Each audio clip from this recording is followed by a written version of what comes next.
Welcome to the Hero Dubai Desert Classic. From sand to city, welcome to the Golden Land. It's where I lifted my first trophy. Rory, the story in Dubai, and it's just the first chapter of what will be a very interesting book. The greats of the game have won here. He has. And Woods is home in 31. An opportunity to join legends of the past. And we've seen Seve in that mood before. Now who will make their mark?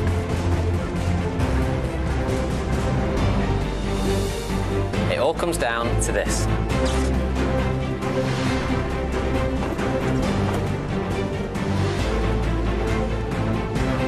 Welcome to the Hero Dubai Desert Classic. Yeah, welcome indeed. Morning. Welcome to our feature group coverage. Day 4, round 3 of the 34th edition of this Hero Dubai Desert Classic. I'm Richard Kaufman, Tony Johnston alongside me. We've got John Morgan on the course here. Day 4, round 3. That was after 8 hours worth of delays over Thursday and Friday with that unexpected rain. But we have got sunshine and a mouth-watering prospect ahead of us. Not long, about 15 minutes or so until game 13 heads out. That's the first of our feature groups. Ryan Fox, the man who finished second on the Race to Dubai last season, out with Matthew Jordan and Jazz Jane Watanabe. There is Matt Jordan, Tony, player who's knocked on the door a few times of a breakthrough win on the DP World Tour, but yet to get that all-important win. Yes, and we all know what a difference it is when you get that first win. And I think it's coming. He's got a complete game. He's quite a quiet guy. I think almost on the shy side of things. When he gets his belief going, he'll be fine. Jamie Goff is the coach there, who's overlooking and overseeing Ryan Fox. I mean, a banner year, I think we can call 2022 for Ryan Fox. How do you follow up such a big season like he had last year? With a better one. But how hard is that to do? For a guy with his talent, no. I think it'll be easier for him because he's had those wins, because, you know, he's got himself into a position so often. You know, he played with Rory McIlroy this week for the first time, believe it or not. You know, so those experiences all get put behind him. He plays with those very top players and thinks, hang on, I can do what these guys can do.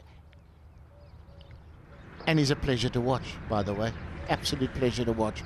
Plays fast. Great company to be around. Yeah, it's been a special week already for Ryan Fox. You can see his Rolex Series appearances there so far, 3 top 5s. But this week, he got the Seve Ballesteros Award for basically being the Players' Player of the Year. He got that award from Seve's son and daughter, Javier and Carmen. Really special moment for him. Here is the top of the leaderboard. And Tony, 87 players made the cut. 8 shots separate them. I mean, there won't be a player teeing up today that won't think they've got maybe a chance here. Nobody is out of this, really. You know, the guys that are first off, they go out and shoot 64 or 63. We've seen it happen. Man, you are right back in this tournament. And, you know, we had Torbjorn Olesen. We thought that was the only Thunder Bear in town, but no, Michael Torbjornsson. And so is that Thunder Bear's son? That's right, yeah. That's what it literally means. Oh, yeah. oh it does, so wow. His dad is actually called Torbjorn Torbjornsson. Now you're really getting me confused, Rich. The guys that we're going to be watching in our feature groups, they start at 4 under and 5 under par respectively. So they start the weekend 5 shots back.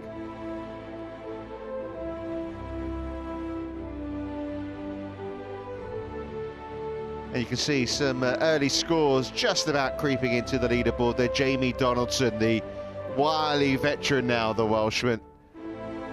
3 birdies in the first 7 holes.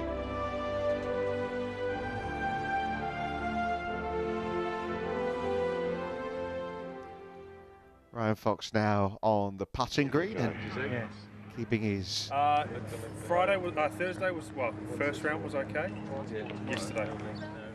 wasn't happy with his game yesterday, Ryan Fox. John Morgan, we're hoping that he's happy with things today. Yeah, well, that was me talking to him, actually, just going through the first 2 days played, first 2 rounds, and just telling me how his game was feeling. Very, very rusty, proud of himself. You know, played kind of his C game, he thinks. He's still being able to do 4 under for 2 rounds. Ain't bad at all. I'm very proud of the man as well, because he works hard at his game. He's an asset to this tour.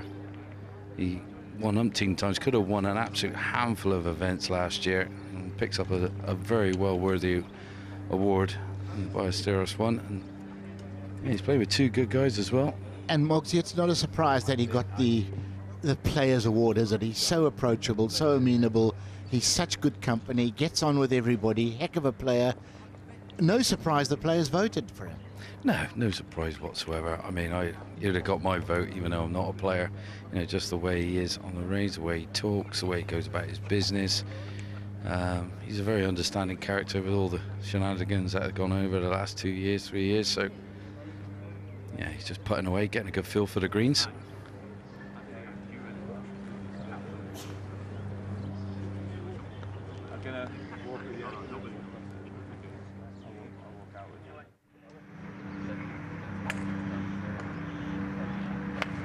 Second of our feature groups includes the most recent winner on the DP World Tour, winner of last week's Rolex Series event, the HSBC Abu Dhabi Championship, and Victor Perez there being watched by Pete Cowan.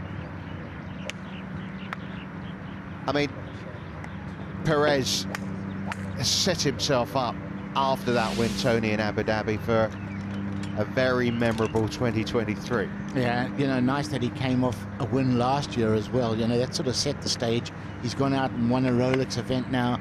The belief is there. Excellent player. Haven't really seen any department of his game that is weak. Yeah, and you know, as you say, Rich, you know, early in the year, you're up there. You're in contention for, you know, all the Lords at the end of the year. Why not keep it going? Why not? You set goals at the start of the year. He must have ticked a few boxes already. 3rd DP World Tour win, 1st Rolex Series win. He's gone from 111th to 67th in the world rankings. He's now 2nd on the European Ryder Cup points list. He's top of the race to Dubai. Thank you very much. Sure, and you know, at the beginning of the year, you will set goals. You know, Ryan Fox said last year he ticked off all the boxes. You know, all the goals he had set himself, ticked every box. So set your goals, and he's halfway there, and we're only in January. Matthew Jordan, the 27-year-old from Cheshire, from Hoylake. I think most people know about Hoylake. Open Championship or 2 down that way, Johnny? Oh yeah, it's going to be the venue for the 151st Open Championship. He's rocking a pink look, and he was absolutely striping it on the range. Had a great opening round. Not his best day yesterday, but right those wrongs out here, just grooving in the pace of these greens, just in the shade, a little bit dewy. Jazz Jane Watton on not far away from him as well, just getting a good feel for it, ready to go. It's going to be a nice 3-ball. I'm looking forward to this. I really am. I think we're going to see there's some young talent here, and you've got a man on form who's trying to find his game again, Ryan Fox, who's a little bit rusty.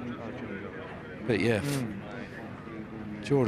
Matthew Jordan, I was just watching him on the range, absolutely flushing it. Got all the new kit in the bag, loving it, nipping it off the top. Had a few drivers off the deck. That shows me he's confident with his swing. Yeah, he's a player I've seen come through over the last few years. Challenge Tour was where he just shot through after having a very good amateur career. It's amazing though, you look at a player, Richard, and you think, oh, they've got to have a shape. It's got to be right to left, left to right. Honestly, this ball was down the eye of a needle. There was no deviation on it whatsoever. Very neutral ball flight, which is very rare. I mean, don't get me wrong, the equipment nowadays is down to no spin. There's a lot less shape to the shots nowadays, but he's swinging absolutely beautifully. No wonder he's made this cut and shot a good round yesterday. Morgie, I wonder if you asked him what his bread and butter shot is. You know, get on the last tee with a 1-shot lead, tight fairway. Do you think he would opt to go fade, draw? Be interested to know that.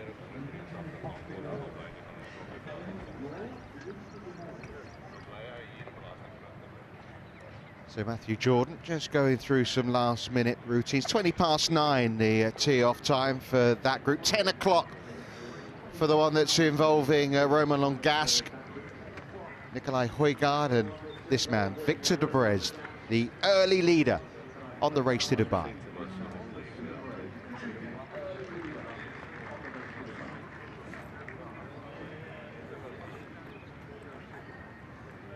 He's a winner on the DP World Tour. Across 5 Rolex Series events. Unbelievable! He is a Rolex Series winner. We will visit 25 different countries. There will be first-time winners. And a breakthrough win on the DP World Tour. And history makers. And the Scottish Open has its youngest winner. And it all ends in Dubai. The DP World Tour Championship is his. There can only be one champion. Rory reigns supreme. #1 in Europe, #1 in the world. This is the race to Dubai. Unfortunately, Guido Migliozzi, we saw there at the end, missed the cut yesterday. Padraig Harrington, by the way, 7th after his brilliant performance last week. Did you see the difference between his first round and second round, Tony? Unbelievable, 81-65. Yeah, 16 shots. Amazing. I mean, there's a man that has pride in his performance. You know, he's got no chance of making it. Still missed the cut comfortably, but comes out and shoots 65. What about Dan Bradbury there at number 8? Shot 63 yesterday, round of the week so far. Yeah. We saw his action at the Joburg Open. So calm, so composed, such a competent player. He is great fun to watch. So Perez could make some more inroads in terms of racking up those Race to Dubai rankings points. He must be feeling so good about himself. Win under the belt and maybe fancying a bit more. Here's the other member of the trio in the first of our feature groups, Jazz Jane Watananon, the 26-year-old Thai, who's shown some great spirit, I think, over the last 6 months or so. John, he's a player who's, I think, suffered a lot, you know, coming from Thailand with what happened with COVID. He couldn't really go home for nearly 2 years. Now, things have settled down a bit. Oh, my goodness me. Hold on a second, John. We're just watching someone parachute down. I don't know. I'd always worry that the parachute wouldn't open. Come down a bit faster than you intended. Looks like a tiny parachute too, doesn't it? Now, I'm with you, Rich. That's not really something I bet it's a great thrill. I bet it is, and I hope they enjoy it. We enjoy watching it from down here. Not a cloud in the sky. Get some great views today of Dubai itself and all the wonderful sights. But yeah, you can enjoy it now, I think. It's the bit where you jump out and you're waiting. Must be some thrill. We'll get John's thoughts on Jazz in a moment, but just got distracted there by the parachutists. Brilliant final round, 66 at Yas Links last week for Victor Perez. And that bunker shot at 17, one he'll always remember.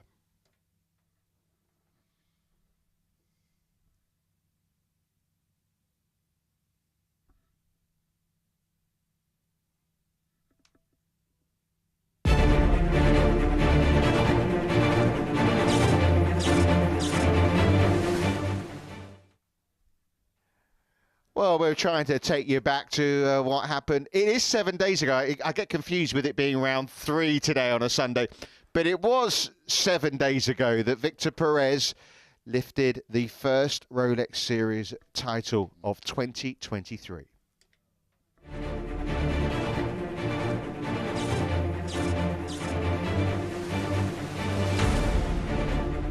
It's going to come down to little details. It's going to come down to probably a bit of luck and hopefully make a great winner.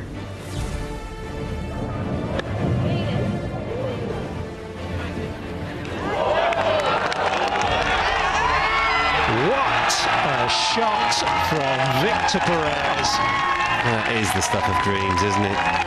It came up maybe a little skinny, I'm not going to lie, and then spun back, and then the fortune of the ball going in. But it's probably the greatest shot I've ever hit.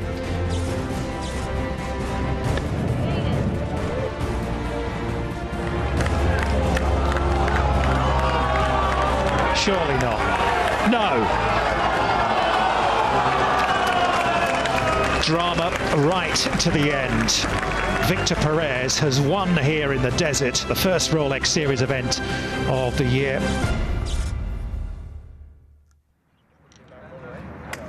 Came so close to making the last Ryder Cup team, and now he's in prime position to make Luke Donald's team at Marco Simone Golf Club, where he did have a third-place finish last year behind Robert McIntyre.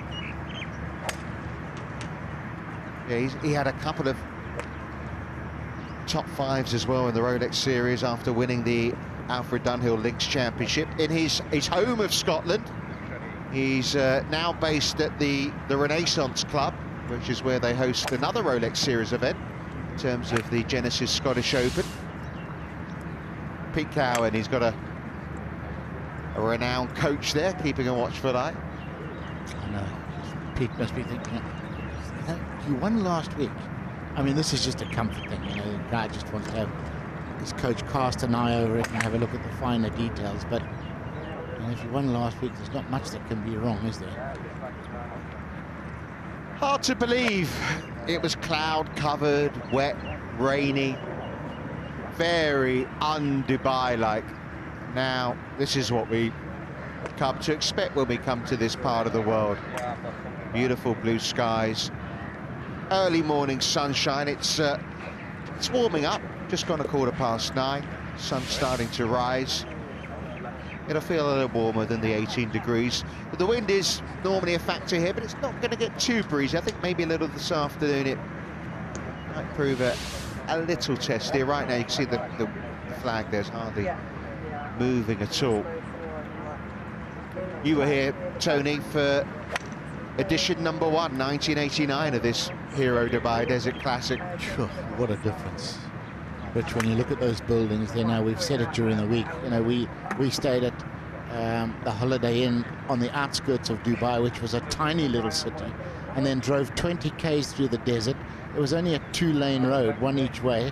You know, now it's an 8-lane highway, and it's completely built up to way, way beyond the golf course. 20 k's we drove through sand. All we saw was sand, a little bit of scrub, and literally we saw camel trains walking along the sides of the highways. And then you suddenly arrived at this little oasis and thought, my goodness, why would they build it so far out of town? We're now in town. Yeah, right in the middle. Ryan Fox and Jazz there on the tee. It's worth reminding because these players are pushing for the lead as we have a look at this demanding first hole, Tony. Yeah, it always has been. You know, the tee's been pushed back to accommodate the new equipment that goes so much further.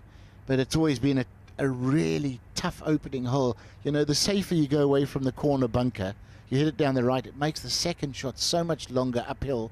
Guy like Ryan Fox on a calm day like today, I wonder if he can blow it over that bunker and turn this into basically a wedge.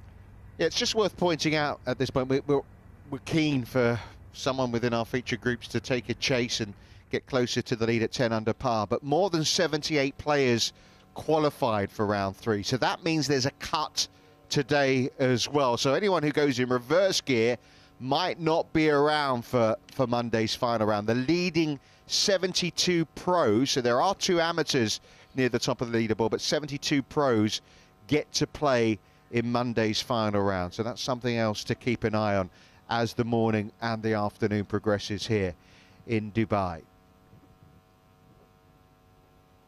So we're just about ready to get game number 13 underway. The starter on the first tee, as is usual for these Rolex Series events, is Alistair Scott, and Ryan Fox is ready. This is game number 13. On the tee from New Zealand, Ryan Fox. Rounds are 69.71, and as we heard from the man himself when he was talking to John Morgan, he was satisfied with round 1, less so with round 2. Let's see what round 3 has to offer. 320 yards to reach the fairway if he goes over that left bunker. But it is cool air. It's still early morning, and he's opting not to take it on. In fact, he's just smoothed that so he doesn't run through the fairway. That's perfect. On the tee from England, Matthew Jordan. Well, came close to those breakthrough wins in both Qatar and Denmark last year. That Italian Challenge Open that he won, that was only his 7th Challenge Tour start. You knew you had someone special coming through when you win so quickly. Made it through the Challenge Tour onto the main tour, and he's become a mainstay already.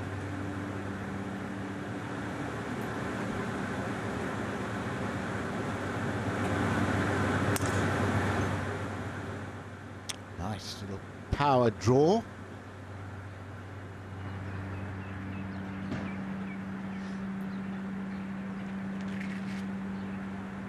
On the tee from Thailand, Jazz Jane Watananund.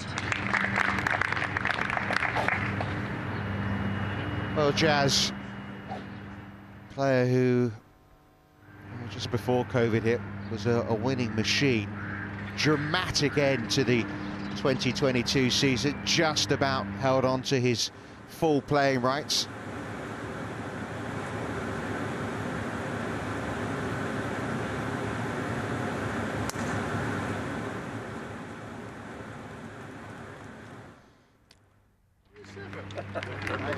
Three lovely tee shots. So all 3 of these players start at 4 under par, 6 behind our trio of co-leaders. There they are, Richard Black, Thomas Peters and Michael Thorbjornsen.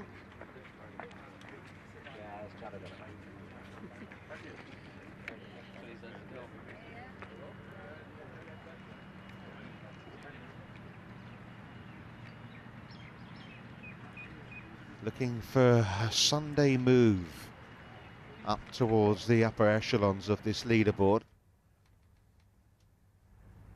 What sort of number do you have in mind, Tony, going out on a day like today, knowing you're 6 back? 66 at worst. And, you know, you're hoping that maybe the putt will get very hot. You get to pop in a 64 or 63, which we've seen done this week. That's what you need to do when you're way back in the pack, to really put yourself in there with a possibility of maybe winning this thing tomorrow. The scoring really is on the back 9 here. I mean, if you look at Thomas Peters' round yesterday, out in 37, back in 30, 3 par 5s on the back 9. If you can get a couple under this front 9, you're going to give yourself the foundation for shooting something like the number you're talking about? That's the goal. That's the goal, isn't it, Rich? I mean, the front 9, the 5th is a tough par 3, but 6, 7, 8, 9, I mean, they are really, really tough holes. You're not really thinking about getting too much under par, so maybe grab a birdie or 2 in the first 3 holes, 4 holes, and tide your way through to the 9th, and then hammer that back down with those 3 par 5s, which a guy like Ryan Fox can do. I'm not really that surprised that Ryan Fox hasn't had great results around here, because this course really favours a drawer of the ball. He's a left or right man. We have had faders of the ball. Monty won here. But generally speaking, the drawers of the ball have a big advantage on this golf course. And Foxy's not one of those. Well, we're going to be watching Nikolai Højgaard in a short while. You saw his brother Rasmus there at 5 under.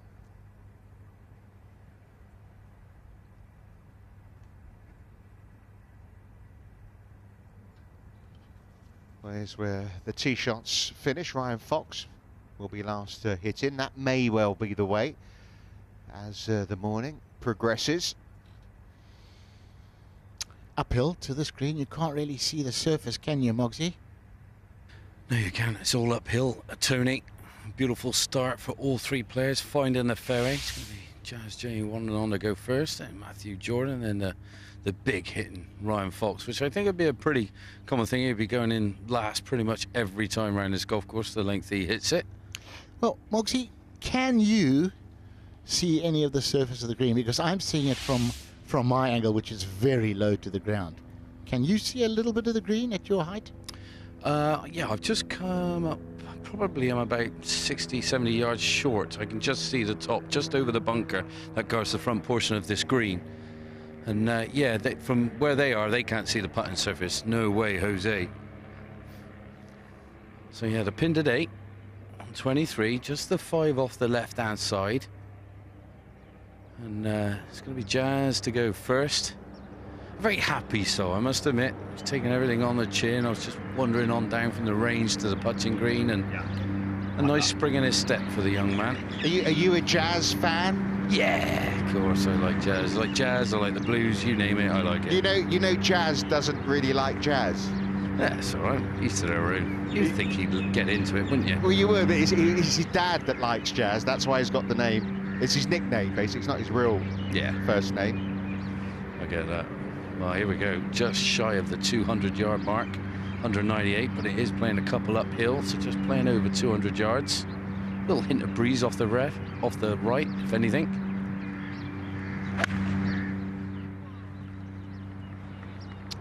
Be a lovely thing to open with a birdie. I've got to tell you, Richard, there was no chance of my kids ever being called rap.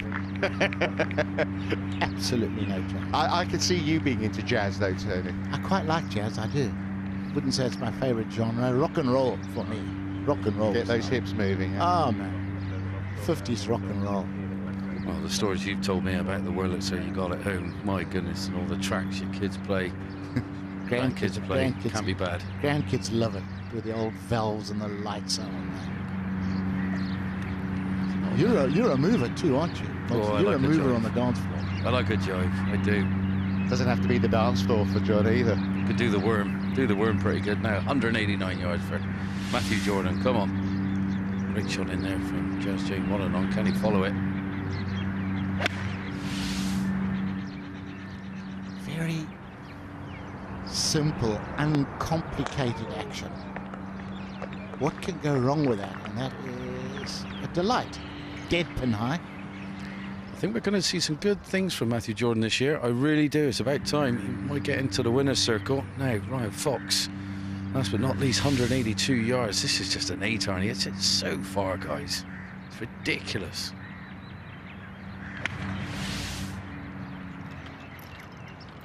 That is incredible. 8-iron. In the 80s, early 90s, we used to play this 30 yards forwards the tee, and you know, this time in the morning, this was a drive and a 4 or 3 iron. Some difference going at that green with a 3 iron. But he does get it out there. Look at those forearms. So the first of our feature groups making their way to the first green. All will have putts for birdie. Our second feature group still out on the range. It's 32 minutes still to game number 17. There'll be a contrast in styles, won't there? Between, Longasque and Nicolai Højgaard, that between them off the tee, there'll be a bit of a gap. Yes, I would think so. Nicolai Højgaard and most people, there's a bit of a gap off the tee, I suppose. Man, does he get it? I mean, Perez is not short, but yeah, Højgaard is, he's one of the top 2 or 3 longest on the tour. Yeah, obviously we've been talking about Perez. What a fabulous start to the year he's had. Nicolai Højgaard as well has had a very nice start to the season, going back to the end of 2022 as well. It's so nice, isn't it, when you can come out the blocks quickly, get those points on the board. You know, you've taken care of a lot of the financial side of it already. Obviously the sponsors chase these players, the guys that are of that quality. They get big contracts, so you can now go out and just play. Yeah, this hole's playing a quarter of a shot over its par from the early starters, so it's a hole where you're pretty pleased to make 4, but we've got a couple of decent looks at birdies here, John. We do, Richard. We really do. I mean, they played this hole sublime. 3 of them, really. Fox just an inch off the green on the right-hand side. He's furthest away. But 2 cracking shots from Wananon and Jordan. And they got pretty straight putts as well. Quite flat surfaces here. It's just trying to marry up a bit of the grain. You can see a little bit light down the grain for Jordan. Might want to just come off the left. And for Jazz, a little bit outside the right. And, well, A nice fill putt for Ryan Fox to get underway. Hold a few big monsters on the putting green, just in practice. Got a good feel for it, so might have his eye in. You never know. I'm with you, Tony. 66 or better. That's what they're aiming for. Get on a run. Putter gets hot. Maybe a 64, 63. Put themselves back in the mix. Yeah, you look at the history of this event. And you know I love a good stat, Tony. 21 of the 33 third round leaders of this event, because this is edition number 34, have gone on to win, and only 2 of the last 10 have been beaten. That's Ashun Wu in 2020 and Justin Harding last year. So you need to be there or thereabouts going into the final round as far as tradition of this event goes. I didn't know you liked the stat. Nice looking stroke, nice looking line. Ooh. That's what you're looking for from that range on the first hole. Good stroke, perfect pace, give it a chance. Little confidence builder.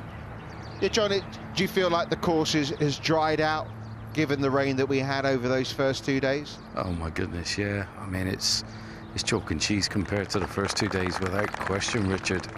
I mean, the low-lying areas where they beat it off the water, got it into certain places where it's not going to affect play. They've done a great job at that. I mean, it's chewed up a few bits and bobs, but you won't see that on your TV screens, and it won't be in play for the players. It is magnificent what they've done.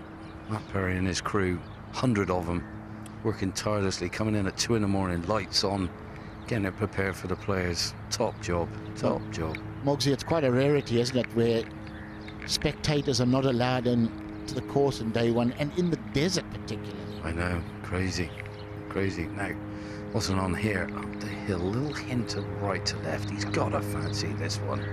Maybe just have a ball outside it, if that.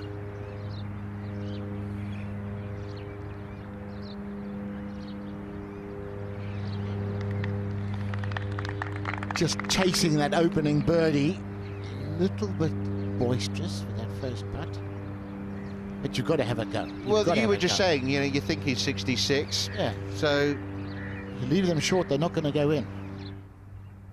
Well, Matthew Jordan's played this hole very nicely so far. Yeah, I really like watching Matt play the game. It's just so clean and uncomplicated. Yeah, takes one of our fellow workers, Katie. Lovely bloke, this man. Matthew Jordan, get off to a birdie, straight putt. Yes, get in there. Yeah, really interesting for Matthew Jordan. Last year, he made the cut at both the Rolex Series events, so Abu Dhabi and here in Dubai, and he was really frustrated. Played poorly over the weekend. Last week in Abu Dhabi, better, played under par both rounds, and, well, what a start to round 3 for Matthew Jordan. It's one of those swings, if something does go wrong, you sit here and scratch your head, because it looks exactly the same. It's a beautiful, simplistic, classic action. Yeah, just dead weighted that putt as well. Jazz gave it a good old charge from the other side, where it was a little quicker, I suppose, but hopefully mopping up here for his 4.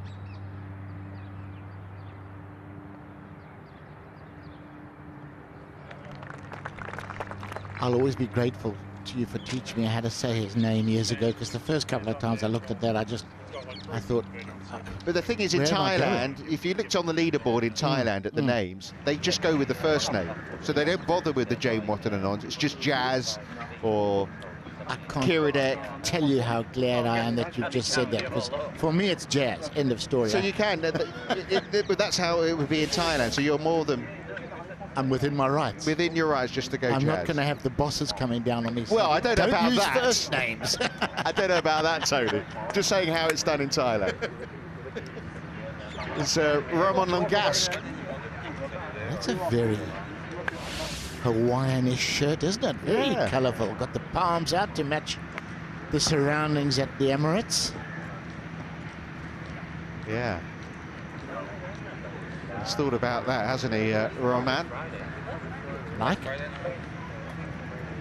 He's from the south of France, from a small village in the southeast called Cabris, close to Cannes, but he actually lives in Andorra, which is good for the old skiing. But he'd been raring to go this week. We've mentioned the story a few times about Longasque. Forgot to enter for last week's event in Abu Dhabi. It was a clerical error, and it meant, even though he was qualified to play for the event, because he hadn't filled in the entry form, he couldn't play. So he, like you, was watching the action on TV knowing he could have been teeing it up in a $9 million event. I wonder if there were any words passed between player and manager. Who was blaming who? Oh my goodness, what a mess. He's one of these guys, though, you know, he's a cheerful chap, but the minute he gets on that first tee, he goes into Ben Hogan mode. He's utterly focused, not a lot of smiling, not a lot of talking, and off he goes. New sponsor this year of the Dubai Desert Classic. Hero, who sponsored a lot of events. They've got one coming up, another one coming up in their homeland of India, the Hero Indian Open, which will be played at the DLF Golf and Country Club in Delhi. Yeah, we're very grateful for what they do for the DP World Tour. On to the second. Well, looks like he's out with driver here. He's going to thump this one straight at the green. 340 if you want to get to the flag. That's what it's playing today. Down the hill, this tee shot.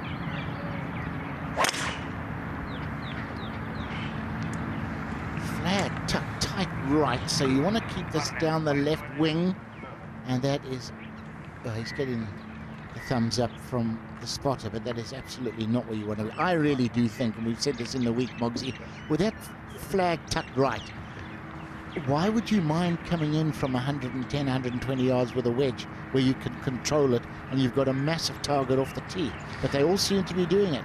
Yeah, I think you're right there. As we see Fox now cutting loose. Now this one can get pretty close to the green. I think the reason being, I mean, the soft conditions after all the rain, they think the greens are nice and soft, they can get close, just flop it up there. They've stopped pretty nicely, but I'm with you, Tony, really, with a tight pin like this, it's better to be safe than sorry and lay up. Give yourself a full shot in, good yardage, able to spin it. It's funny you should say that, John, because I was watching the coverage yesterday, and Victor Perez, who we're going to see later, did lay up, and it'd be interesting to see if he did the same. He was being criticised by the commentary team for laying back. So we've all got different opinions. Yeah, it's an interesting one. I think the conditions, the soft conditions that it is, it's worth taking it on, I think. Just a nice flop shot in there, really, for your second. Now, Jazz on the tee. Hopefully my producer doesn't mind me saying that. No, just a little hybrid, You know, I think, you know, when you play a practice round and you get on a hole like this, you think, right, if I played this hole 10 times, how would I make the best aggregate?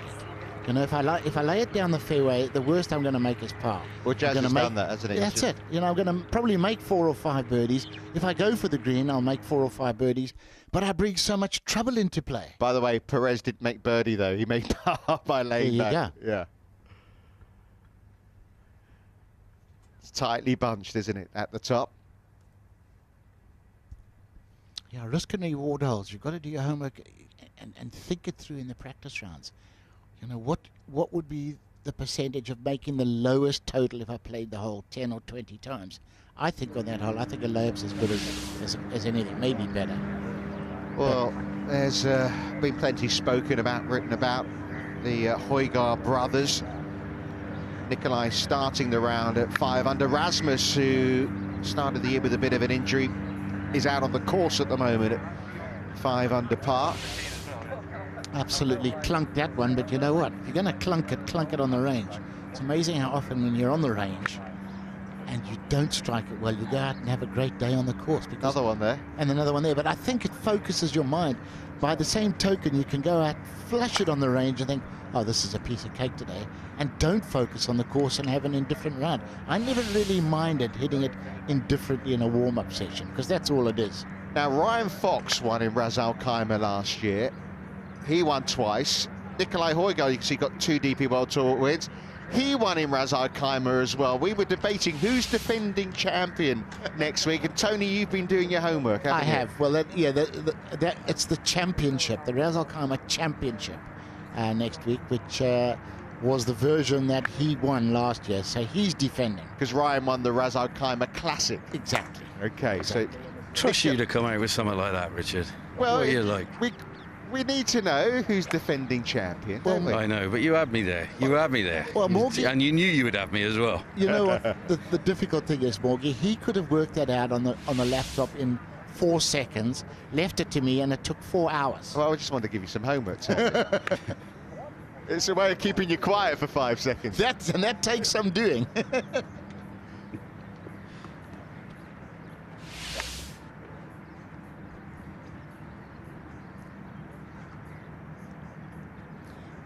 Matthew Jordan heading down that right flank here at the second. We've seen a few players get some nasty lies and get caught up in the trees down there. Will be interesting to see. I'm sure John has had a look for us to see how what sort of route through that Matthew Jordan has. I've got to say, Richard, by the way, you're lucky because you only have to listen to me during the day. My poor wife, I talk throughout the night as well. I talk in my sleep. You sleep talk? All night. I sleep talk and I chat, and I mean... Well, you know Jazz? Yes. He went to a monastery in Thailand for 2 weeks. You cannot speak. He had his hair shaved and everything. It's a Thai tradition, and you get to peace with peace with yourself. You cannot talk. No mobile phones, no nothing. Can't talk for. Could you do that, Tony? No, because half of the fun in life is teasing everybody and winding people up. John, I hate that. John, I Mate, think we're going to have a whip around and send him over there, I reckon. He wouldn't last 2 minutes, never mind 2 weeks. Yeah, you're right there. 104 from the layup. As Tony was saying, this is the play. Well, yeah, look at that. That'll do you. You can see where his bag is. So I might get a Christmas card from Karen if I send you to there, mine, Tony.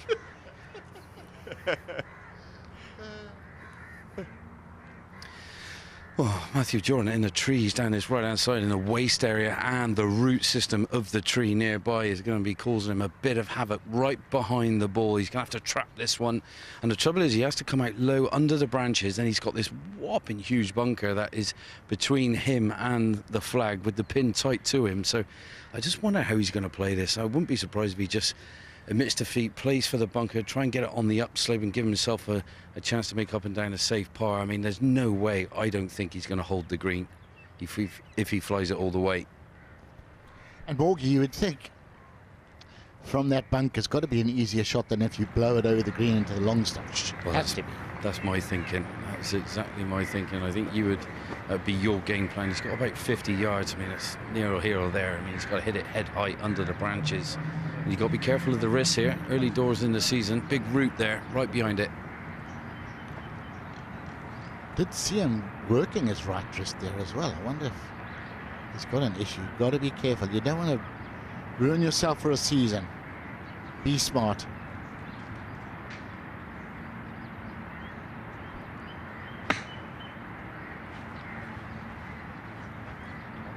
Well, Look at that. Is just... You know, I doubt that we'll see a better played shot today. And he did whack that root. You can see he was worried about it. Yeah, there was a little bit of luck and judgment in that one, I think, Tony. I think you might be right. Well, one up to Matthew Jordan, fair play. As we see Fox now from only 31, just shy of the screen, in the rough, sat down, got to lob it up nice and high, put it just in the freeze between bunker and green.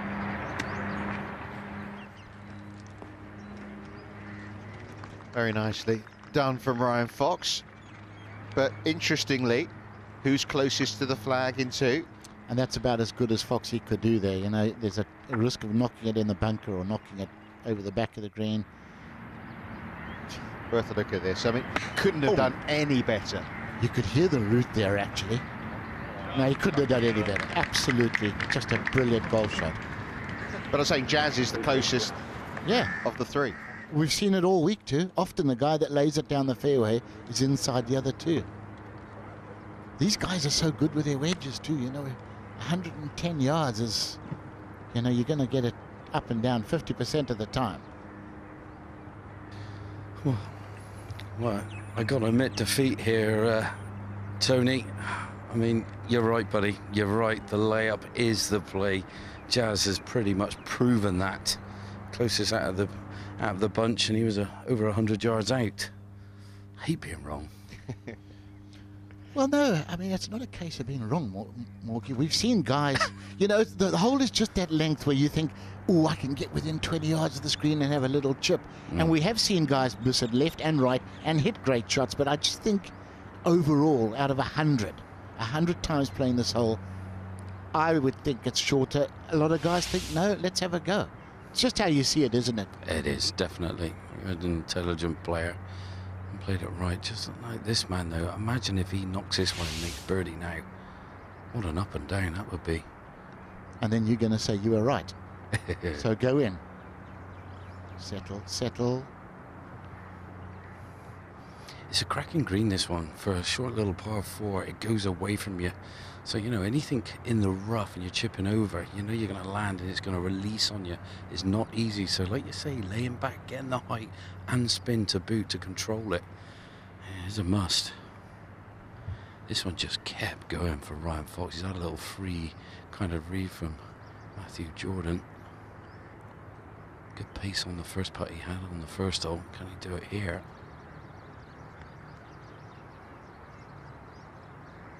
Turn and go.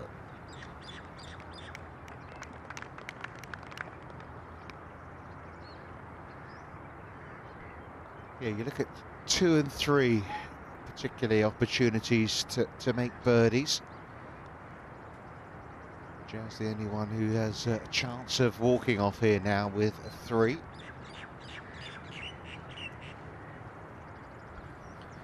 Yeah, a little, you know, right to left. I feel minute, I would say, just inside right, if anything. Slightly plays down the hill, this putt. And gingerly just knock this one down there. Should make its way to the hole. He's giving himself the best chance out of the bunch. Not seeing a cloud in the sky as well, guys. Absolutely glorious out here. Put my 50 factor on, first time this week. I thought I'd have got through a whole bottle by now.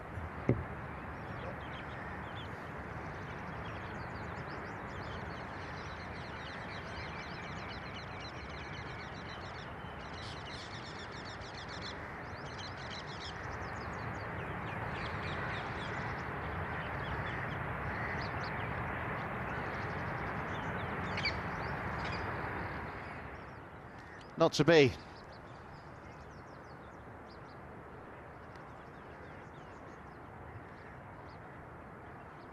So just a par, it seems, for Jazz.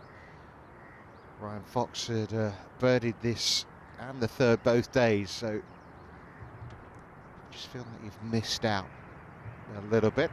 This needs a little bit of attention, Tony. Yeah, it certainly does. Opened with a birdie. He was trying to chase the second birdie, but let's just make sure we get this one in.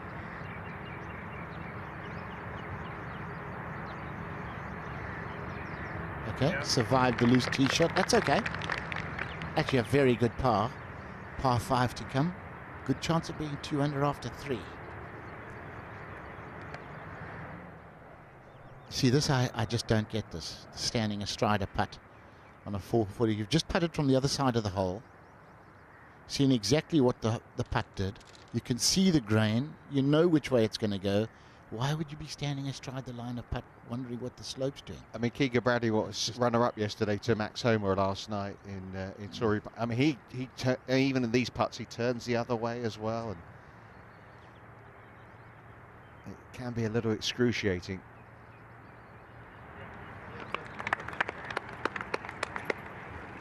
I know that, you know, they get in their routine and they've got to do the same thing every time, but I've seen guys do it on 2-foot return putts, and I think, what the heck are you doing?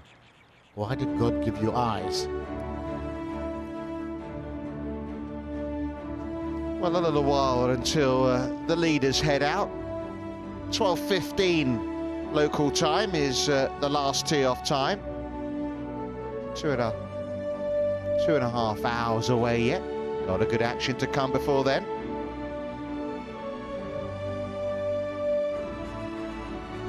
Lovely ring-necked parakeet there. They actually they bore holes into the palm trees and nest in there.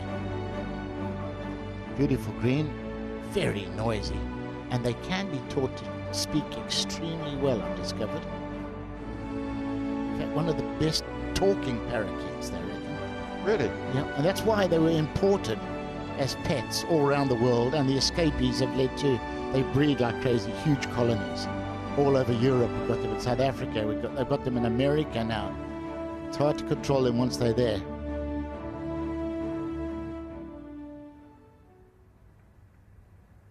Well, look at where the tee is today at this par 5 third hole. Still not all the way back. No, 81 yards up, Richard. I was just wondering what kind of words you would teach your parrot, Tony. Well, probably a lot of them. Actually, I'd keep it in its cage in the shed when we had guests. Yeah. This is the cracking par 5. I mean, 601 normally. You can't take it over the bunker down the left, but it brought the tee well up, 81 as we said. So you got the possibility to take it on. No breeze back into their faces like it was the first 2 rounds. Oh dear. Low. I just wonder if one of these parrots could speak like a Wurzel, you know what I mean? Like war, or, you know, like a pirate. From your part of the world. Oh yeah, definitely. Get off my land. Arr. Morgie, I think they could almost scrap the very back tee here. This tee is fine, isn't it? Yeah.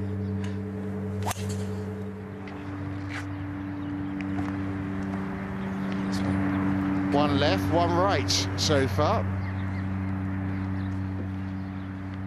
Yeah, straight on my head, that one for Ryan Fox. Looked like it nestled down. It did look like that.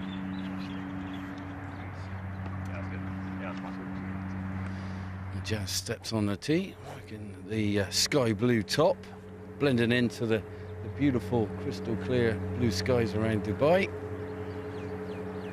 There we go. There we driver too, rightly so.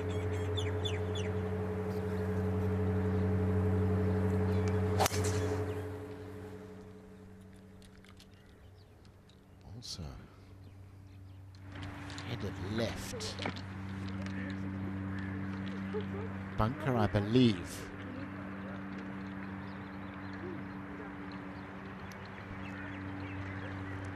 Well, it's a par 5, so still chances coming up for these 3 players, but I don't think any of them will be too enamoured from where their tee shots are finished.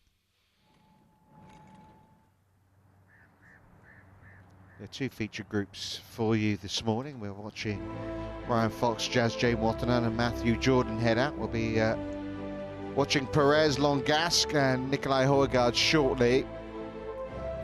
So 12:15 local tee time for Michael Thorbjørnsen. I mean, what a race it is just to be the best amateur at this Hero Dubai Desert Classic. Best amateur might end up winning the tournament because Ludwig Aberg going along nicely as well. They are the ranked number 1 and 2 players in the World Amateur ranking, so I suppose we shouldn't be that surprised. Thomas Pieters defended last week, missed the cut. Tony, impressive bounce back so far from him. It is. We spoke to him, didn't we, on Wednesday, and he said he felt like his game was on the brink of being very good. And, you know, I think he will have been motivated. Missing any cut is not nice, but missing as defending champion is 10 times as painful. And Rory McIlroy, Patrick Reed, they just can't be separated, apart from the fact they're not going out together. Jamie Donaldson just picked up a birdie at 10, so that's why he's 4 under par for the day, having turned in 32. It's a 35 front nine, 37 back for this past 72. There is Matthew Jordan, who we're watching. Max Kiefer, a winner for the very first time last season, picking up his title in the Czech Masters. 5 under par for him. Birdie finish it was for Ewan Ferguson, fellow Scot Robert McIntyre. Another one to be at 5 under par, as is the trio we'll be watching head out very shortly over the next 5 minutes or so there. Longasque, Højgaard and Perez. Jung Hoon Wang, one of the players who's got a medical for this year after his injury issues, as is Andrew Johnston. What a comeback after more than a year out. He had a lot of lovely messages from people here and on social media as well. Yeah, no one really in, well, position A, B or C, really.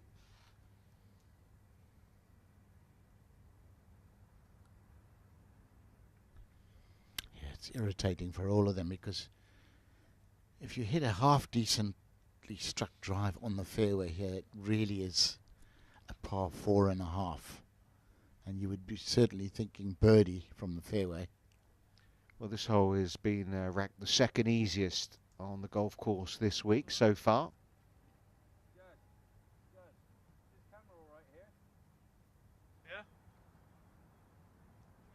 Yeah, I think part of that is that if you do miss the fairway, you're either bunker or in the grass. There's no serious drama with deep bushes or lakes or water. And if you miss the fairway, you're nudging it up the fairway, knocking it on, and it's a 3 or a 4. Ryan Fox going first, John.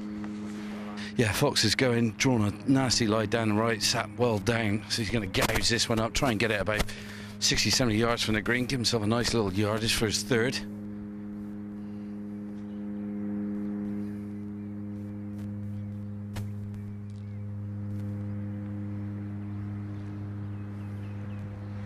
Exactly what he has done.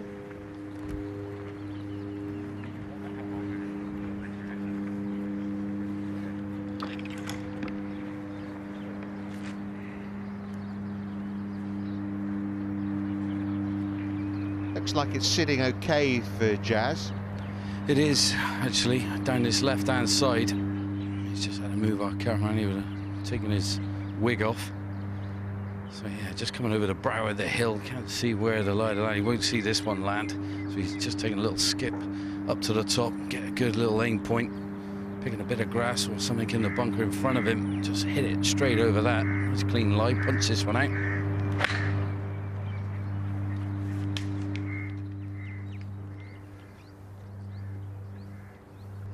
That's why he wasn't best pleased.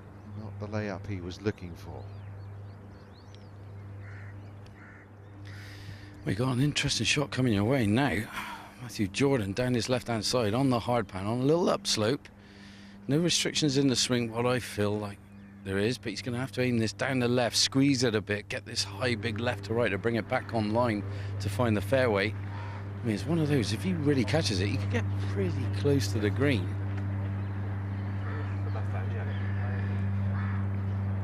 Palm trees in the far distance, about 100 yards from him, and just try and flip it over the top of those with a bit of curvature. Quite nice that he's on the tracks where all the buggies and vehicles have been going. That's sort of compacted sand, so not too loose under there. But I'm not going to reach. You're not reaching. Nothing. Definitely not with a shape from here. Squeeze it, get a bit of left to right shape. Yeah, just chatting with caddy. I think he's trying to say the players on the green, and he's just saying, oh, I'm not going to get there.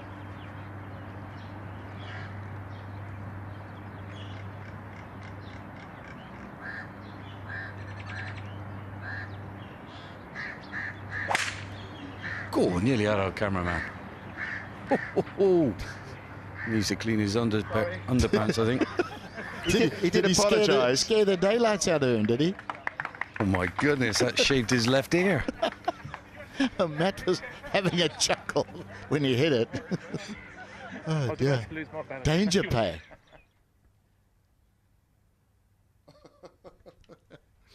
He really is a lovely lad. Really, really nice guy.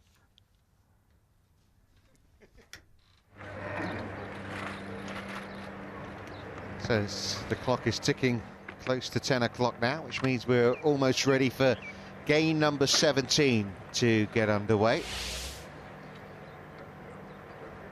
Been a good time for the French players on the DP World Tour. In fact, the last two DP World Tour events have been won by Frenchmen. One of them in this three-ball, Victor Perez, Antoine Rosner, the other, and Mauritius, the end of 2022.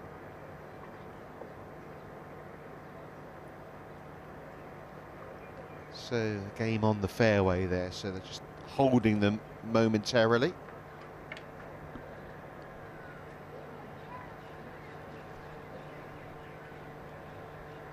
be the single Dane in this 3-ball that will have the honour of getting the group underway.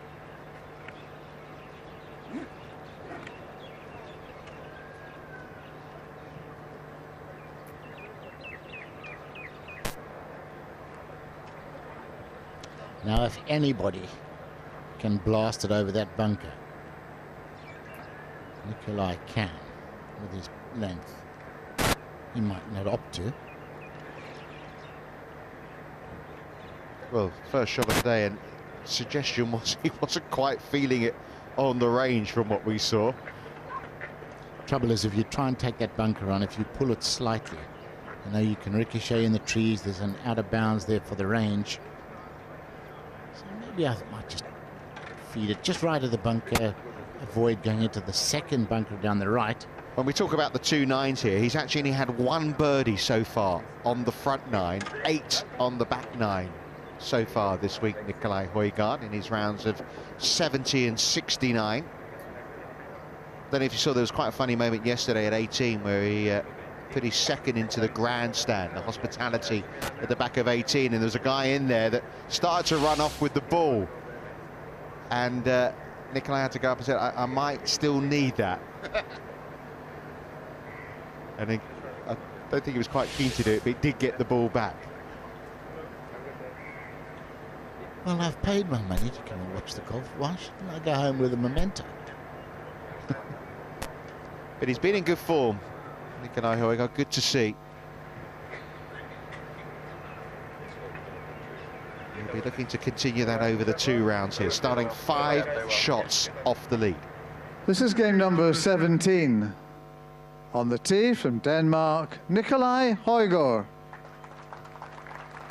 Well, Alistair pronouncing it correctly there, Højgaard, but kind of getting messages from Nicolai that they want to go with Højgaard. I suppose when they travel to America particularly, say it as you see it. First tee, drive it, may well hit it over that bunker you were saying, Tony. It's down the left flank. Over that bunker, perfect.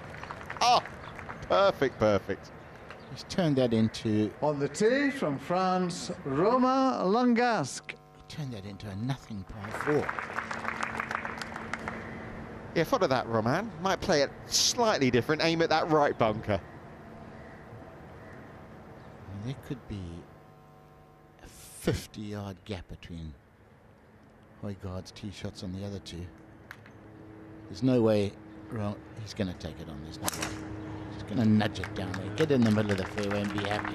But he's actually played these opening holes well, Langasque. 5 under through the opening 5 over the first 2 days.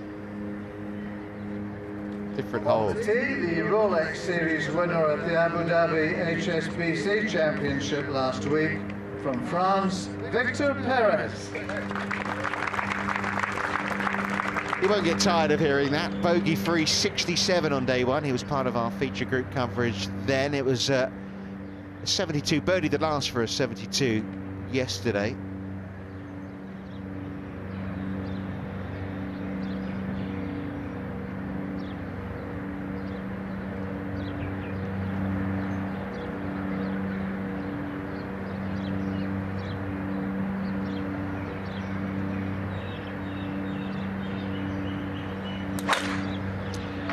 Drove it fabulously on day 1.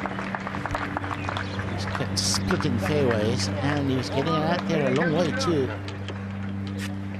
That's perfection for his length. Yeah, you won't see many up there better than what we just saw from Nicolai Højgaard. Third now into the par 5, third for Ryan Fox.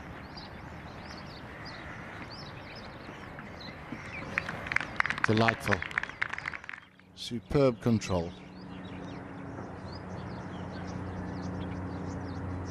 So birdie putts to come. Jazz first.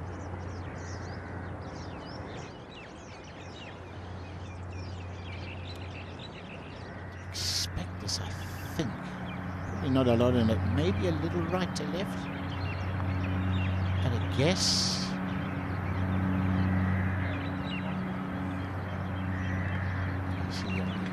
can just about read these greens from our camera angle. Actually, you'd have to say, because you get a better look at the grain, you can see that's right to left, just without being at ground level.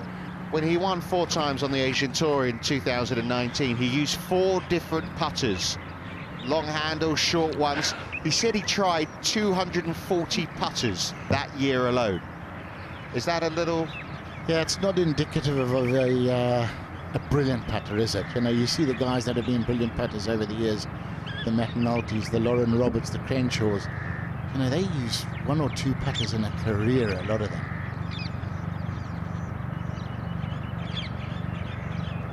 Lovely shot in as well from Matthew Jordan. This is out on the putt as well.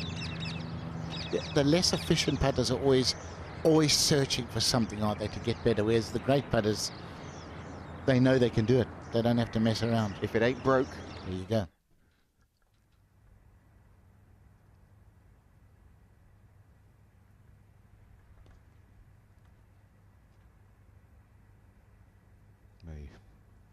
Wonderful opportunity then for Fox to move to 5 under.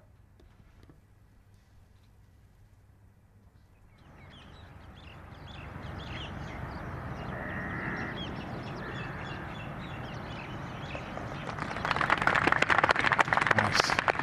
After missing the fairway, any par 5 that he doesn't birdie is a disappointment with his length.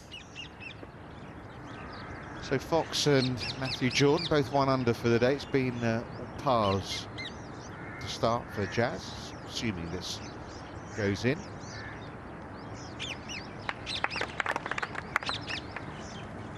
You've got to have a lot of storage space, haven't you, if you've got 240 putters? Cool. Yeah. You know, that's just an indicator that he's searching. Searching. He might find something. He might find something this week that he ends up using for the next 10 years. You never know in this I don't game. think he's chopped and changed so much since. It's very tightly bunched. Guys, we're watching at 5 under par and a share of 32nd place.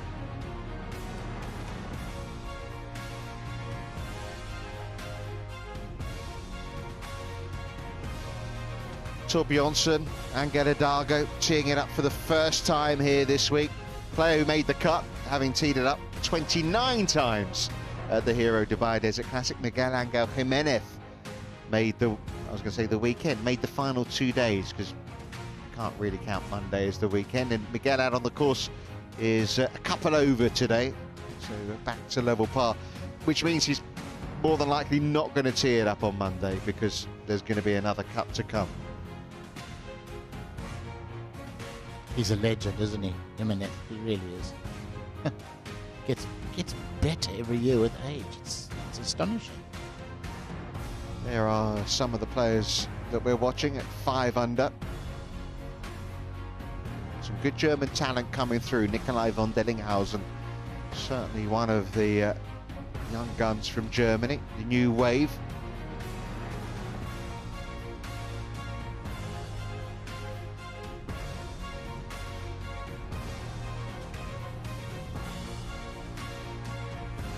Richard Mansell this time last year didn't have his full playing rights, but made it all the way to the Tour Championship in Dubai in November. Been a solid day's play so far from the Englishman, getting himself up to 4 under par, 3 birdies and the 1 drop shot. Now 208 yards to the pin, 149, so almost 60 yards, actually, the difference between Longask and Nikolai Højgaard. I said 60, I was 1 out. My apologies, Rich. But that is the difference. If you're a long drawer of the ball, you can take so much danger out of play on this golf course.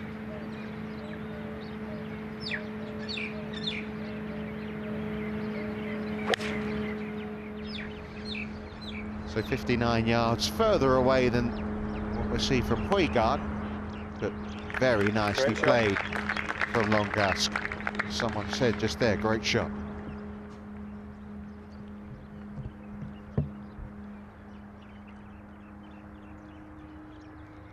He and Victor Perez, they're both quite softly spoken Frenchmen. Yes, they really are. Let their golf do the talking. And why not?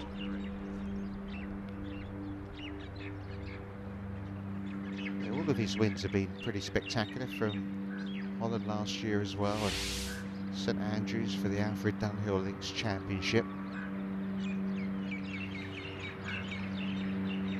Which is a good sign. And on links courses, desert courses, parkland courses, indicates a pretty complete game.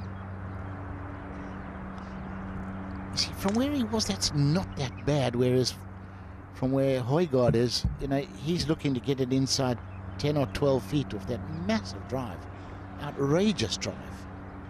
Well, the week that Nicolai Højgaard won at Ras Al Khaimah, he hit 33 drives over 330 yards.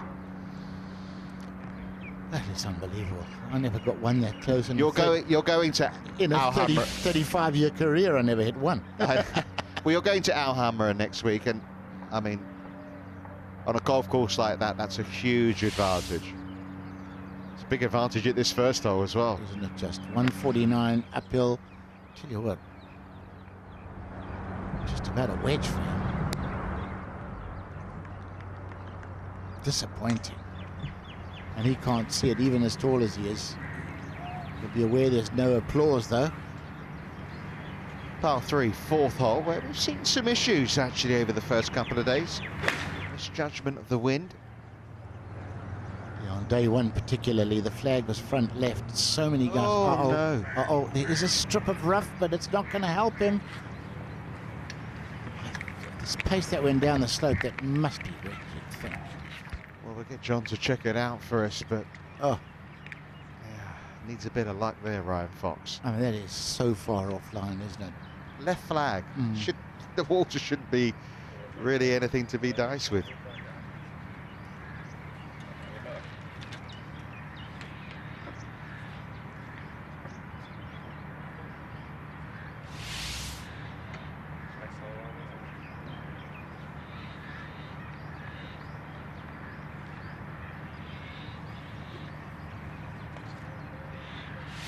Well, he's played the par 3s nicely so far this week, Matthew Jordan.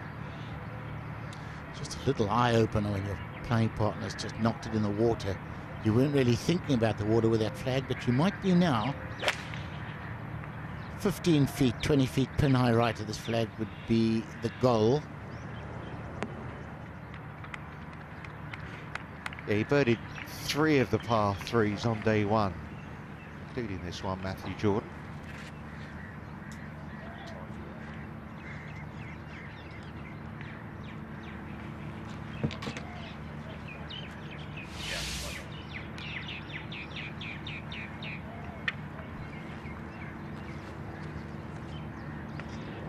.75 yards, so 7 or 6 iron. It's not the widest target, but it's with no wind. It's a big enough target for that length of iron to not be playing too safe.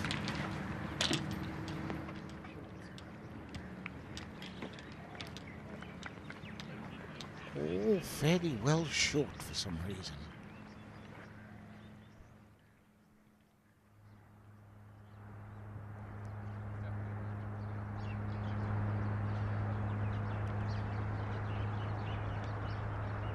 Up the slope. Judgment of pace early on in your round here for Victor Perez. You want to knock it within that 2-foot range. Easier said than done. Yeah, dustbin lid was always the goal.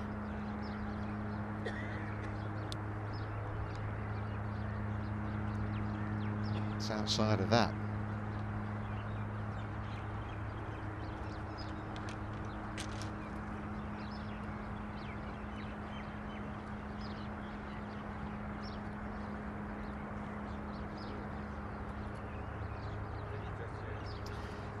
Three putts are always ugly, but they really do knock you out of your stride if you have one on the first hole.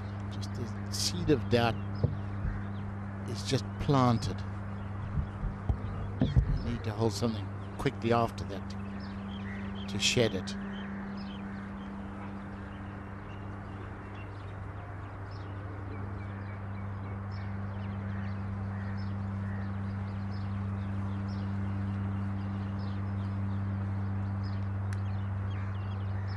Well, at Yas Links, he led the field in strokes gained tee to green, but he struggled on the greens. It's a department of his game that he knows he needs to work on. And that really wasn't ever going to threaten. There was just that one blade of grass, wasn't there, sticking up behind the ball. Might have just got that between club and ball. Fox is not wet. Yeah, we looked at that the other day, Rich. We drove around the side there and thought, you know, you need a bit of luck. You need a bit of luck. I would say 50% of the time it'll stay dry, and it has for him. Big break. Use it, Foxy. Up and down this for a par.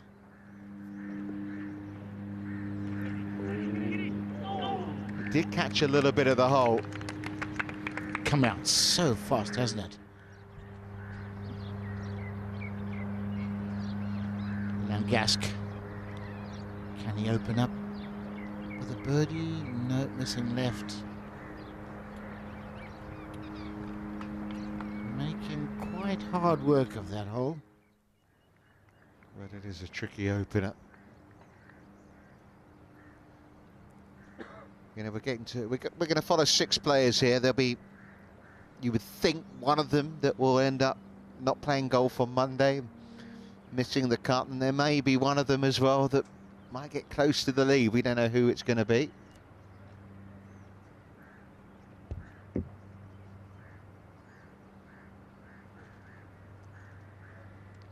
lot of this 4th green to work with here for Jordan. Yeah, the whole green slopes from sort of back left towards front right, so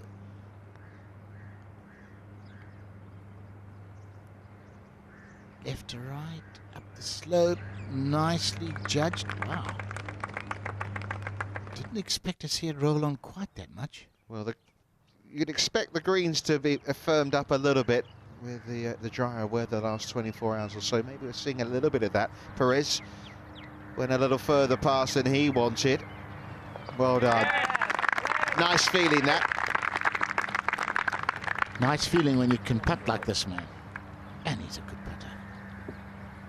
Yeah, it's going to be a real contrast, isn't it, the way he plays and the way Nikolai Højgaard plays. If you could kind of put their 2 games together, they'd almost be unbeatable. Be a good pairing in Bettable at the Ryder Cup.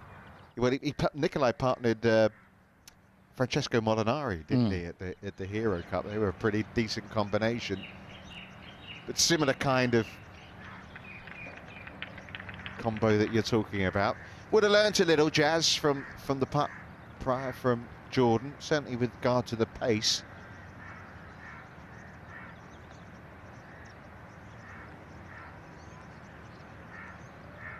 Well, maybe not.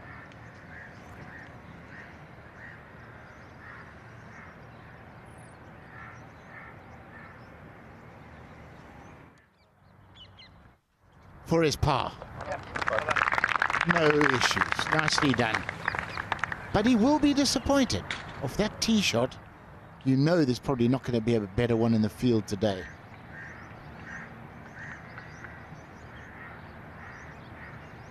Just made a lovely birdie at 3.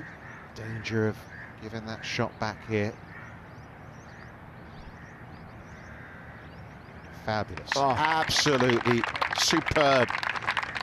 Made the most of the break there, Ryan Fox. Feels like an eagle, that. Feels like an eagle or a birdie, because, you know, if it rolls in the water, he's got to drop short of the water, and odds on are you going to make 5. Great par. That's a definite boost there, mentally.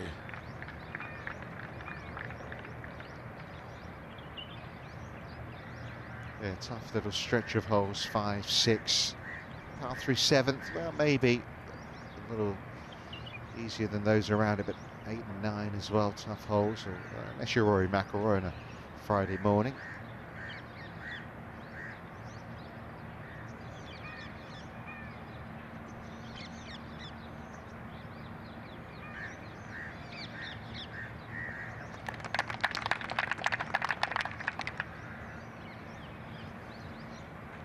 Good return putt. Have to keep our eye on that pin position today. That was doing some weird stuff around the hole really fast. So Perez going with the same tactic as yesterday, taking the iron off the tee here. Tony loves it. Others think it's not aggressive enough because here's a guy who won last week. Might as well just put your foot down continuously on the accelerator. Only got a par out of this hole yesterday.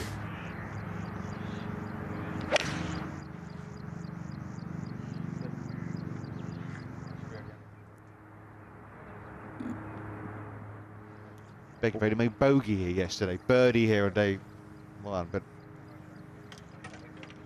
what more do you need than that? Going in with a little wedge. Maybe a gap wedge too. Tight flag, tight right. It's just what you see when you get on that tee. Sometimes you get on the tee and you're not quite comfortable with the driver, you pull the iron. Other days you get up, you just feel... No, when he's gone with, that's his tactic. He's gone with the iron every day. But your tactic has to be flexible as well, a little bit, dependent on conditions and how you feel. And Gask, he's going to have a dig.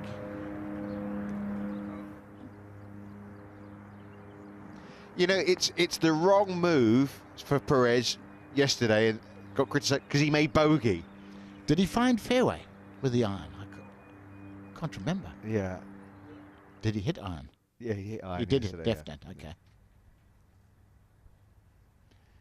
John Morgan back with our top feature group who have made their way to the fifth hole. Tough little stretch coming up, John.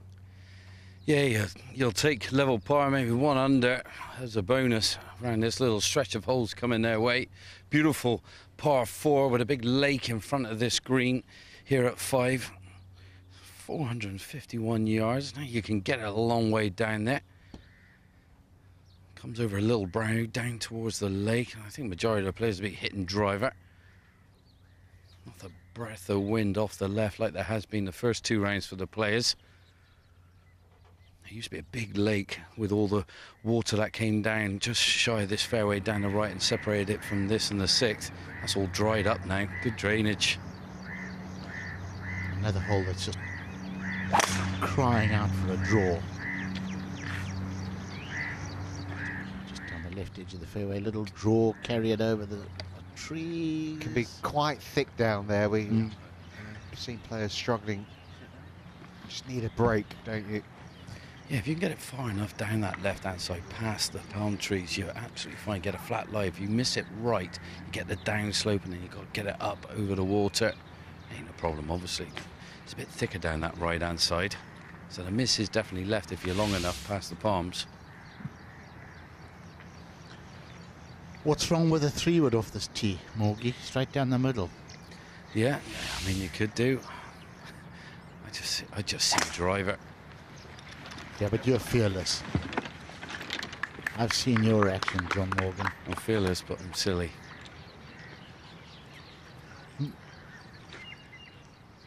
Nice silly, though. Nice silly is our Morgie. Right, second tee. Find the fairway. It's a great birdie chance. Now, he can get home. 100% the right plan for him. 100%. If you can get it there, have a dig, and you're right. You hear Minwood Lee. Oh. Great shout. You know what? He was immediately had his hand out for another ball. That's good night nurse.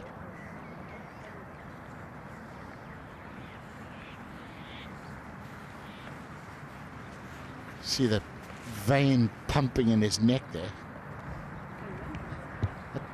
That got the blood flowing.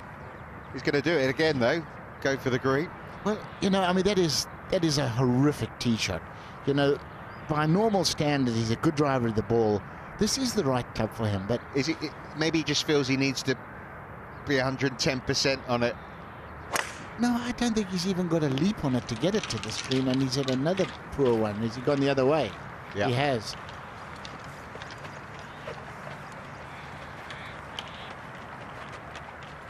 You're looking very smart this morning, Tony. Smug as well. Problems for Nikolai Højgaard, who started the day 5 shots off the lead.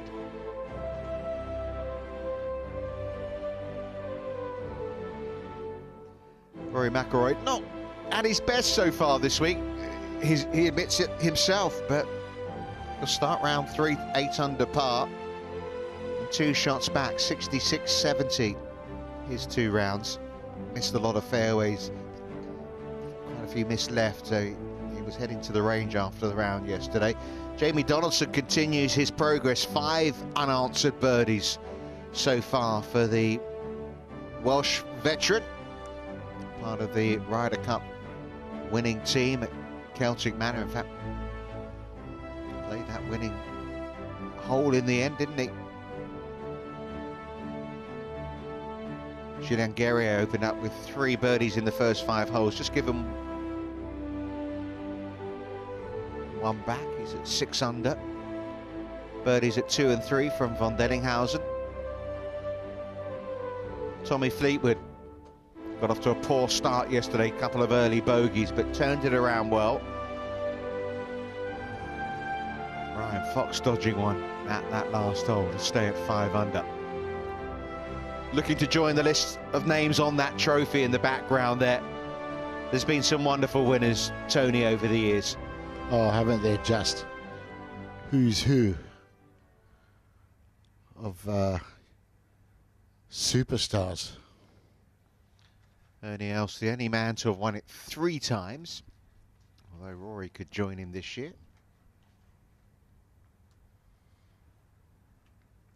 Just having a little check just to see that there's no mud underneath. Worth having a look, because it could affect what where you're trying to start this, if there is, but I think it's clean. That skyline, oh my goodness. With Giles to go first, just in that first cut down the right-hand side. 159 yards for him, and the pin in a nice location today. 19 on in that little bowl halfway up this green on the right, but you don't want to be short-siding yourself. It's not an easy up and down if you slightly leak it to the right. Acres of space to the left.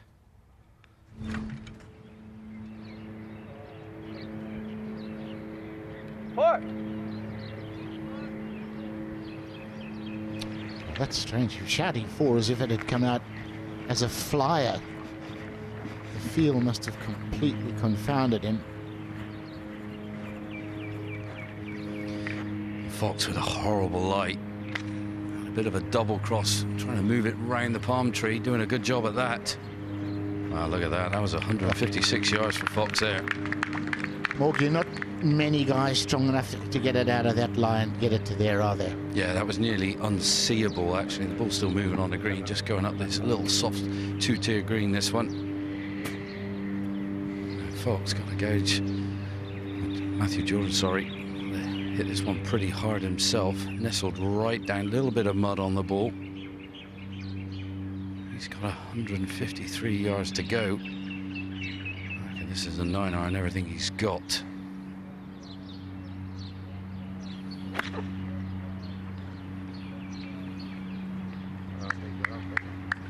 Oh, beautiful.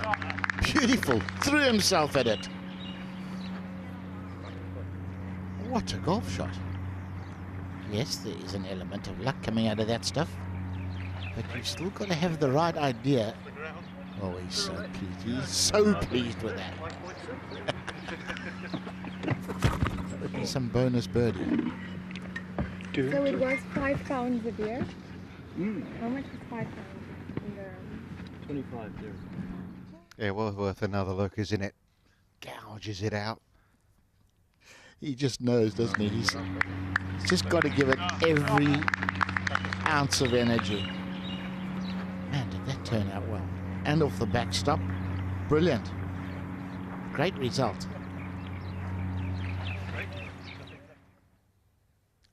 Longask.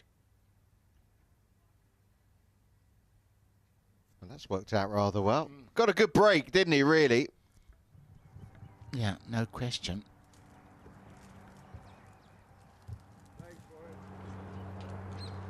You know, also went for the green there. And just, whereas Nikolai went into no man's land, he managed just to find somewhere where he could get a route through to the flag.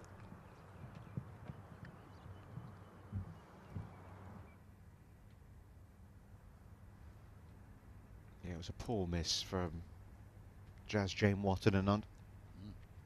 Yeah, you know, your money was on him to get it in the closest with the two lies that Jordan and Fox had. Nothing really goes according to plan in this game, does it? What an awkward chip coming Jazz's way here. On a bit of a knife's edge, this chip for him in the left rough, and you know, gets it a little bit too right, comes out, will catch the slope and filter off way to the right hand side and catch the little tear. He can bail out a little bit more to the left, use the camber back towards the flag. I think that's going to be his choice of shot. Little could have won this one. Dangles the carrot. You think, oh, do I fly a little bit further, take the trouble out of play? But if it doesn't come out right, back down where Ryan Fox is.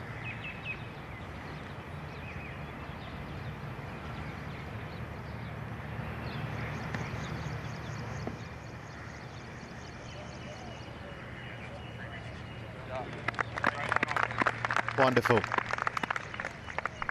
Super touch from a player turned pro at 15, actually made the cut on an Asian Tour event as an amateur at 14, whereas Ryan Fox, who's playing in this, blooming at 35, didn't really take up golf seriously until he was in the middle of his degree. He played cricket, he played at a very high level, played rugby, Larry's father at a pretty high level as well, and then turned to golf. So pretty high level. His dad's a legend. Yeah. Legend. This one, a breaker off the left-hand side for Fox. Don't blink, he hits it quick. Just asked his family if they were coming out.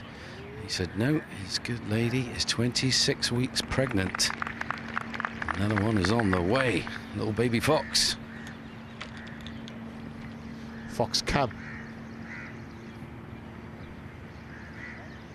Yeah, that's when a pro golfer's life becomes tough, when the babies come along. Particularly when, you know, when they get past kindergarten, start, you know, proper school. Oh man, then your life really does change. Yeah, I'm a big rugby fan. Obviously support the Bristol Bears where I live. And yeah, his dad, oh, I know, New Zealand player he was, an All Black. World Cup winning. Oh yeah.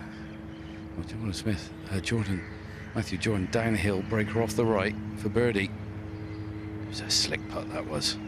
There's a sporting pedigree in the Jordan family as well. His grandfather played over 100 times for badminton for England, won a silver medal at the Commonwealth Games. So it's not just the Fox family that have sporting prowess. Well, I've never seen this. Shot. It was the original ball, went back miles. So that was his third shot, beg your pardon. Penalty, he took a found drop. the ball, yeah, 5. but he went back, I mean, over the jungle to the left on the other fairway. I'm trying to work out what the other fairway is. Great shot there.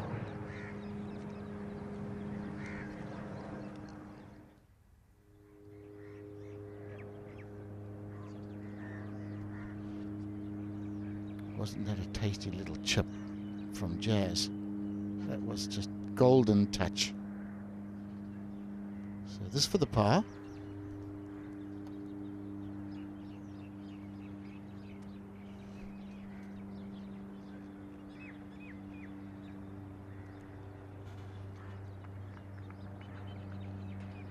Well, so far so good in this group. No drop shots between them, although the 6th will test them.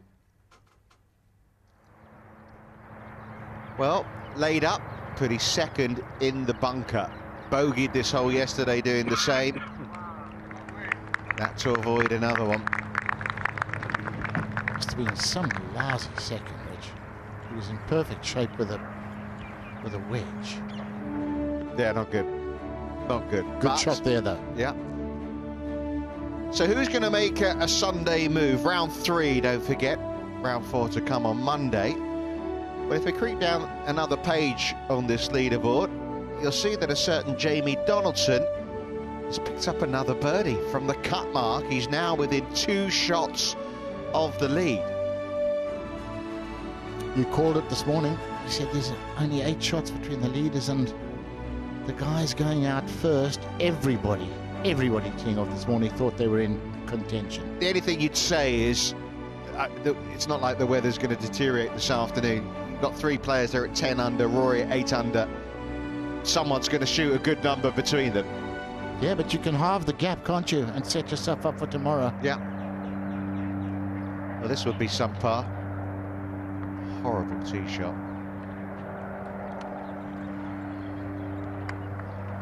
Drivable par 4. Took the risk, didn't get the reward, and he slips back to 4 under par. You know, looking back, I would say that's always the right club for him because he can reach. But when you think of how he was hitting it on the range, we watched this morning, we saw him hit 2 or 3 iron shots, and everyone he clunked, and he was displeased with it. You know, he obviously thinks he's got that sorted because otherwise he might not have gone driver. And had it come to 6th, what a tough cookie it is. A little soft dog leg from left to right. There's a big bunker on the right with 3 beautiful palm trees set like a bit of an island on the right-hand side. You can take it on, 294 to carry that bunker down that right-hand side. Fairway slopes away from you as well, making it very awkward. Very tight fairway, this one. Outward driver, this should suit his eye. I'll get my words out in a minute, boys. They had this tee shot in mind with Ryan Fox when they designed this hole. He must have got on that tee when he first saw it and thought, this is just for me. Langask for par, no.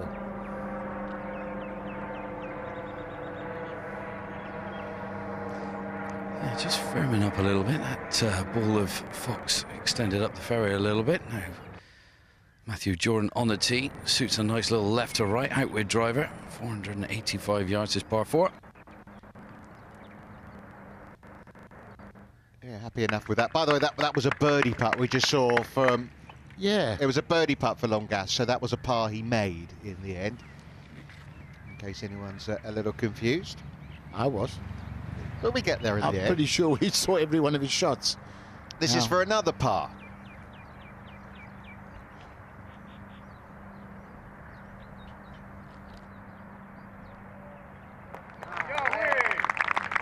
He's as good as anybody out there, you know, from 3 to 6 feet.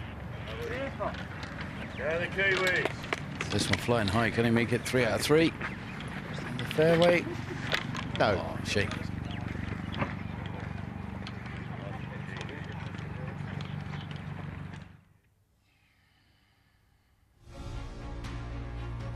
Round 3 of the Hero Dubai Desert Classic, and well, Jamie Donaldson might be done before the leaders head out. He might catch them as well. He's got a couple of scoreable holes to come, hasn't he, over those that closing stretch. 6 birdies already. Veteran Welshman making a Sunday move.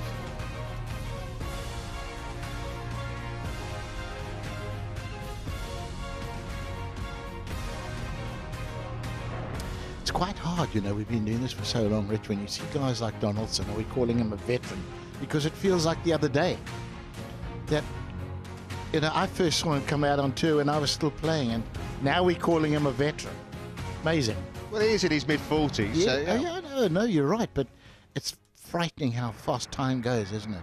Yeah, in our heads, we're all still young pups. Yeah.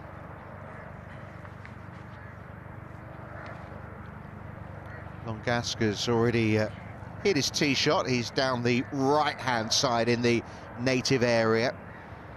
In amongst the sand down there. Perez next to go.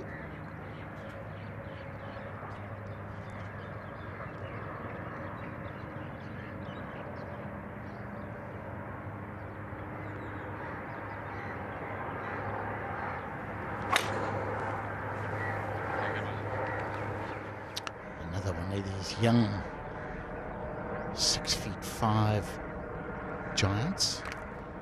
So many guys out there these days, 6'3", between 6'3" and up to 6'10". God, there's some big boys out there.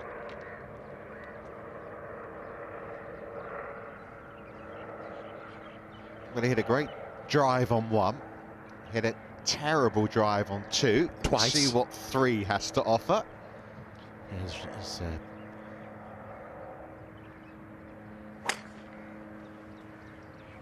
provision on the second was equally lousy. This looks better. No, not ideal. I think he's actually just smoothed that. Still hasn't hit a good one.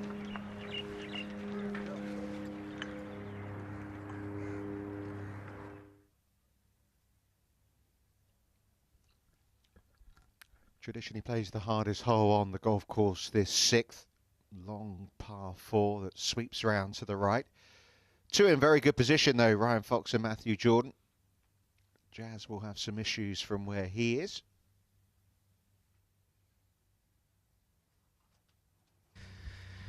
Well, good fortune for Jazz. He's found the bunker. He's drawn a beautiful lie with no lip in front of him whatsoever. I think he's going to get it up and over the tree, which is, I'd say about 30 yards just in front of him. 40 yards maybe. Shouldn't be in play. Can nip it off the top. He's got 170 yards to this front pin, which is only on 5. His 2 playing partners finding a fairway. Matthew Jordan on the left-hand side. He's got 150, and the whopping drive of Ryan Fox. Have a guess how far he's at that one, chaps. Drum roll. 360. You're going 360? Yep. What about you, Rich? Well, I could cheat, but I'll say he's gone 345. I've got him at 334. I don't know what it's saying on the Oh, screen. he must have miscued it. Yeah. That's what he's just told me. Call it a bit necky.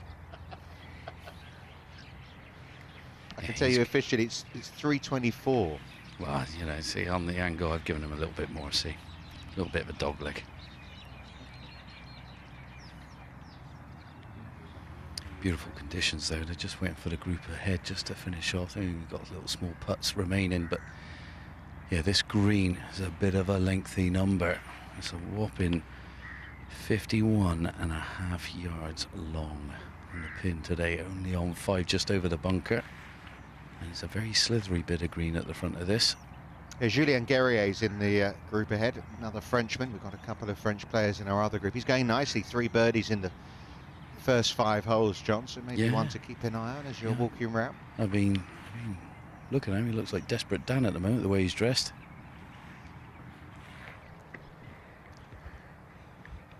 I can't remember. I'm trying to think what Desperate Dan dressed like. You're talking about comics, aren't you, John? Comic book. Oh, mate, I'm a cop, you know.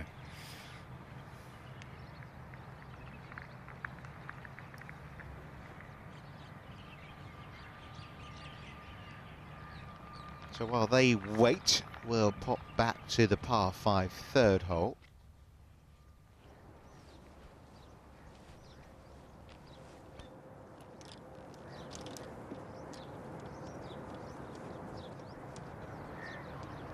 Yeah, that's where our comic book heroes went. There now it's all superheroes.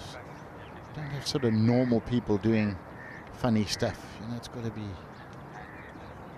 Green Lantern. Otherwise, nobody's interested. We all have a superhero. Mine is John Morgan. Oh, I knew lovely. There's a lot of love in the commentary box this week. Yeah, there is. There is. I'm loving it. Well, here we go. In for a treat here for Jazz. Let's see how he nips this one off the top. Just pretend you're Sandy Lyle for a minute. John, we'll come back to that in a moment. We're just keeping an eye on Victor Perez right now. There was a warning, wasn't it, that he likes it Abu Dhabi, although that was a different course. That was at the Abu Dhabi Golf Club as opposed to Yazlinks. He shot that 63. Come out a little dead. Very dead. Easy for that to happen. Now Jazz going, John. Yeah, just pretend when you're in these fairway bunkers that you're Sandy Lyle. Nip it off the top. Look at that. What a shot from 170. Or Matt Fitzpatrick as well. Oh, yeah, true. Sorry, modern day golfer. Yeah, we'll go with that. Yeah. Fitzy, the man, the US Open champ. What a win that was, wow. Which is why I think it was so impressive that the votes that Ryan Fox got, when you think what Rory did last year and what Fitzpatrick did at the US Open. Yeah, I mean, he was around all year. Ryan Fox got to know everyone. He's breath of fresh air, I've got to say now. Matthew Jordan from 150, feeling a rough ball on the fairway. Seems a nice little drifty left to right, this one. This is just a little 9-iron.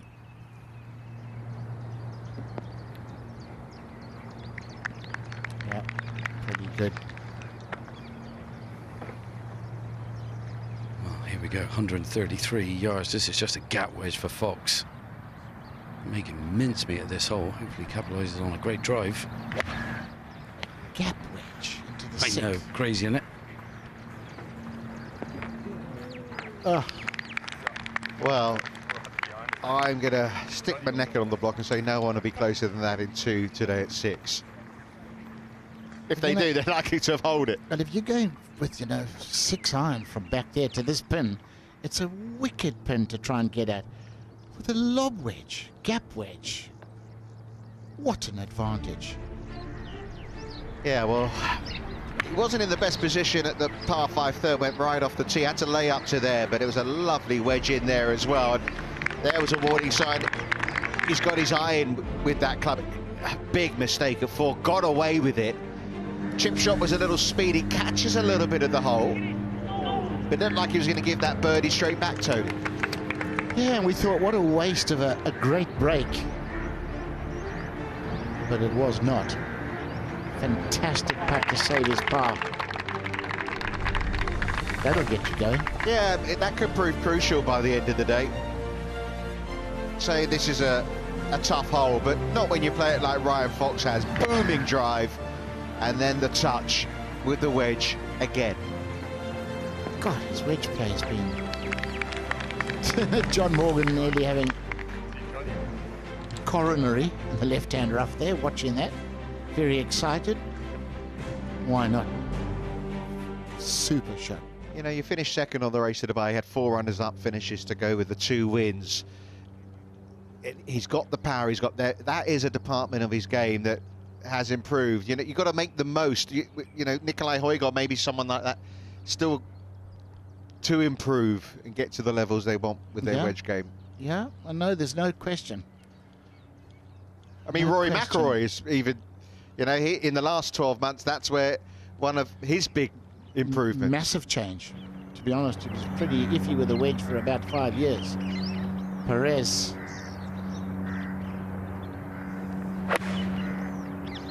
Would like to hit one of those Fox-type wedge shots here.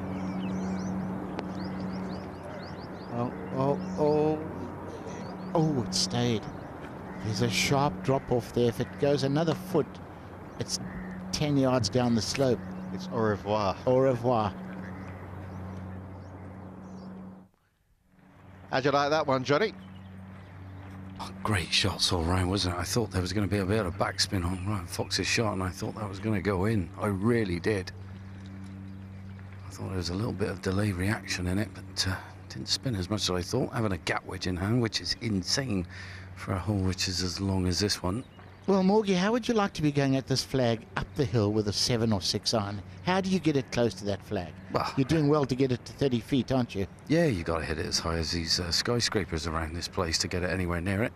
Come down with a bit of snow. It's a tough green to hit if you've got that kind of length of iron in your hand.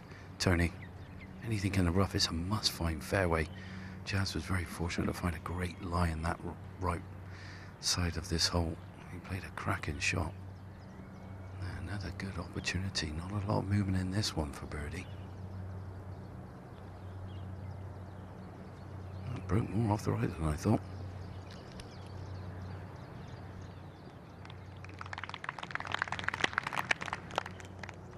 Yeah, we talk about the sporting prowess of the Jordans and the Foxes.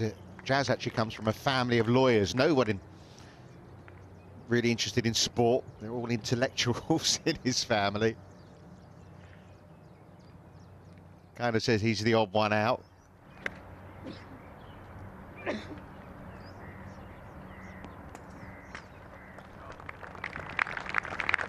Oh God, good shot. Not wanting to mess with that bunker. That'll do. Well, this one's definitely got a bit of left or right on it for Matthew Jordan. Good opportunity for a rare birdie. I think we can give Ryan Fox his putt. He's just a foot out from the hole. Nice to lock this one in.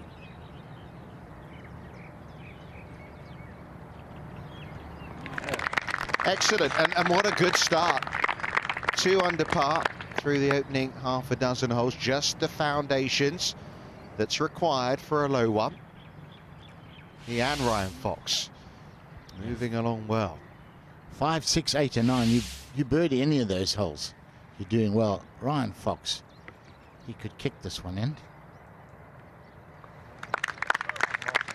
Well, there you go. This 6th hole, that's not as hard as you think, is it? No, well, there were only 2 birdies before these guys arrived. They're now 4.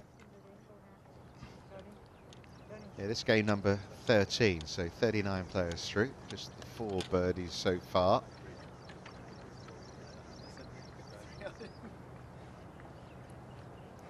But they both move to 6 under now. 4 back. Off to the 3rd. The snazzy shirted Longask with his birdie attempt.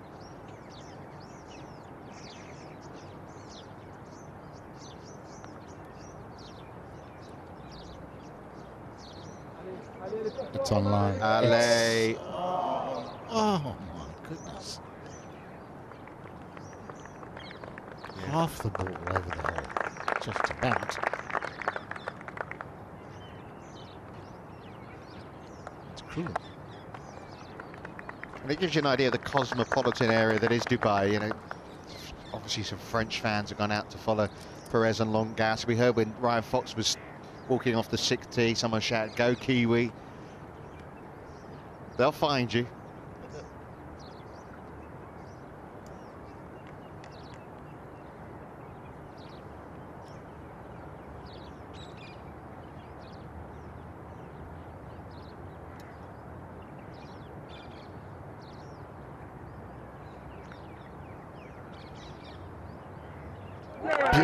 Beauty. A lot of players would have opted to putt that. The indifferent chippers would have putted that. He had the flag out, he had the intention, and played a little gem. Not his best hole out over the last week, but very nice nonetheless. No chest bump this time with his caddy, Alla the 17th last Sunday. Yeah, wasn't that astonishing? And he admitted, he said he got it slightly thin. He was trying to pitch it at the hole, pitched it sort of 6 or 8 feet by, but there was a slope there, came back, dead center into the back of the hole. Great shot. Well, he couldn't make the most of his length at 2. Oigard trying to get that first birdie here at 3. Nope. It's been a good start to the season. Hadn't had a top 10 in 10 months. Finished top 10 at the Australian Open, then another top 10 in Abu Dhabi last week. Played a fantastic golf as well at the Hero Cup. So the signs have been good at the start of this season for Nikolai.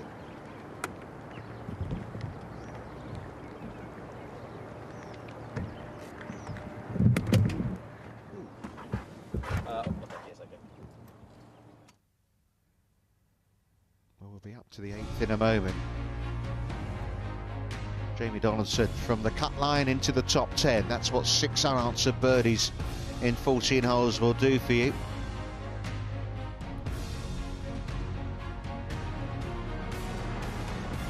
Angel Hidalgo excited to be playing in these Rolex Series events for the first time, although he says the event he's most looking forward to, Tony, is the Alfred Dunhill Links Championship. He's never played St Andrews before. Oh, it's a thrill, isn't it? Huge thrill. And Carnoustie, you know, he's playing 2 of the best links courses on the planet. He's gonna love it. Well, Rory McIlroy's world #1 position under threat this week if Jon Rahm had won, but they're done on the PGA Tour at the Farmers Insurance Open. So did finish top 10, Jon Rahm, but Rory has it within his own hands. Been a decent start to our feature group coverage.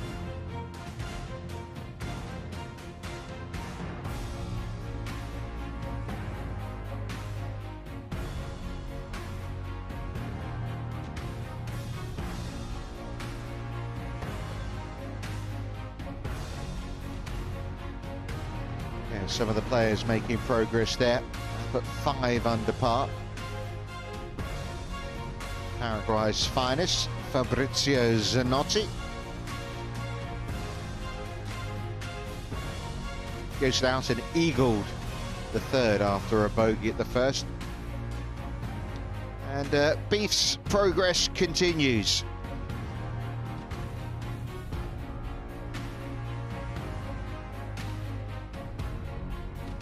Talking of beef, we had a nice bit of beef last night, didn't we? Yeah, we did. Went over to the shooting club. Gorgeous dinner.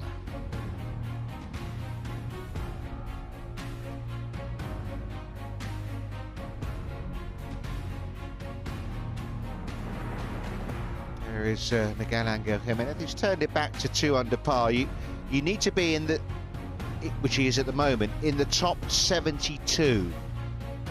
72 professionals, that is, so probably tied 74th would get you in, given where 2 of our amateurs are right now. Otherwise, you will not tee it up on Monday. You get your prize money for where you finish on the leaderboard at the end of round 3, but you don't get to play 4 rounds. That's because 87 players made the cut. It was touch and go for a while. 3 under was favourite for a little while. Yeah, I was watching it. I was watching it on my app yesterday afternoon. It was close. Oh, where you go? Bye. There she gone. Little dab chick. Go and find some breakfast.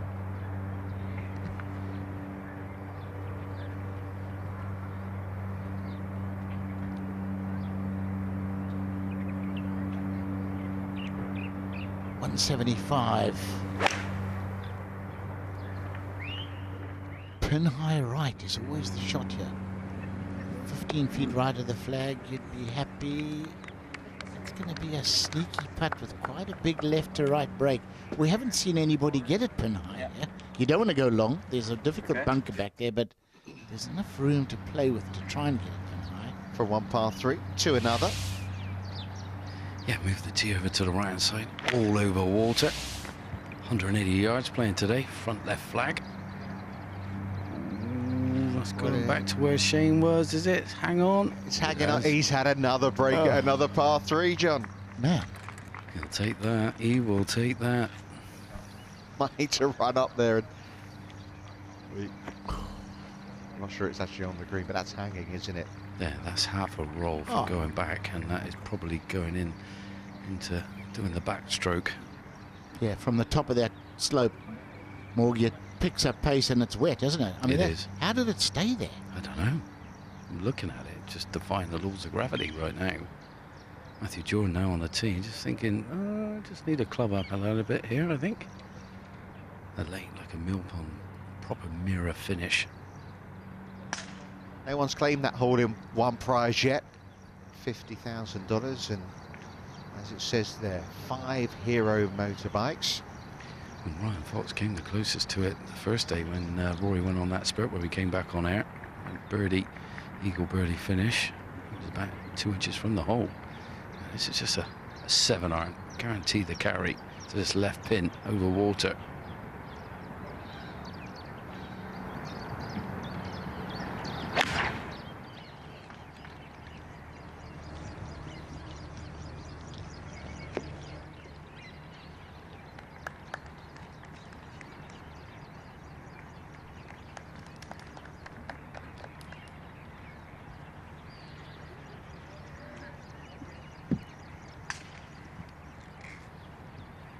Players just inches off the green.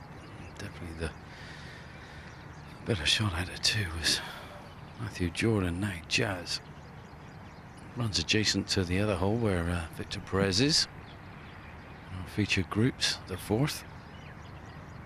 It was a bit of, I thought it was a bird, really psychedelic bird right by the edge of the water, but it's actually some blue rope coming out of the water. I wonder what bird that was. Just taking it on, straight at it. What a shot that is for Jazz. Quality from the Thai golfer.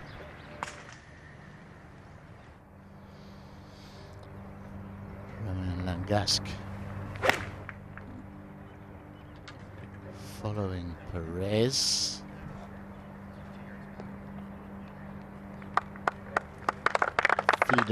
Feed around, nicely done.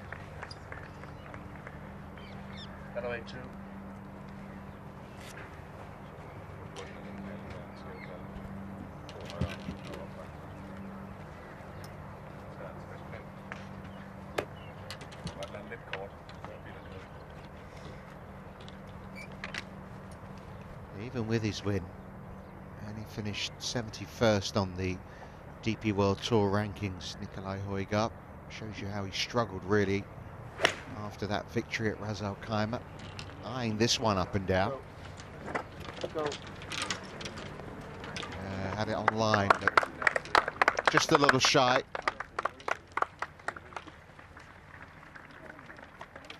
Yeah, another 5 yards up would have been perfect, but that's okay.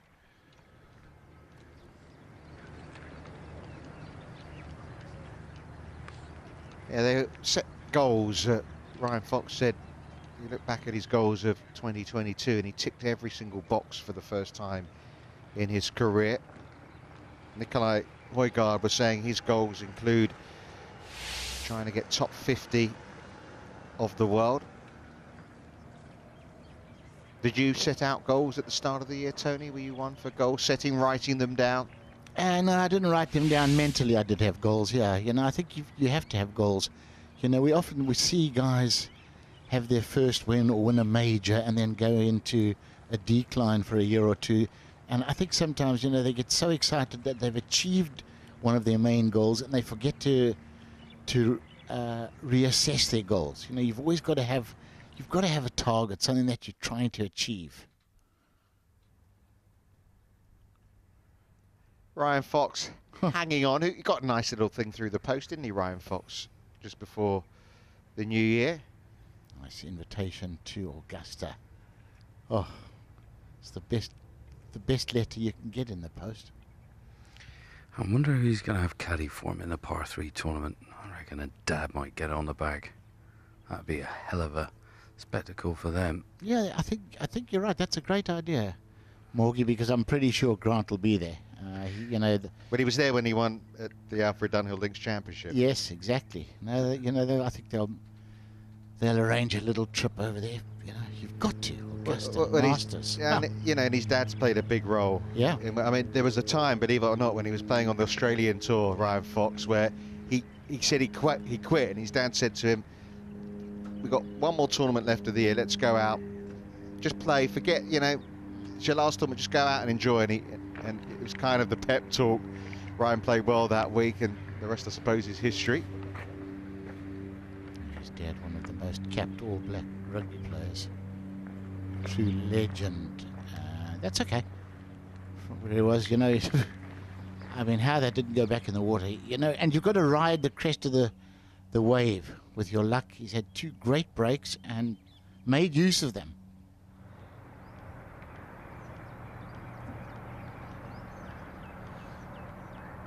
Now, this putt earlier on was so much quicker at the hole than we expected.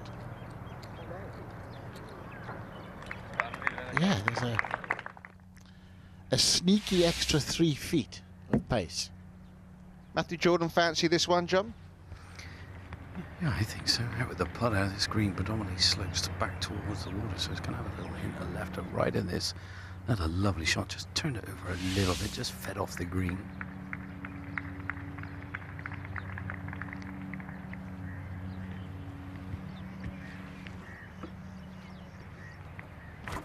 A little tentative. Might have to be tentative with this one, Tony. Yeah, well, I mean, you know, you can see the dark green towards us, so it is a little bit downhill. It's the first time I've been to this course since they relayed the greens prior to last year's tournament. I don't remember this being a downhill putt, but look how fast it is. Look how good it is. Look at that. I mean, I thought that was perfect for pace. I just do not remember it being that swift down there. They might have built a little basin in there when they relayed these greens. Well, the best of the bunch here. Jazz now with a real makeable birdie putt. Oh, hint off the right hand side. We're just going to start this on the edge of it. Doesn't hold much. Needs to start seeing the ball disappear.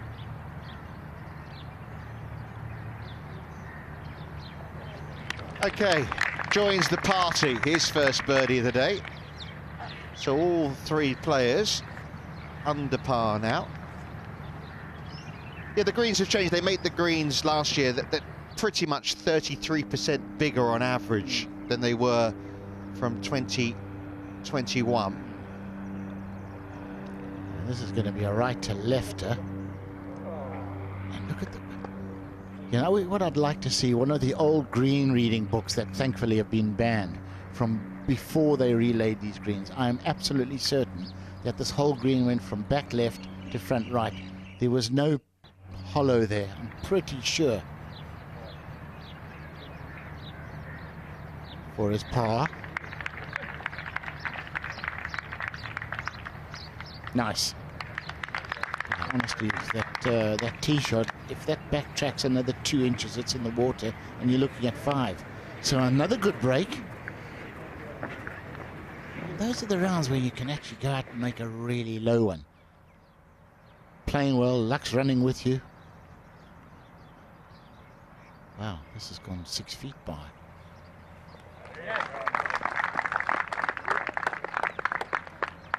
Yeah, he's looking impressive on the greens, Victor Perez.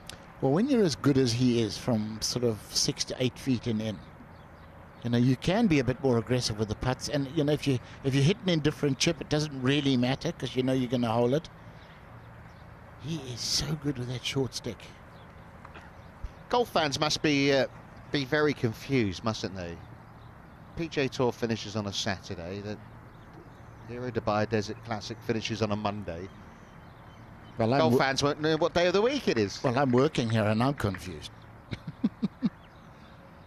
Right, he would have paid attention to Perez's.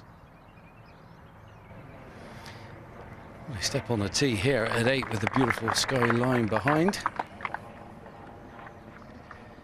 It's going to be Jazz on the tee first. Yeah, Jazz on the tee, getting the honour of that beautiful birdie there at 7. And yeah, nice little story for you. When they came back after the Huda blew, and Ryan Fox was playing with, obviously, the mighty Rory McIlroy. He never knew or envisioned what might come their way. They're looking at 8 to 9, which are tough holes, because this one is brute up the hill, dog leg from left to right, thinking, oh yeah, 2 pars would be nice. And then Rory goes eagle birdie. Unbelievable. He couldn't believe it. Gobsmack was telling me this story. Unfathomable stuff. And it comes from the best. Now this one looking like it's finding the fairway. Yeah, that's going to be good, isn't it? Ooh. It's fine. It's fine. Those 2 little palm trees that you see off the right of the fairway, just left of those, it's actually a TV tower through the far side of the fairway, which is the perfect line, according to Miguel Angel Jimenez. Yeah, you just feel like you can cut a little bit more off. It's going to suit the eye of this man. Yeah, I mean, he's 30, 40 yards longer than everybody else. That's going to just be ideal.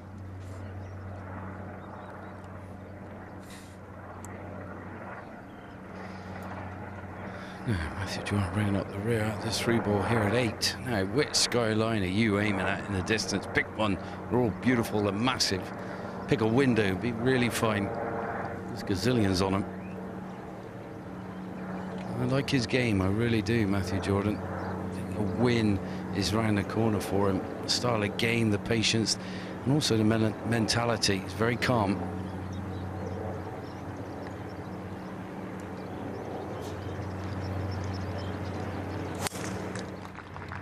Don't like that one, though. That is... He did that at 3 as well, didn't he? You know, with low spinning balls and low spinning drivers, it's very strange to hit a shot like that, particularly with his consistent swing. Yeah, it's a long way offline, as you can see from these tee shots. You were with me in Qatar last year, Tony, and he was so unlucky in that final. Do you remember the 10th hole when he played that second shot into the par 5? Yes. And they couldn't find his ball, and then the 3 minutes was up, and then the spotter down there said, oh, here it is. The ball's here. It was right by the green. Oh. Horrible, horrible break. It was. You really felt for him. Nice looking rhythm. He's watching it a little anxiously.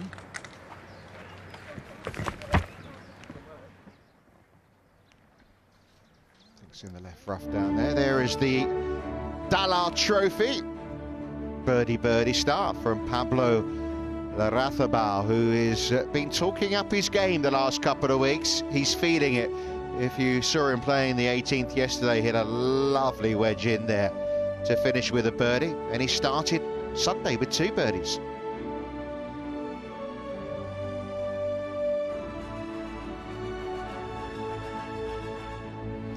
Not many people that love playing golf more than Pablo. Really just loves playing. And I like watching him play as well. Yeah, you know, he wears his heart on his sleeve. It is a good shot maker as well. Absolutely. You know, he's a great shot maker. He's got a lot of fire in the belly. Lets you know exactly what's on his mind. Always fun to watch. There is Ryan Fox and Matthew Jordan, although not an ideal spot down that left side for Jordan. Might be blocked out as well. We'll have a look at that in a short while. Robert McIntyre with an early birdie. His has come, I should say, an early 2 birdies. He dropped a shot at the first, but bounced back with 2 in a row after that.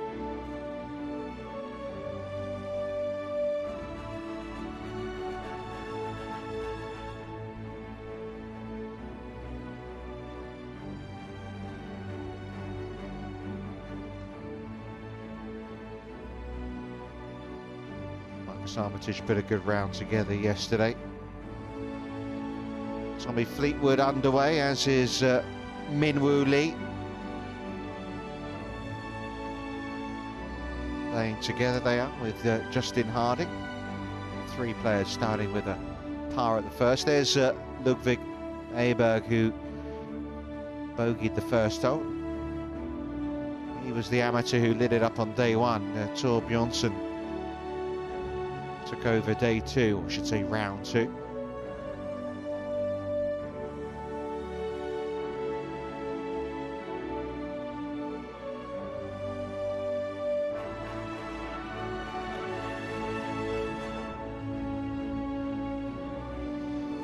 Andrew, aka Beef Johnston, just about a year out with injury.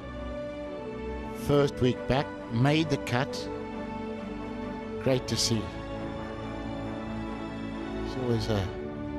But you never know, do you? Come back after that long out, and you don't know. It's like it's like when you start a new school year, if you can remember that, Tony. You know, you had that nerves. Yeah. Got to hit the ground running. And you don't know how your back's going to react. You know, you haven't played or practiced for 10 months.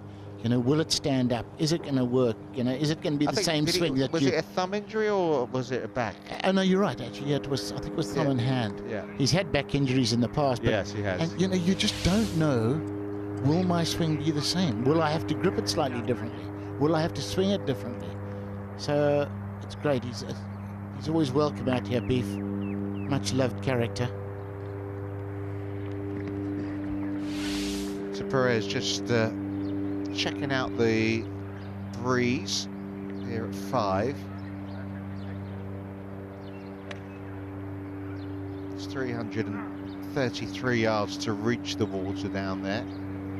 The players coming up well short of that.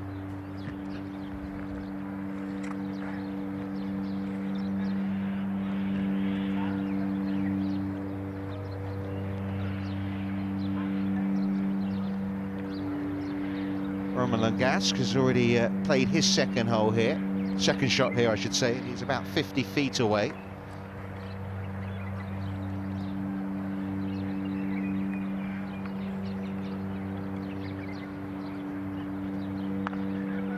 So it's going to be Nicolai Højgaard next to play.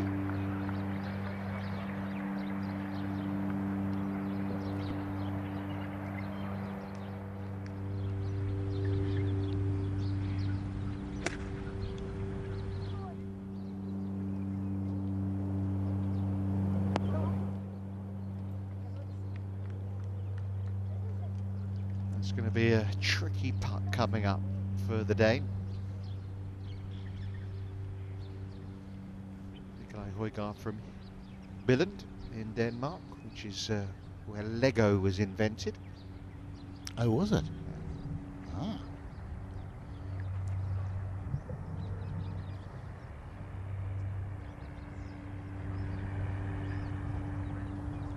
Did well to avoid that bunker, didn't he, Victor Perez?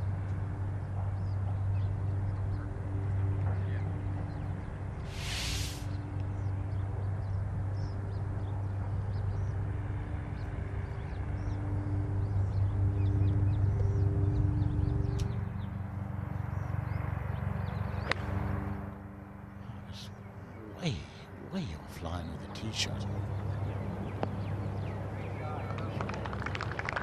I just catch the slope.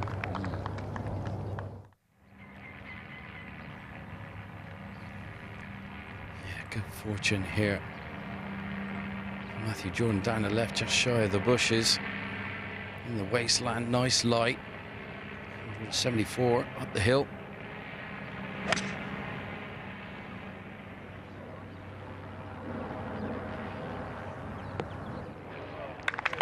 Wow, what a shot. Well, this is a similar pin location to the mighty Rory McIlroy shot. He came out the wasteland on the right-hand side, zipped it back in there, made eagle. Your man Ryan Fox, who's found the middle of this fairway, couldn't believe it. The wow factor of Rory McIlroy, world #1, coming up with some serious magic. Now, just in the first cut here for Jazz, grass going against you. They cut it back towards the tee. He's got 168. And another 10 up the hill.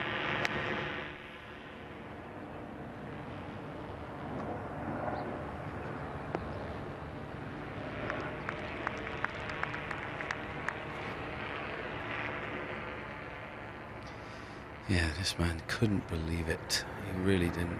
He thought, you know, par, you'll be happy. No, not 3 under for 2 holes. Anyway, find the middle of the fairway, 155 yards out. This is just a wedge.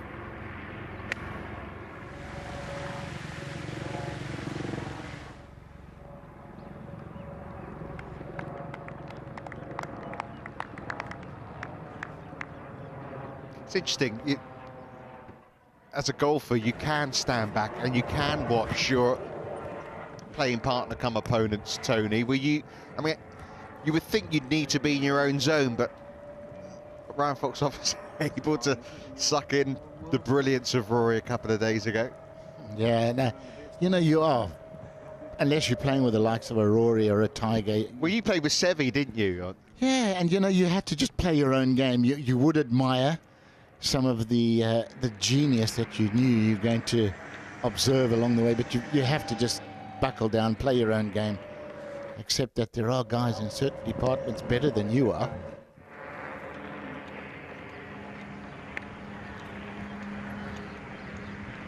Beautifully judged from Langasque. That's a cruel pin, you know. I always wondered why we had to have flags right on the change of grain like that, or in the midst of a little patch of a change of grain. I don't really think it's necessary. Move it a yard further left, I would say it's further, or a yard further back. Sometimes you could be put off by the brilliance of your playing partner, or you could be put off by their blue hair, couldn't you, John, really? Who would do something so silly like that? Trouble is, I can't do it anymore. You know, it's all falling out now, Richard. Well, you could put some blue on still on top of the head. Oh, that's true. That's true. But you know, you play with your idols. I had the luxury. I only got to play 1 hole with the mighty Tiger Woods, and he still played one of the best shots, one of the hardest shots. He had a 65-yard bunker shot, and he controlled the spin. It just had one hop and a stop, and they were so fast and soft, the greens. How he controlled it, I'll never know. But it's just stuff like that. You just think, oh my goodness, the wow factor. So after one hole, he'd had enough of you. Is that what you're saying? Yeah, well, he was playing through, actually. Well, I tried to skip in front of him and tried to join him, but he wasn't having any of it. He was chasing the sun, trying to get him before all the cameras got on him. Yeah, Morgie, players like Tiger and Seve, you know, you would see shots where you would look at, you know, the third player in your group, and you would just make eye contact and look at each other and go, no idea. I have no idea how he played that. If you and the other guy would be shaking his head, and just shots that you know, 999 out of 1,000 can't play. Higher than that even. That's true. And they always say, you know, don't meet your idols. You might be disappointed, but I was never disappointed. Got to meet the mighty Seve. What a legend. Introduced him to my mum and dad. Put his arm around him, said hello. God, just exactly what you need. Tiger, road race, food fight, 1 hole with him. Classic. I think you might have won the food fight, though.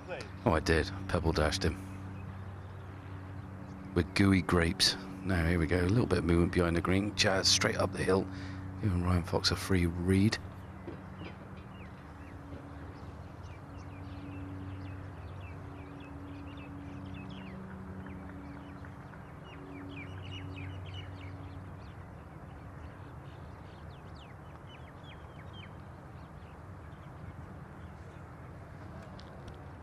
Well, not for the first time. Good, aggressive putt that just slips by for Jazz. Back to the 5th we go. Nikolai Højgaard.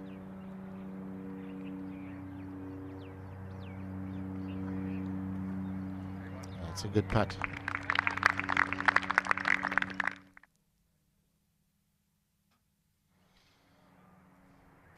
Birdie chance for Fox.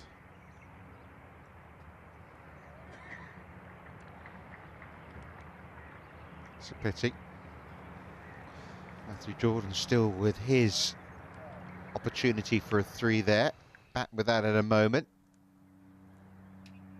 Victor Perez.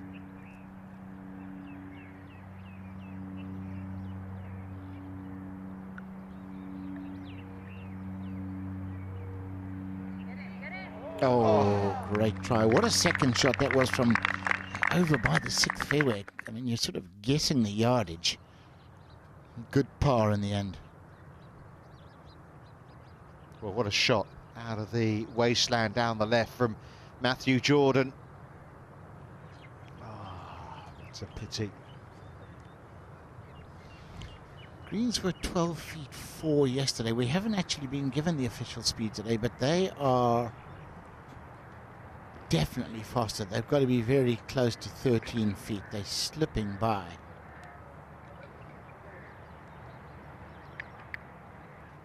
They slip by and keep going. Yeah, they are. I've just got the official through. 12 feet 9. So okay, a little bit quicker according to the officials. Yeah, 12.4 to 12.9 doesn't sound like a lot, but it's a lot when you're on the downhillers and they're drying out. So these are going to get quicker during the morning.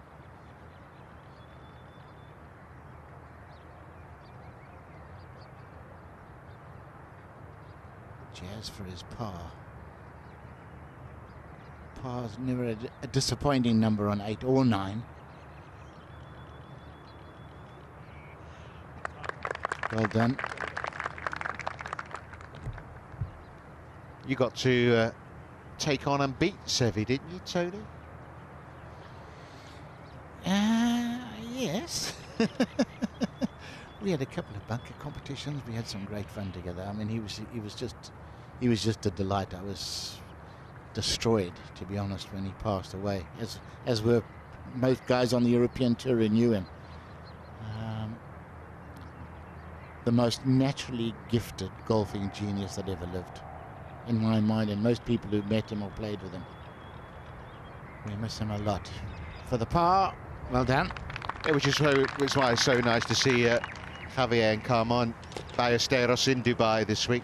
They're on hand to present the Seve Ballesteros Award to Ryan Fox, who we're watching here this morning in Dubai.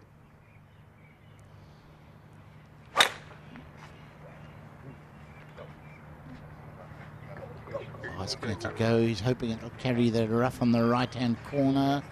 And the ball was showing. Might be okay.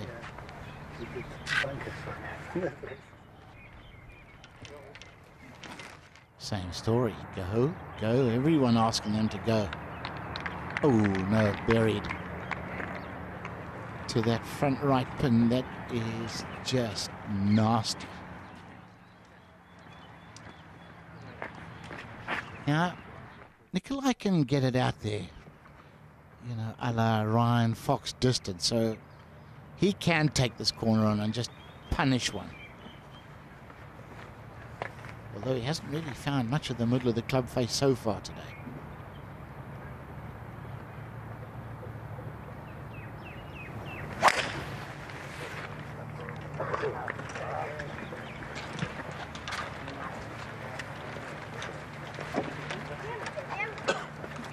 That's fine, especially where the pin is. Nice angle in. Pretty much takes the right-hand bunker out of play. Ryan Fox, just about seat, putting for his par here. Oh. Ouch. Well, that's just come from nowhere. Yeah, that was pretty short range, wasn't it? First drop shot in this group. Oh, that's going to hurt. Tough hole to come next.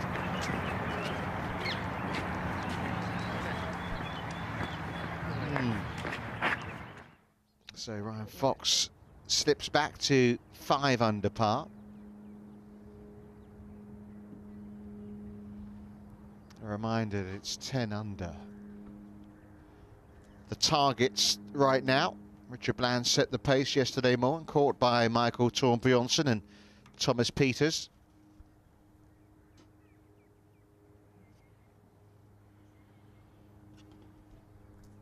So off to the 9th tee.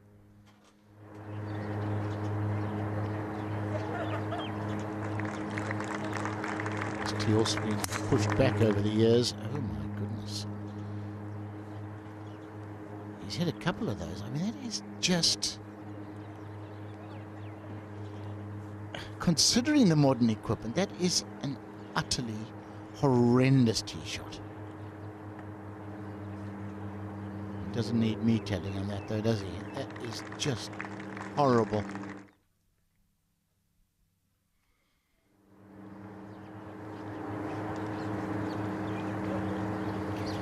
Well, you look down on this fairway.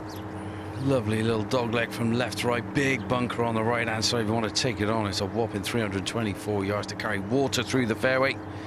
358 to reach. Matthew Jordan out with driver, taking on a little bit of it, I think.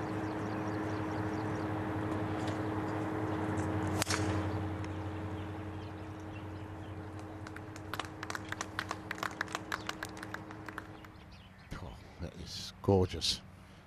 Tight down the right, feeds into the middle of the fairway. He's made that hole as short as he possibly could, which is a good thing because it's a beast. Yeah, what a hole, Tony. 488 yards. Now, a little bit disgruntled, Fox.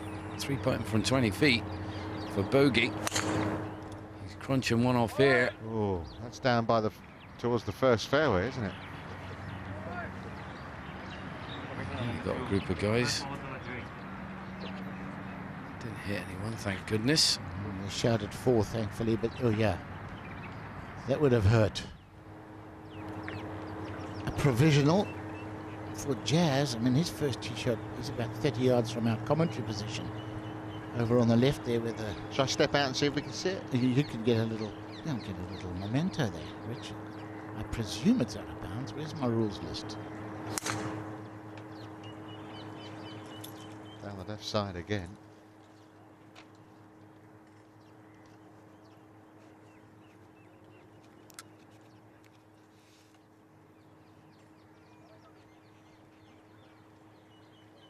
Well, some early promise is just the bumps a little bit here in this tough spell of the golf course. I have just found the 9th, left of the 9th in the TV compound is out of bounds. I'm pretty sure he's out unless it caught those bushes and dropped down. That would be a very lucky break, though. You can see the putting area down by the clubhouse. Week 3 of 4 in the Desert Swing Series, which concludes next week in Ras Al Khaimah. But this is the first ever event that was staged on the DP World Tour, the longest running in the Middle East. Here's a look at where the tee shots, no one on the fairway at 6.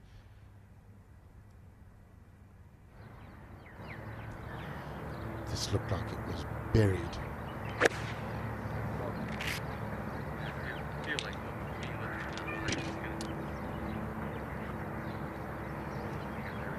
I think he's done pretty well to get it that far up, but it's not a fun chip. Wonder, could it have just reached the bunker? I think it'd be better off if it did.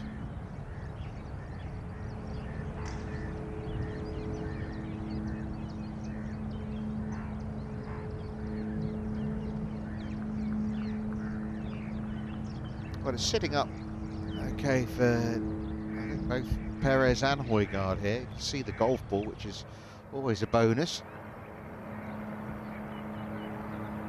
He'd love to get this just on the left edge of the green.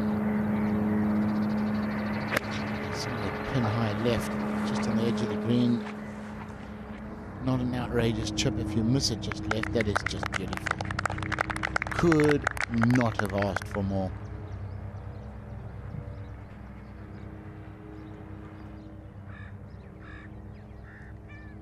Højgaard's got an angle and a lie, so if he was feeling confident, he wouldn't mind having a go at this pin, but I don't think he is particularly confident today with a long game. Hasn't been so far anyway.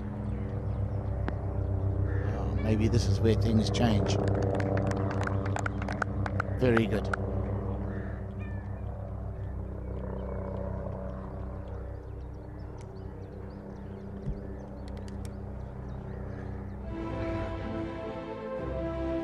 Well, you might be tuning in for the first time this week. Well, if so, where have you been? But it's Sunday.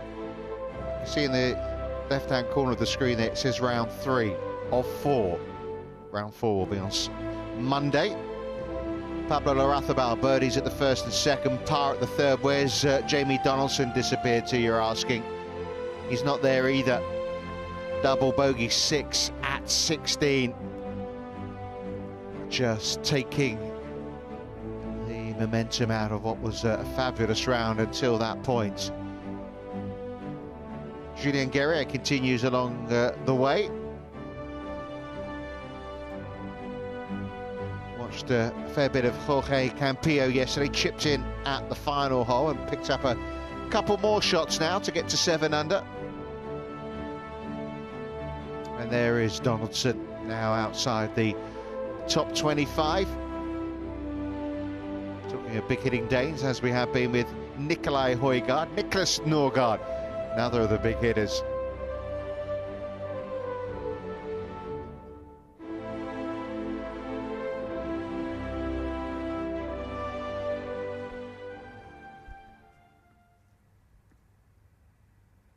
Now that tee shot from Jazz, is that the provisional ball? Yep. Yeah, no, the first one, which I know you were burrowing into your laptop trying to find some stats there. He was in the hedge left, and it looked pretty sure that it was out of bounds, and was. Well, Johnny can confirm that for us. Yeah, how's your head? The first one out of bounds there, Richard. Went straight into the commentary booth, I think. Yeah, so he's reloaded. His second ball off the tee. Now he's going to be playing for from the left rough and from a serious distance. How far is it, Mogsy? The flag's 33 back. This is a monster, isn't it? Oh, it is. This is 217 yards. And, well, the only good fortune, he's drawn a nice lie. He's drawn a nice hit. This could have been so much worse. On a downslope as well, not what you want. Water covering short of this green on the angle he is. The bailout is obviously right into the stands. A few drop zones you can pick and drop at. Still not for the faint-hearted though, this, is it? Yeah, I mean, 95% of the world would just run away in horror trying to play this shot. He's been playing some nice golf, solid, but yeah, that was out of character. A big wayward one off the tee. Got some interesting shots coming our way. Fox is down the right hand side in the wasteland. It's about 170 yards. He's got an interesting shot coming his way. Nice hard pan, just missed a couple of boats, but they got a nice bird's eye view for his second now. He's got to shake one round a tree. It'll be interesting to see. But a little bit of guessing work. I mean, he's just a little bit confused because this hole does get your attention. I mean, it's a tough cookie. 488 yards, par 4. Wrapped around with a big double green, shares it with 18. And if you take it on, you better be on your best behavior. You better connect with it. No. Back bunker's not where you want to be. That central bunker that splits between both flags. It's awkward up and down, so you've got to miss it a little bit right, but then you're short-sighting yourself where that pin is today. He's not confident with it, is he? He took a long time to decide.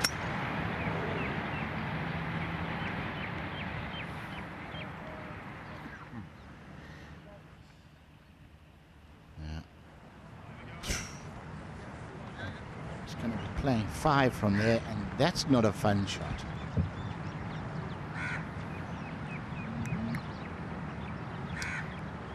Well, it's a bit of a flick of the coin. I think Fox is going to go. He looks like he's ready. He's got 170. He's got to cut this one round the tree. A little bit of hindrance with a branch behind him. It sounded nice. Well, it's not nice. I mean, it's right at it. Sat down. Yeah, that nearly hit the stick. It's unfortunate. John, I'm looking at the scoring. You know, Jamie Donaldson was going well, but obviously we haven't got the course set up, and until we're out and about, so we couldn't really see it before we came on air. But it's not that windy, but they're not finding it easy. No, the greens are drying out. That's what they had just before the downpour, and that was the trick, what they were going to play on the players. We see Matthew Jordan now from 177. That's why we're seeing a few of the scores not as good. The tee shot was 10 out of 10. And the second shot's about an 8. Super. It's hard to tell because these are players that had just made the cut, and the guys at the top of the leaderboard have turned it on a bit more. But early part of the day suggesting it might not see a 63 again today. On Gask. Oh my goodness. Well, it's all gone a little scrappy, hasn't it? Dear, oh dear, that was just... Oh, I don't know how to describe that. Needs to take a couple of deep breaths.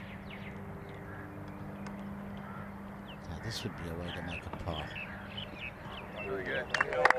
Okay. You know what?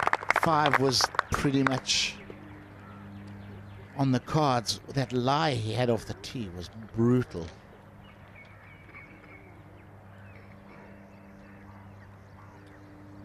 Don't know what he was trying to do with that chip.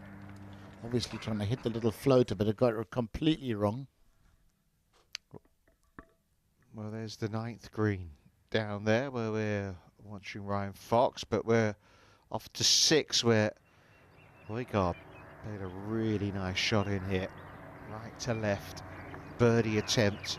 And fast. Oh.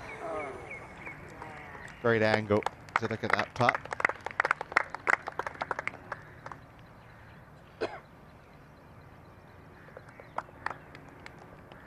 Solid 4. No birdies yet for the day. Yeah, and you're coming out here this morning thinking, knowing you need to shoot 67, 66, not a birdie yet. Well, Victor Perez is kind of leading the charge now, isn't he, of our feature group players? Oh, and he's got another. So, couple of birdies now, 7 under. He's only a shot outside the top 10.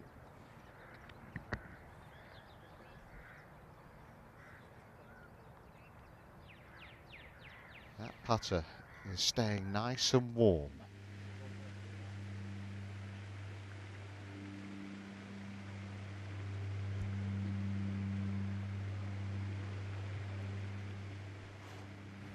Well, Jazz is waiting on the groups hitting into the 18th green because he's in that bunker. Fox is going grass against him.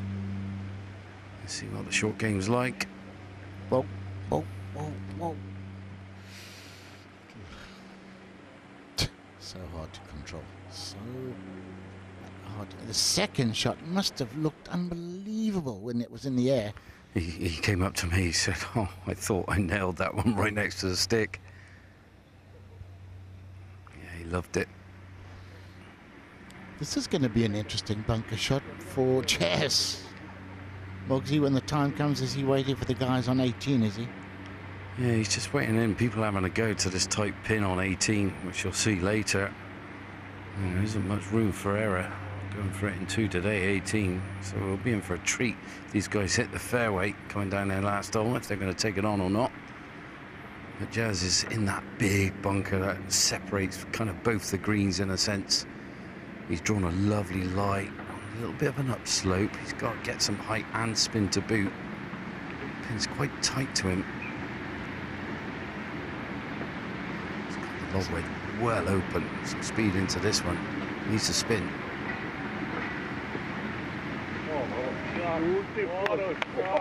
Now that is a golf shot. Well, it had been a horrible hole. It all ended rather well. How's that for a 5? Oh my God. Oh, it was odds on for a triple bogey 7. How about that? You know, there's a little strip of green there, that dark green, probably 2 yards of dark green that I think he was going to try and land it in, because he could have got a bit more bite there. Landed just short on the fringe, which worked out perfectly. What a 5, my goodness. Best bogey he's going to make all month. Maybe all year. Look at this. I mean, this is such a tough shot. Just short of the green. Hops, runs out. Perfect speed, right in the middle of the hole. He landed it in the perfect place.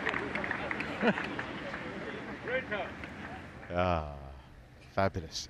It's nice when a bogey feels like an eagle. And it all got a bit scrappy, John. It was just lovely in the way of just kind of brightening things up again. Oh yeah, we needed that. Now we need Matthew John to slot this one in and make a real birdie.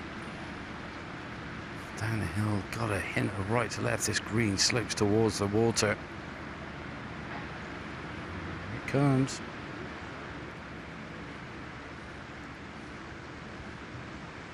Well, it was a very good front nine for Jordan. He had a lot of putts in the sort of 10-15 feet range that maybe 1 or 2 more could have dropped, but a good solid foundation.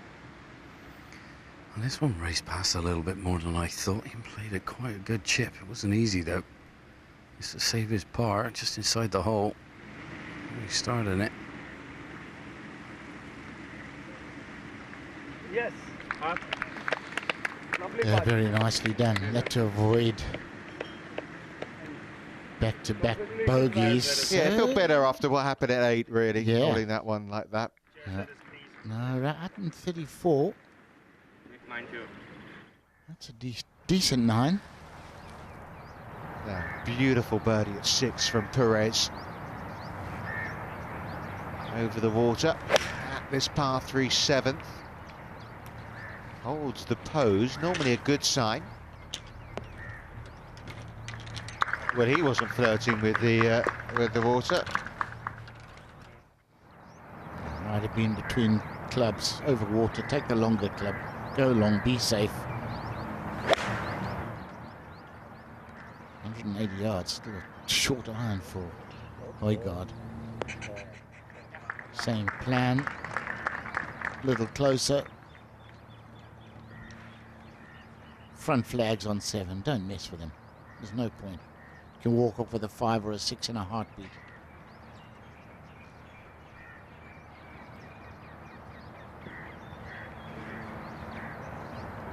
Just playing under its par, this 7th hole.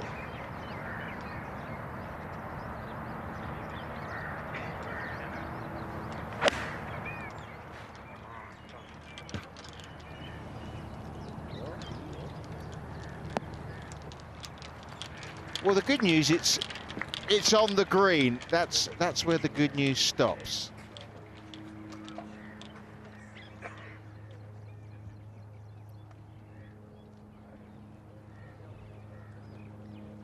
So it gets a little claustrophobic towards the end of the front 9. And then you can start breathing a little bit easier as you make the turn. Par 5, 10th hole.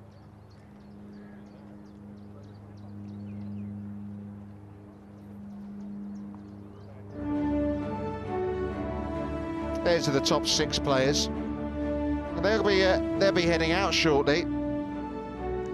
Final 3 ball, 12:15. The other 3 players below them, they head off at just after 12 o'clock. So in the next half an hour, everyone will be on the course.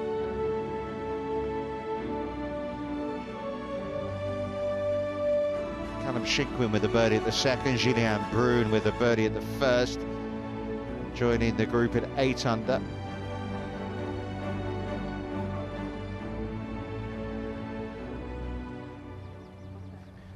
So our top feature group have made the turn, and so too has John Morgan. Yeah, well, they've got the hard holes out the way. Now they get a chance of quite a few birdies on this back 9, Richard. I mean, they start with this par 5. There's 3 par 5s on the back 9 here at the Emirates course. They start with this one. It's a bit of a beauty, 549 yards.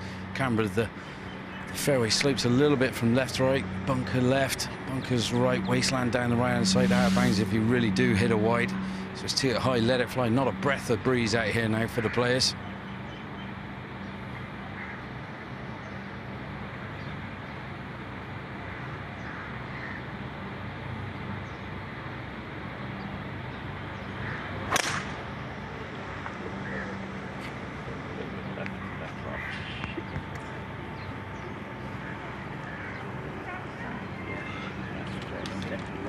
Just trickles off the fairway, but that's fine. Yeah, good hole this one. I mean, you've got to get a good drive away, find the fairway, a little raised green in the far distance. Causes a bit of havoc. This man got there in 2 shots into the breeze first day. Now out with driver, ready to pound. Yeah. Yeah, good. Great shot. 181 miles an hour ball speed. I'd break in half if I tried to do that. What would the average golfer's ball speed be then, John? Well, nowadays probably around 172, 173, I would have thought. So it's nearly 10 miles an hour beyond that. Considerable difference in distance. Now, Jazz. Yeah, good shot. So after all the rain we had here, yeah, in comparison, 168 there from Jazz. Flooding, people died, cars floating down the motorway here. Also found the fairway though. Gone crazy, crazy. They got a little lunchtime snack coming up for Jazz. Any bananas left? She's coming now.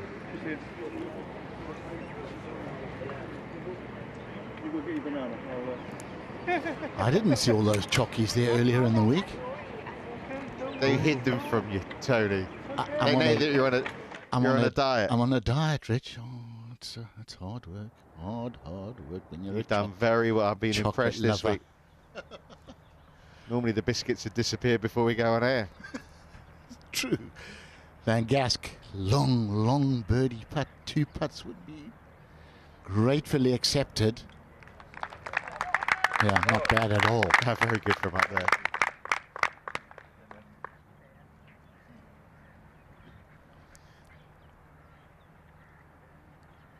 They're getting, for the first time this week, the greens are just starting to get that little sheen, aren't they? Mm. That's why the scoring is, they're firming up a little bit. Rough's thick. It's a real test. Well, when we were here on Tuesday and Wednesday, I mean, the course was presented so beautifully. It was in immaculate shape, and then we just had a deluge, absolute floods. Wednesday, Thursday. Right to left, it's not going to turn that much, is it? Well, not far away. Tell you what. Yes, it's crept on a bit, but he's left himself an uphiller. I love watching him hit those putts. He just hits them like there's not even the slightest chance he's ever going to miss one. Don't tempt fate. Yeah. Johnston, don't be an idiot now. Don't be a fool. But there are certain players, you know, Tiger was like that, wasn't he? Well, he still is when he plays. You know, when he's over the ball, the putter's just hanging, and you think, well, you know, all you've got to do from that posture is just take it back, let it go, and it's going to go in. Lovely to watch. Nice little viewing area for some of the spectators who have come this way. Now, Højgaard yet to make a birdie today. Give him probably a sort of a 5 out of 10 chance of making this one.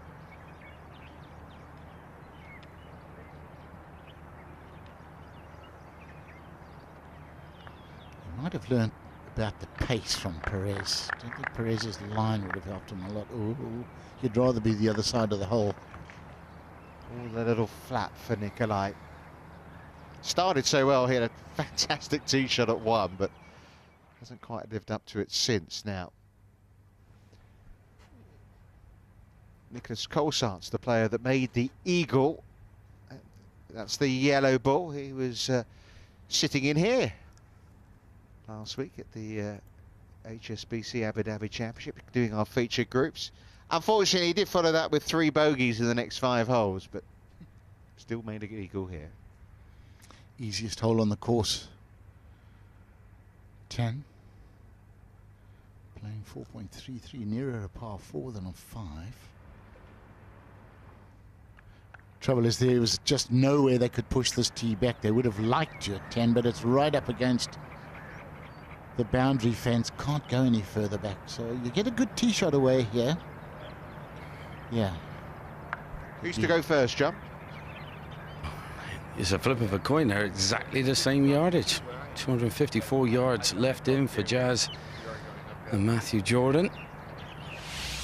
Matthew just ran into the first cut, so grass is slightly against him, but he's drawn not a bad lie. I think he get good bat on ball, but I think Jazz has won the toss, so he's going to go first. He looks jet set and ready to go. It's a big hit as well. I mean, it's a little raised greens, pear-shaped kind of green, pins front right.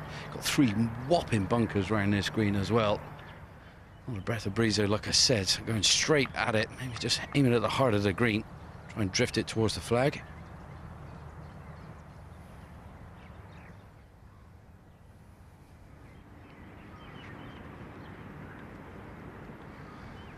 Cool, that was about 2 yards from perfection. Just gobbled up by the bunker. Yeah, 2 yards more carrying, that would have hit dry land on the green. Oh, Matthew Jordan gonna have to give this one a bit extra. Like I say, you know, they're starting. You can start to see the shine on the greenstone. You alluded to it. You can, but it's still that little bit soft. So you can fly in there with quite a non-lofted club, and it will stop, I feel, or hold up. It's all about the height. This one, though.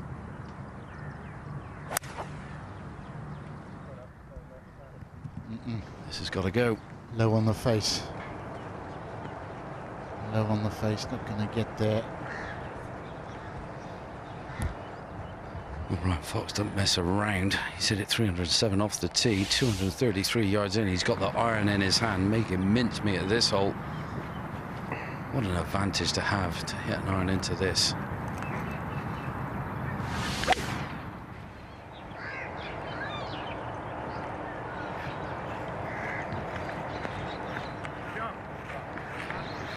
Sumptuous.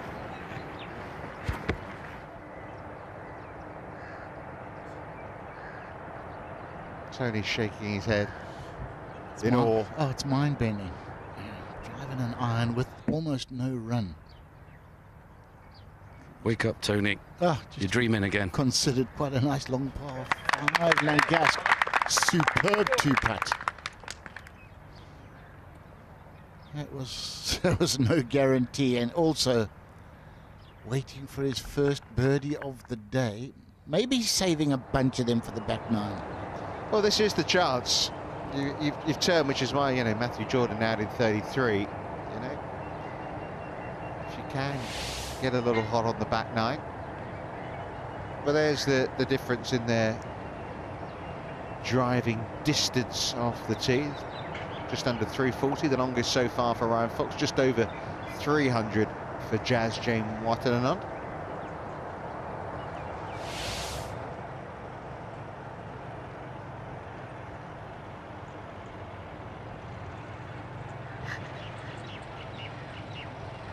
If you're the engraver, you want Ryan Fox rather than Jazz Jane Watanabe to win, don't you, really? There's a good chance you could make a mess of that one. 18, a little too far right, you would think. Unless it's outrageously long, no. But the sand is nice and compacted down there. Yeah. And they do have these little tractors that smooth it out, pull the brushes behind them, so it's okay there. Don't know what line you'd pick for Højgaard. Those two palm trees, the left-hand two palm trees short of the fairway. Over the right-hand one of those. Oh, it's drifting a little right there. Might not make the grass. No. Oh, pops out. And a good lie. Bonus. I think he's swinging with it himself because he's not confident with his strike. You know, normally he's a lot longer than that. He's smooth and just trying to get it in play. I'd like to, if we line him, Ryan Fox and Min Woo Lee up this week, who would be further out there? I think Min Woo might shade it. This week, maybe. Normally, I'd say Højgaard. All three of them long, though. Now, that is just...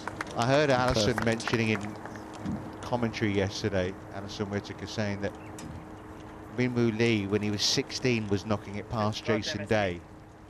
Oh, wow. That takes some doing. For you imagine you're Jason Day, you're one of the best players in the world. This 16-year-old turns up and knocks it past you. And can you imagine, he's slightly built now. Can you imagine what he was like when he was 16? He must have looked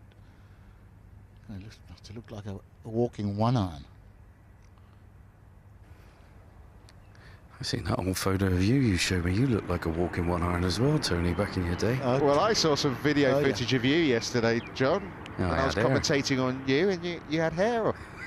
Lots of it. That was a long time ago, eh? No, Matthew Jordan on a little downslope. Not easy, this one. Bit of green to work with. This goes away from you, and the green goes away from you, so you've got to zip it.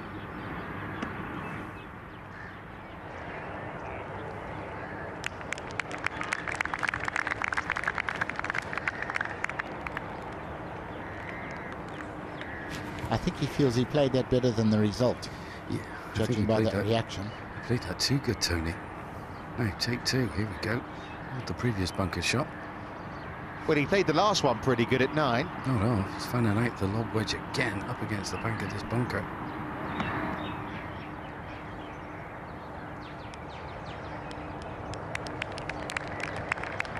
Just releases on, doesn't it? I got to guess a game for you. We had 233 yards for Ryan Fox. What iron do you think he hit in there? You're going to break my heart now, Morgan. We'll have a guess, Tony, go on. Well, it sounds something outrageous. 4-iron. 5-iron. Read it and weep. Goodness sakes. 233-yard 5-iron? Yep. Flown all the way. I mean, that's insane, isn't it? He's actually a silverback gorilla in disguise, isn't he? He is. I got the walk down. I can walk like him. 5-iron, Moxie. That is incredible. It is. What an attribute to have. And Fox from the back right-hand side of this green, pear-shaped green. And the green looks like it's going from right to left. He comes down a hill, but it's a little bit into green as well. So a bit of an optical illusion. Feels like it's down. See how he plays it.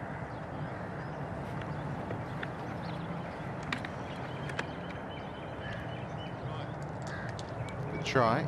They're not easy green to read, guys. You know, Morgie, I think when they redid these greens 2 years ago, I think they actually reduced some of the slope, which has made them harder to read, hasn't it? Well, we had a cracking conversation.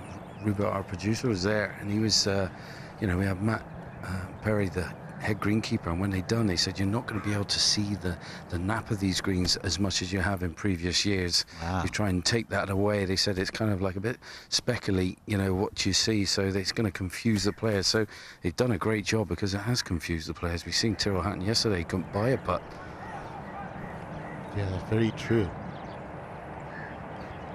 But you know what it's like, Morgie, the more subtle greens, the harder they are to read. You know, when you've got, you know, big rolling slopes, any fool can see it, but subtly, and I remember when we used to play at Fulford in York, there were such tiny little breaks that they were almost invisible, but the ball always moved.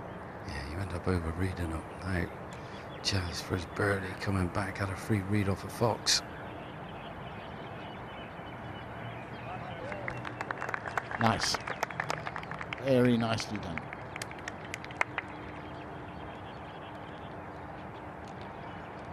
Five under.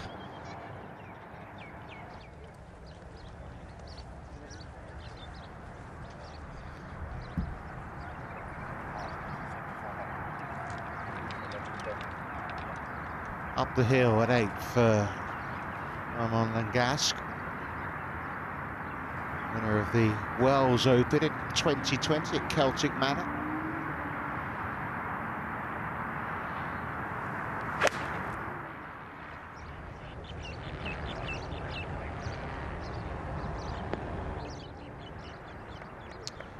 Pretty much what he did on the previous hole, leaking the irons out right and a long way from the hole. Well, Perez has taken Højgaard by a yard here.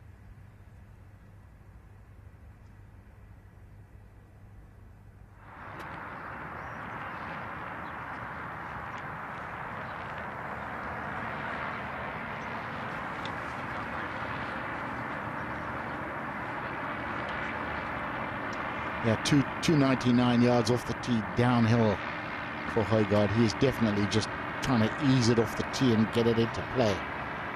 And when he catches one, he's in the 320, 330 range.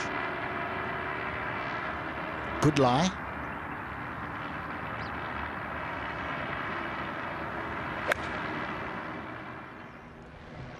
Also leaked it right.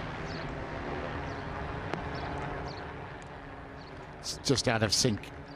His swing is just a little out of sync at the moment.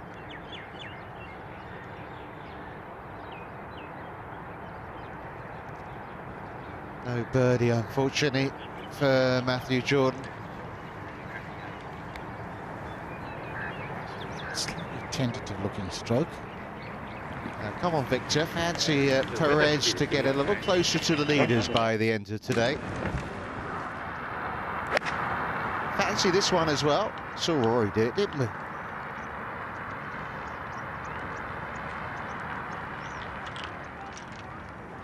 Well, safe. Some mileage of putts there in that group. Yeah.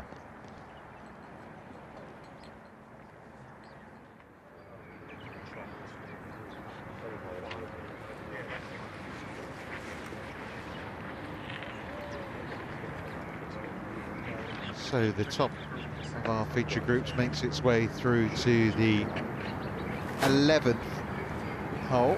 Just confirm for us the scores on the night. We saw Matthew Jordan make the 5, John. Yeah, you got Fox made birdie, 2-putted, and then Jazz made birdie as well. Got up and down out of the bunkers. We see Fox now, 184. This is playing it back right pin. This should suit his eye. Straight at it. Good shot, 184. So if he hit his 5-iron, 233. That was probably a little putter, was it, Mogsy? Lob wedge. No, I mean, it's giving me a migraine. I've had the luxury all last year. I got so many times I was able to follow Ryan Fox. So I get the gist to kind of not full blown with his yardages because he's just got so many gears, Tony. Yeah. I mean, literally, and I just know he hits it so far. I mean, it must be demoralising for someone like Jazz, Matthew Jordan looking on. It's probably 2 clubs less he's hitting, you know? You would never look in his bag, would you, to see what he's hitting? It's pointless. No, don't look. Just do your head in. Now, nice smooth swing recorded for Jazz.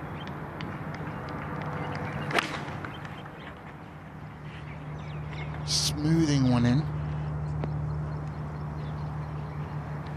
There is a hole-in-one prize at this 11th. A couple of nights stay at the New Atlantis, the Royal Hotel, in the skyscraper penthouse, of course.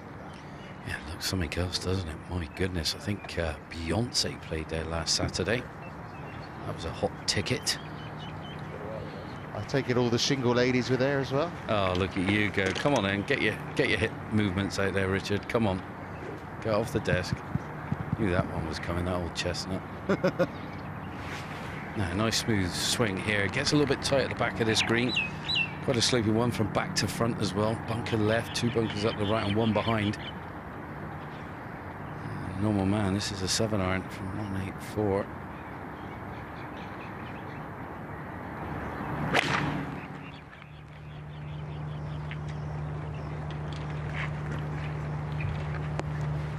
Lovely, lovely.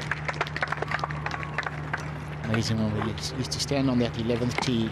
You looked over the green and all you saw to the horizon was desert. And now it's just huge high-rise buildings and incredible change over 30 years. Well, Longaska's already played here and still has work to do for his par, but they're, given where their seconds finished, Tony, there were going to be 3 good pars in the end here. Yeah, you're right.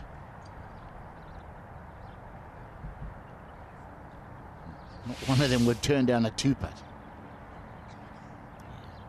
Aiming quite a long way right here too, Perez. Expecting, wow, a good 6 or 7 feet of break. And he wasn't far wrong, was he? Good try. Good judgment, very nice. It's got the touch. It's got the pace of these greens measured, Victor Perez. Still feel he could be a threat of making it back-to-back Rolex Series wins here. Just depends how the leaders start as well. It's a tricky front 9. Kept his car clean so far.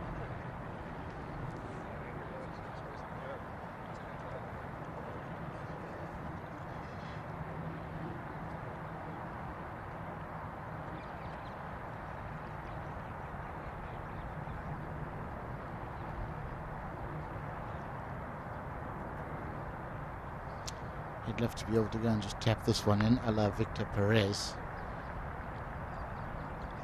Slowly, slowly, slowly. Oh, another one of those. Work to do. Sweat it out. Hopefully hole it. I also noticed when we were walking down the 11th, there's a load of solar panels, isn't there? Down that, just flanking down the left-hand side, all parts of the green initiative that's on the DP World Tour this year. All 5 Rolex Series events, carbon neutral. Yeah, we gotta save our world, haven't we? So here we go. Jazz now, a little delicate number coming up, a little fluffy light. Just gonna lob this one up just onto the fringe of the green. Should break a little bit off his right once on there. Just hold the loft nicely, glide it through.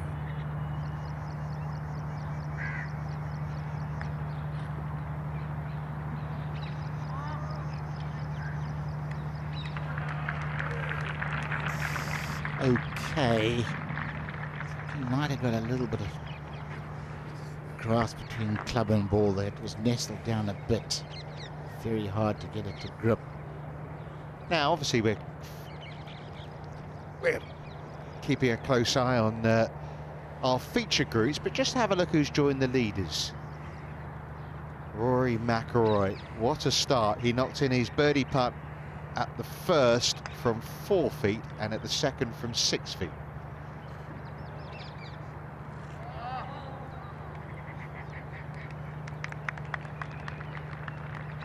It was a lovely tee shot from Ryan Fox, just coming up a little shy, so he remains 4 back. Some start from Rory though, Tony. Oh, it's a lovely leaderboard, isn't it? Well, we're going to knock off early today. Do you think we should go ahead and watch him? Watch the Irishman. Be rude not to, wouldn't it, really? It really would. We can have a buggy, Rich. We've got our badges, bit of lunch, bit of... are you in? I'm in.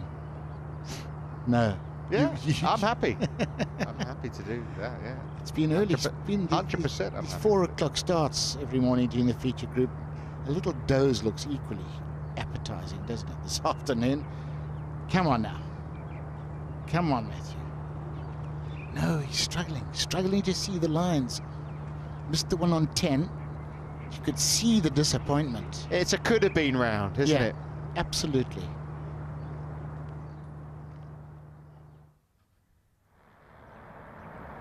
That's another drop shot for Romain Langasque.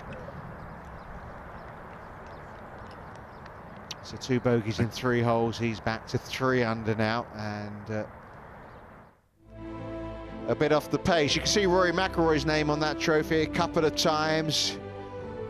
His first ever DP World Tour title came here in 2009. He played here as an amateur in 2006 and 2007. He's alongside an amateur there, isn't he, at the top of the leaderboard? Bland, Peters and Torbjornsson have company from the world #1.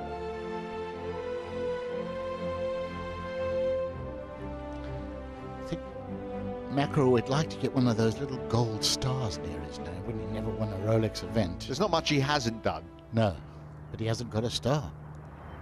We should mention it to him. Or you can. Jazz chipped down to here. Good chip, actually, to get here. That was not easy. Well done. Good par. Little spring in the step there. He's grateful for that. The thing is, we've got to persuade John as well, otherwise he's walking back, isn't it? John is the greatest golf lover. He would actually be happy to stand on our shoulders to watch McIlroy. We'll see. This for the par. Looked like he put a good stroke on the previous putt. The one on 10 wasn't as convincing. Here you can see the frustrations just starting to niggle because he's playing very well. Lots of chances missed. Yeah. If you're going to be a tour pro, you've got to get used to disappointment. Oh, there's a tee shot. This has got to be perfection, hasn't it? It's like a frozen rope, wasn't it, that one? Don't you dare. Don't you dare run off the field. No. That's perfect.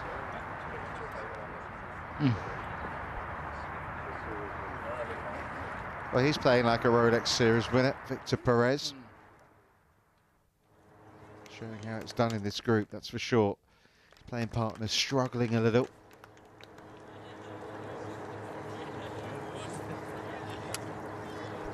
#1 ranked means it's the hardest hole on the course.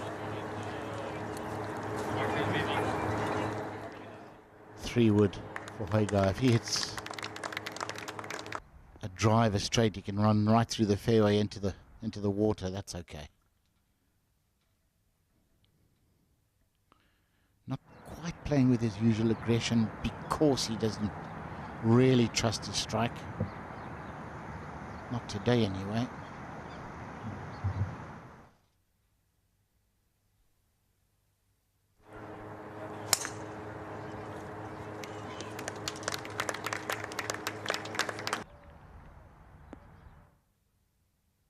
Yep. Don't see too many better than that. Made it look easy. Don't see too many groups with all 3 on the fairway either.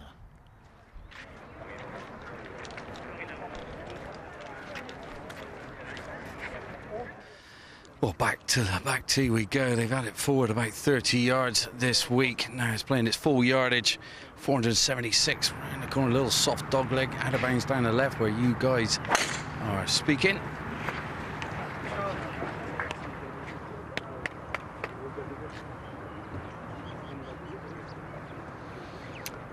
Yeah, it's a long way down. Yeah, that nestled, didn't it?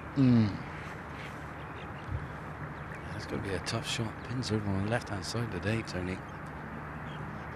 Yeah, not be an easy one to get close. Not where you want to be, Morgie.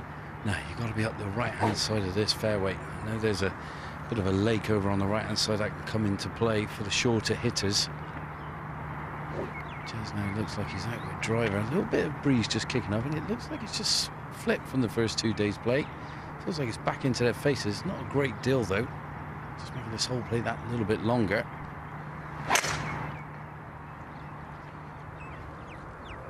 Oh dear. Well, he's had the left going a little bit, and that's, at least we saw it bounce. Yeah, that's finished okay, that one, Richard. It's very hard and compact after the rain. The wasteland down the right-hand side now. Matthew Jordan. Suits a nice little drifty draw from right to left for this right-hander. See the camera of this hole. Just aiming at the far tall palm tree in the distance through the fairway between the bunkers. That's your aim off the tee. Get your beady eyes on it.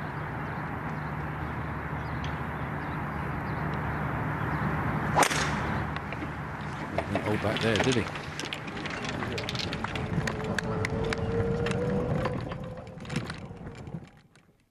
Okay, past the palms is okay. Well, yeah, I'm not sure if his backswing's going to be impeded there, though. I think it's far enough past, Rich. I think it's still, look, it's still the wrong side to be for that flag, but if he's got a good line, he gets a good strike, it's doable. Probably better than being in the left-hand rough, to be honest. As long as you say, the palm tree's not impeding the backswing. Could have seen the name of Dan Bradbury there, picked up a birdie following up where he left off with that round of 63 yesterday. Sean Norris making some progress. 67, best round of the day so far, has come from Richard Mansell. 6 birdies, 2 to finish with. Just to update you, there has been a slight change. We've now got a 5-way tie at the top of the leaderboard because Patrick Reed has joined the group there at 10 under par. And actually, make that 6-way tie because Adrianaus has birdied the first. Quite hard to keep up with this, isn't it? Wow. 6-way tie. We said, beginning of the day, Rich, anybody who made the cut can win this tournament. 8 shots between first and last overnight. Yeah, well, Perez started 2 back going into the weekend in Abu Dhabi last week. Started today 5 shots adrift, but he's within 3 now and coming towards the turn, playing here with Nikolai Højgaard.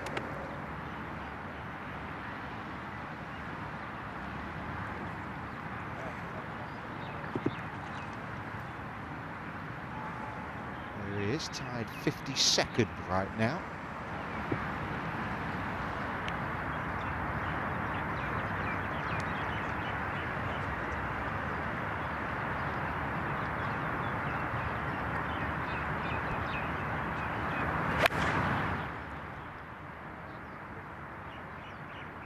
Trying to move it from right to left. That's fine.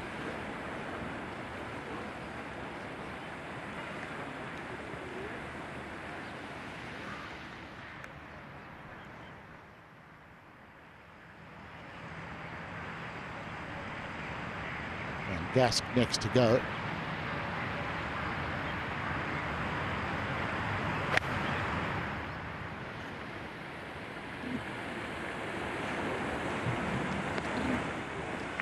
So far, so good. Very nice from Long Gask. They're getting closer, Tony. They are. Stalking it, not too much can go wrong with that swing, I don't think. Short of the parallel, shortish backswing, great acceleration, great weight shift. Simple stuff. A bit John Rahmish, a little longer, but you've got to be as strong as a rhino to swing it as short as Rahm does and hit it the way he does.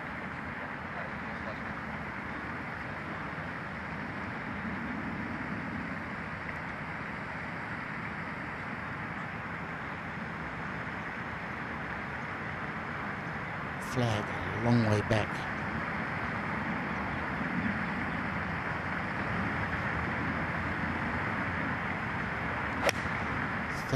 Yards up the green, just a couple of yards behind it. No reason not to take dead aim like that. Excellent.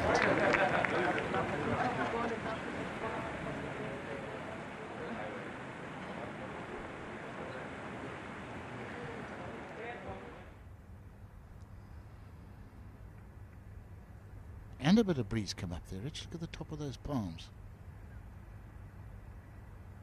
Yeah, not nowhere much. near as breezy as it was the first couple of days. No, not close.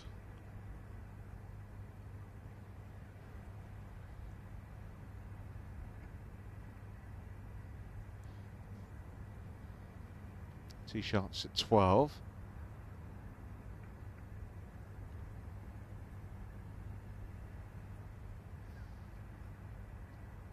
John, would you say that the breeze has picked up any significant amount since you started going out there this morning? Well, there was nothing first thing this morning. The breeze that is just a couple of mile an hour, nothing to really write home about, but it will affect a couple of shots.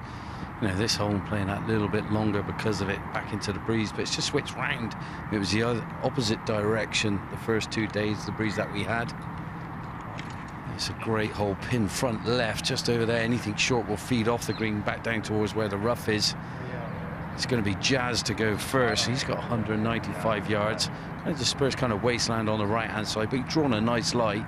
Can't see the flag from where he is, so he's come to the brow of the hill. Just got to dodge a palm tree.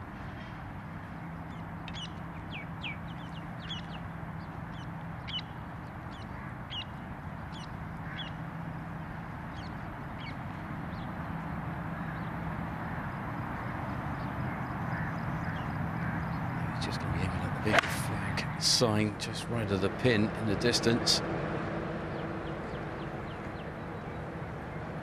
Very strange strike on that. Yeah, he didn't get all of that one, did he? No, low on the face and necky, I think. Well, folks, he's actually not got the worst lie. I thought it was going to be 10 times worse, Tony. I've got to be honest. He can easily get there. 181 yards, a man of his strength. Rocking the Foxy Flex. Here we go.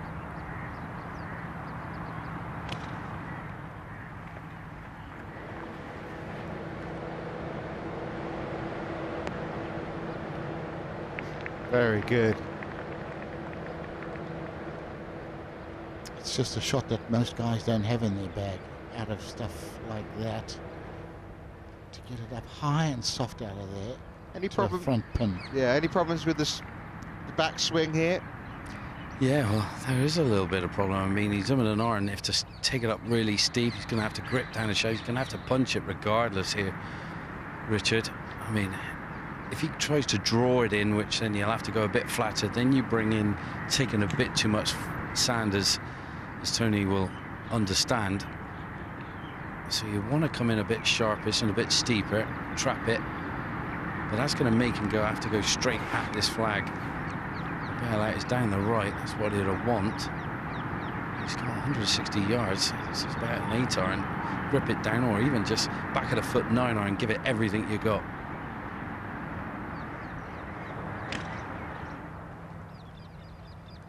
Oh, this could be brilliant. Much what he's done. Yeah, well done. Well done and smart. We've got a big upslope short of the green on the left. He's taken that out of play. That'll do. Well, 3 good tee shots. 3 top approaches. 3 birdie putts to come. Come on. Well, that's one. Yeah. Well, First birdie of the day comes at the hardest hole on the golf course.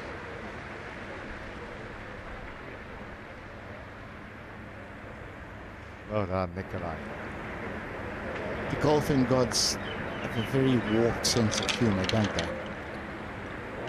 Great putt. Yeah, it was never going anywhere else, was it? Okay. Might just ignite him for the back nine. Another man. Birdie free so far. 2 bogeys.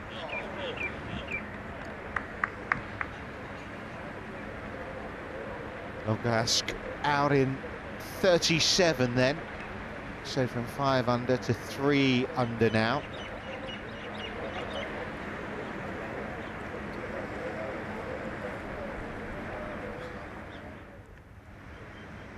Good little lunch area at the media centre there, just to the right of where we're looking. We had a nice spot of lunch over there yesterday. Well, this would be an excellent end to a well-played front 9 for Victor Perez. This for 32.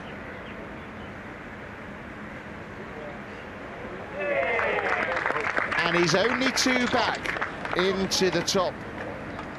Well, just outside the top 10 he goes. Out in 32, as you say, Tony. 8 under par now, and just what he would have been looking for. Well, if he was to win this, that would, you'd think, would pretty much just assure him a spot in the Ryder Cup. Yeah. Surely. You'd be nailed on. It would be hard to... I mean, you'd have to play pretty poorly from there. Yeah. You'd have with all the points that are on offer. Yeah, you'd have to play as disastrously. A Rolex Series event, yeah. Well, the last winners of that tournament in Abu Dhabi in Ryder Cup years have gone on and made the team since it became a Rolex Series event.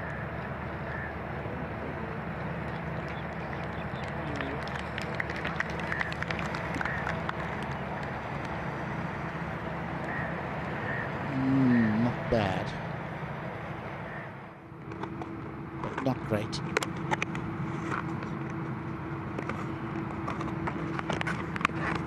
Yeah, Matthew Jordan.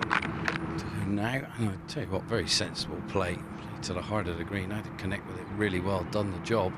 Got it just past pin eye. Little breaker now off the right for his birdie. That'll be some birdie. It's a tough hole, this one. He's a bit of a monster for those back tee. They've been lucky. They put it forward the first 2 rounds.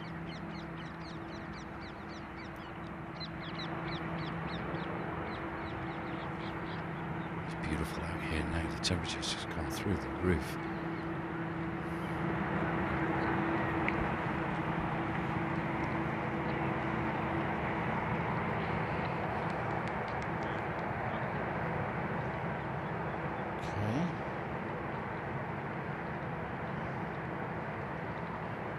You've got a little bit of news for us there, Richard, haven't you?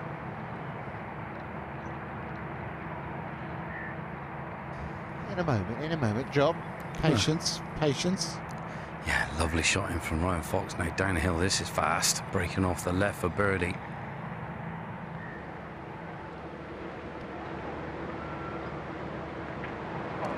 How about that? Okay, Ryan Fox. Hardest hole on the back 9. Nice start, coming home. He's within 3 now. The leader's just heading out. And 2 par 5s still to come on this back 9 with his length. You know, he had a few breaks, didn't he, on the front 9? The 2 par 3s in particular.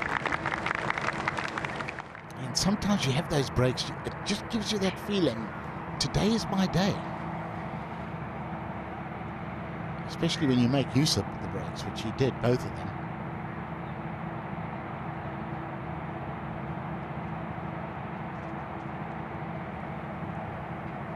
That was a good chip to hear from Jazz, just a little bit shy. Got a free little read off of Matthew Jordan, so he knows how much this is going to break off the right. It's a good Save a par. He's been here, there, and everywhere. Never been in this hole.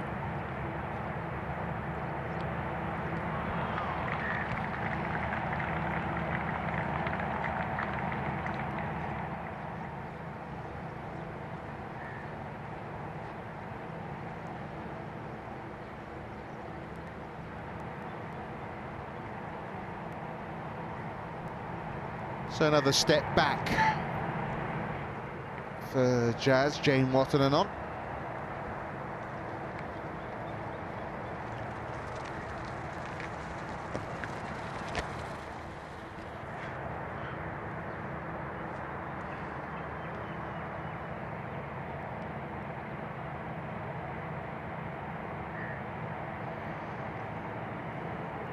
Hopefully a formality, this, for Matthew Jordan.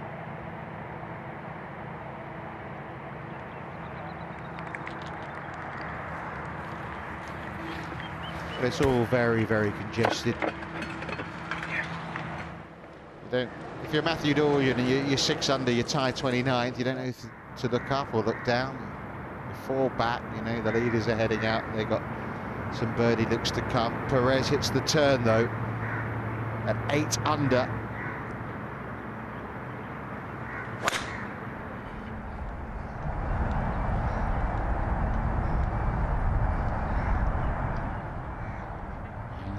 Hang on.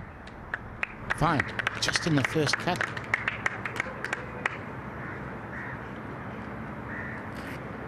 No problems getting home in 2 from there. Another man to get to 10 under, I saw, was Dan Bradbury, but I can tell you 10 under is no longer leading, because guess who's had another birdie? Yeah, Rory McIlroy, 3 out of 3, 11 under par. Rory leads.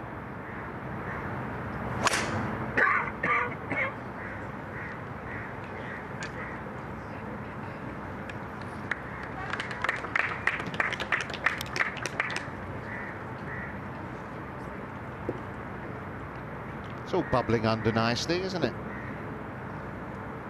Sure is.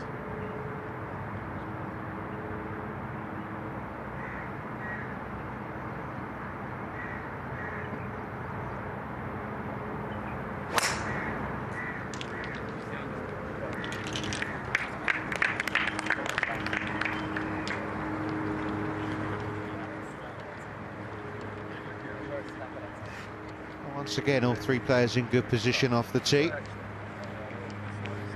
You know, Ryan Fox and Victor Perez, we've got 2 players out on the course now down the back 9 that will feel they can get a little closer, although if Rory keeps this up, it's going to be hard to beat. What a couple of days for Dan Bradbury, 63 yesterday. They always say it's hard to follow a low one with another good score. I never quite understood that, because you're obviously playing really well if you shoot 63. Yeah, but I think, you know, you just have some days where every time you put the putter down, it goes in. You come back the next day, you just miss makeable putts early in the round, and the whole complexion changes. But there's no reason why you can't.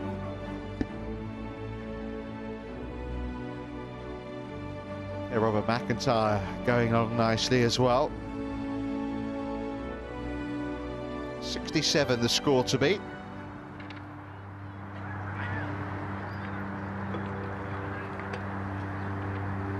This is playing a bit different. This tee shot was normally into the breeze the first 2 days. It's now just picking up a little bit more down the breeze. Ryan Fox steps on this 13th par 5, sharp dogleg right to left now. Now it's got up. You could easily go through the fairway if you're not careful. You get a bit too far right. He's just waiting on, I think, on 18th tee, 9th tee, I should say. But here we go. He's got to take on the corner to find the fairway. That's if he's got driver in hand. He has indeed. And if he was to catch this on the right line, he would be going in with nothing to this par 5, but always lost it right.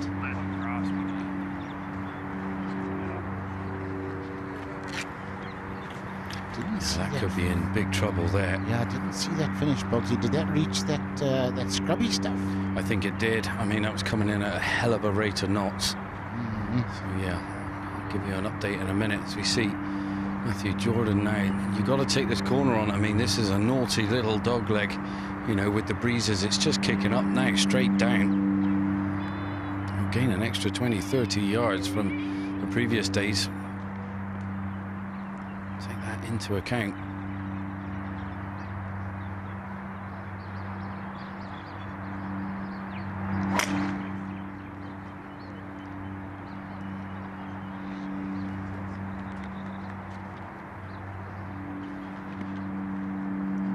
Okay, a couple of palm trees in front of him, but I think should be able to find a way between them or around them. Hopefully. Yeah, he's going to have to shape one around those palm trees now. As we see Jazz on the tee out with driver as well, aiming down the left edge of this fairway at the corner. That's what you've got to do. Get a good one here, you can really reduce it.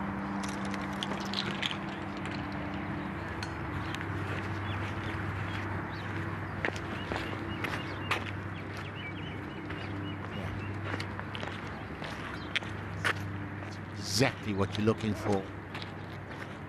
13T, beautiful drive.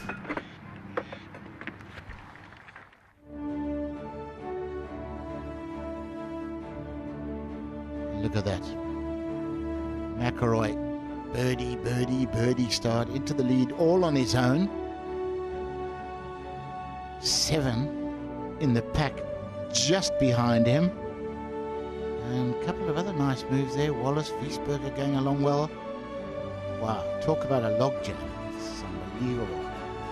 It's going to be a heck of a 2 days golf.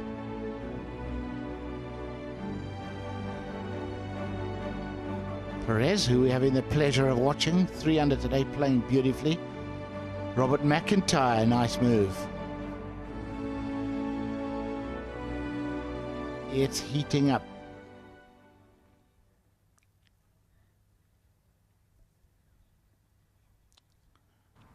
Trudging through the desert. Having fun out there, Morgie?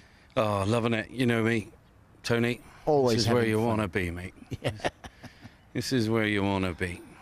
The best players in the world fighting it out on a glorious golf course in beautiful sunshine. Can't be bad. Can't be bad.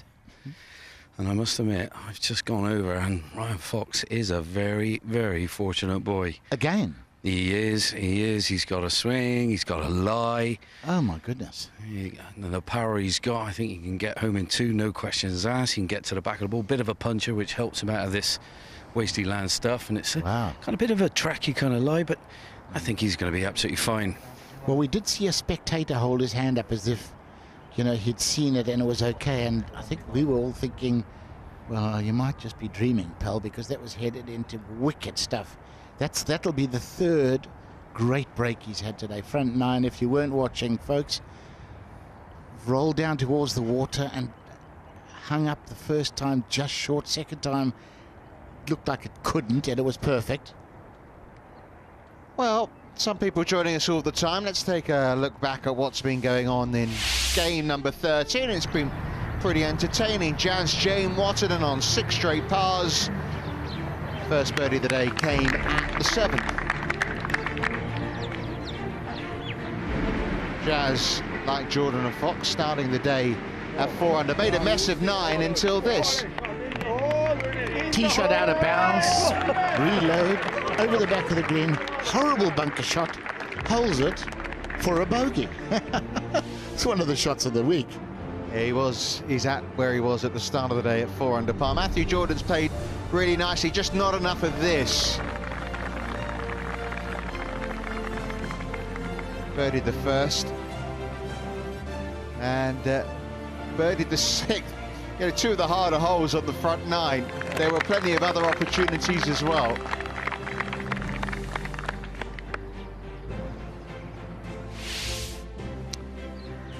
Ryan Fox laid up the path 5 3rd. How about this for a wedge shot? Dialed in with that club. But it wasn't his best wedge shot of the front 9. No, it sure wasn't. But that was wonderful. This was just terrific. Look at the distance control and the spin control. John Morgan almost having heart failure in the semi-rough there. Yeah, a little bit of a setback for Ryan. Missed a short putt at 8, but he's made amends. Couple of birdies since then. 2 putted at 10 and then that one at 12. But where is he?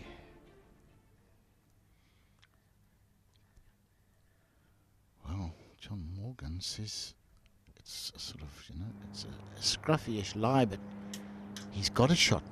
Avoided the scrub. That is amazing. I mean, some days, Lady Luck is just with you. We saw it shooting off towards that scrub. It's sort of almost like a heathery type desert plant. Don't know what it is. And he's got lucky again.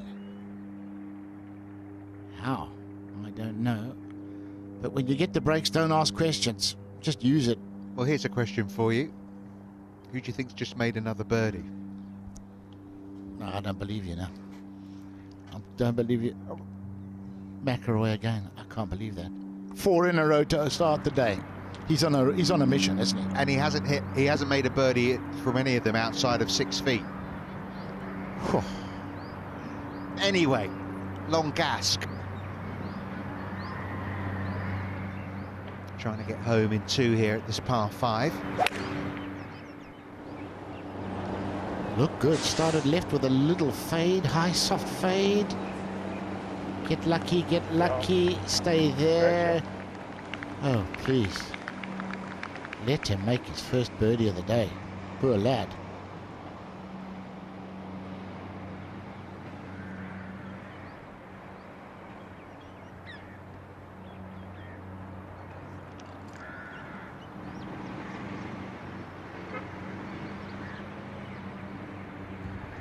Looks like Højgaard's found his groove again.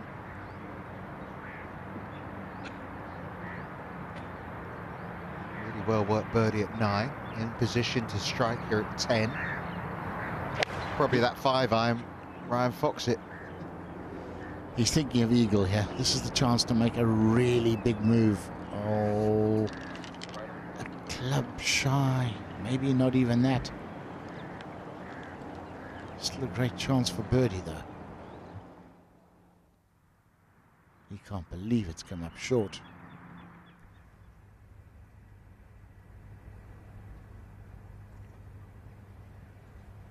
That's where the tee shots have finished at this par 5 13th.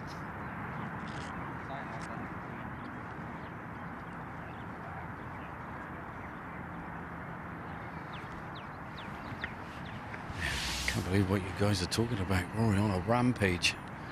Well, this man here needs to get somewhere going. Jazz Jane 1-on made that bogey. He's back there at the last of 12th. Beautiful drive here. Finds the middle of the fairway. He's got 234 yards and a bit of shape shifting for Matthew Jordan coming up through and between the palm trees. Coming your way. And this is a tight pin. Just over the bunker on the right hand side. Water right as well.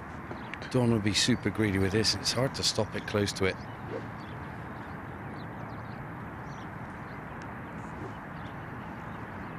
I mean, they were hitting 3-woods from here and he still couldn't get up in the first day's play, so it shows you the difference in the wind direction.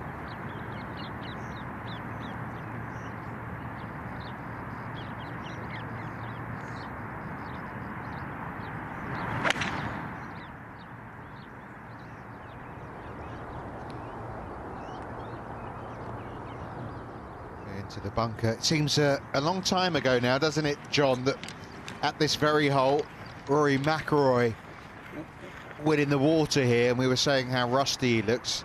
Don't think he's rusty today, is he, with 4 birdies in a row to start round 3? Far from it. Sounds unbelievable watch at the moment as we see Matthew Jordan now going to thread it through the trees, got to shape it a little bit. Shouldn't be a problem for him. Don't want to be too greedy.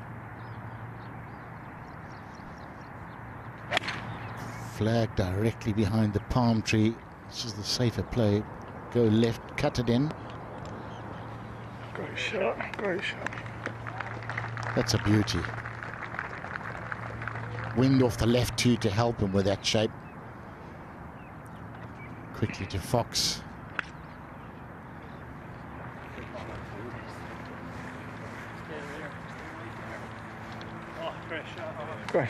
Oh, how about that? He has made the most of the breaks today. Right, oh, now that was still rolling though. I hope that isn't going to fall off. I think it should stick. No, they seem happy. I think it must have stopped. Yes, oh, but just only like again, Rich, again. Like it's 7. Yep. I mean, you know, that goes another 6 inches. It can go in the water. So he's having the luck, but riding the luck. You've got to do that. Well, his Ryan Fox's dad would have been happy with that one between the sticks, wouldn't he? Just a beauty, wasn't it? Perfectly played. Perfectly gauged.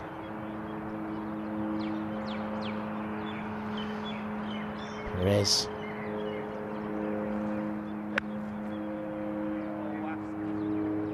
But skinny. He holed one on 17 last week of a similar distance, which he actually admitted that he got that a bit skinny. Pitched it past the flag into a slope, and it actually gripped and spun all the way back into the back center of the hole.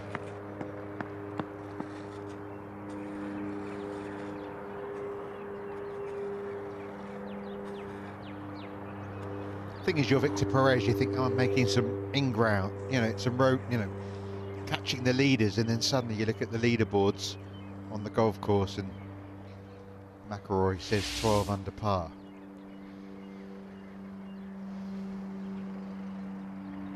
Cool when he gets in that mood too, Rory.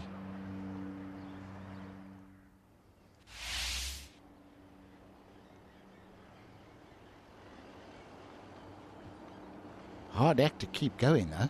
Birdie the first 4. Certain players in the world are capable of doing it. Thing is, you're out there and you're 8 under, you're 4 back. You just got to keep making as many birdies as you can. You just never know what will happen. No, you don't.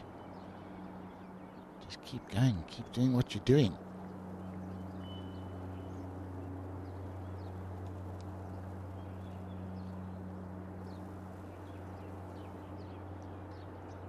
Waited 9 holes for his first birdie. My God, he'd like to make it back to back.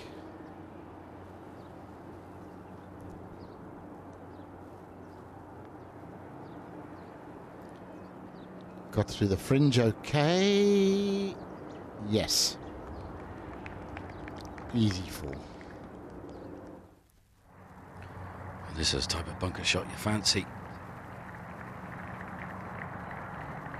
It's on a nice little upslope, not too bad, a little bit right.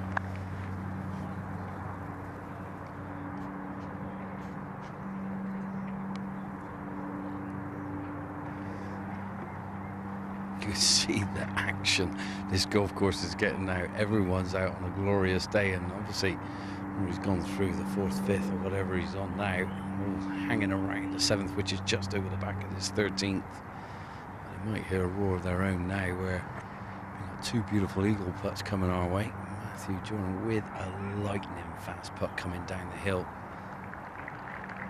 Just feel like it wants to move a little off the right. I just want to hold its line a little bit.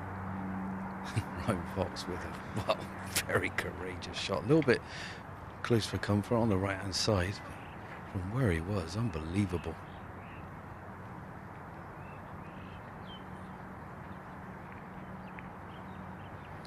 I was having a little sneak when I was coming, when they were playing 7. I think Nicholas Colesarts was on this green. He had a putt straight down the hill and it just didn't want to stop, so I know how fast this is.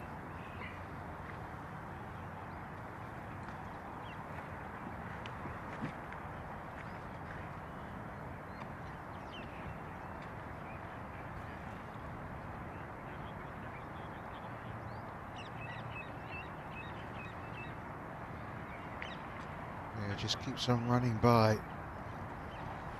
Doesn't look that far away from our camera angle, but that's work to do. And Gask, desperate to get his first birdie. I'll have to pop that in to do it. Well, given that tee shot to get an eagle putt, John. Oh, he can't hold this, can he? Oh my God, this would be stealing it for eagle off the right. Oh yeah, what a three that is. And Ryan Fox makes a back nine move. 4 under through 4 holes since the turn, and he gets himself to 9 under behind the co-leaders at 12 under par. Oh, this is beautiful, isn't it? I mean, you know, he's had potential danger today that could have led to numbers, and he's had 3 great breaks, and he's saved 2 pars and an eagle out of this one. Wonderful stuff. And nice fall for Perez. Nice birdie. 5, I beg your pardon. Unbelievable, John. What a three. Yeah, crazy stuff, isn't it, Richard? My goodness, you never know what's going to happen. Great golf course for that. Now, come on, Matthew, knock this one in. Yeah, that's well deserved. He hit some superb iron shots and had a host of birdie opportunities. He's 3 under, but I tell you what, he could have been easily 6 or 7. Good play.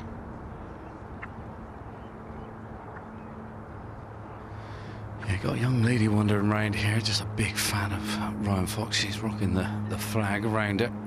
She lives in Northern Ireland, but originally from south of the island. She come and support a fellow New Zealander, Ryan Fox. Now, Jazz, right edge putt for birdie for an up and down out of the bunker. Don't want to be the odd man out.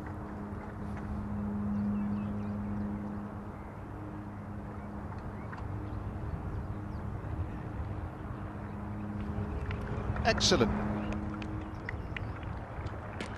Back to 6 under for Jazz. All 3 players now in this 3-ball, under par for the round. That was a tough par 4, wasn't it? Now, come on, Roman. Okay, at last. Where the run starts. You do breathe a sigh of relief when you finally got one. 1 in a row, eh? Yeah, 1 in a row. 2 in a row for Nikolai Højgaard.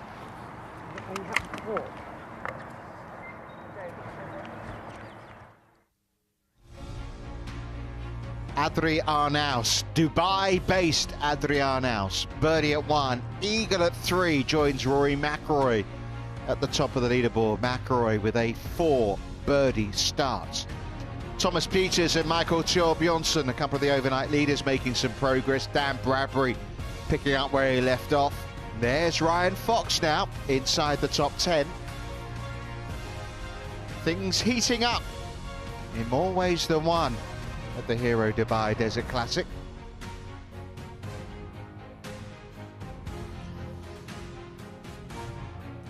Very lucky with our feature groups this week, Rich. This was worth getting up early for, to what Fox,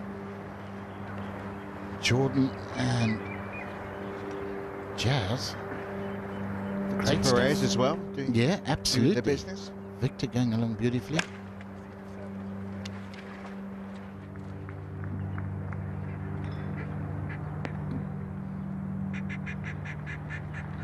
Nice, dead on line. Seems to have got his long game. Just seems to have clicked a little bit in the last couple of holes. It wasn't a lot of fun, the front nine for him.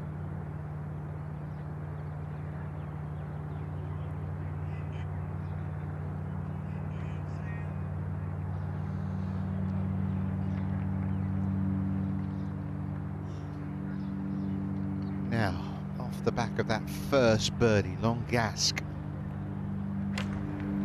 No one's had a hole in one yet this week.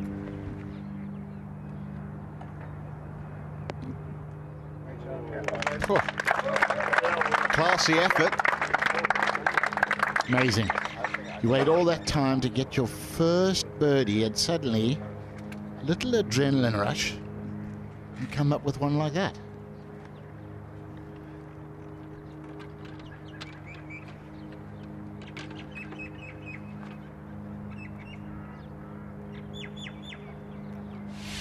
Follow that one, Mr. Perez.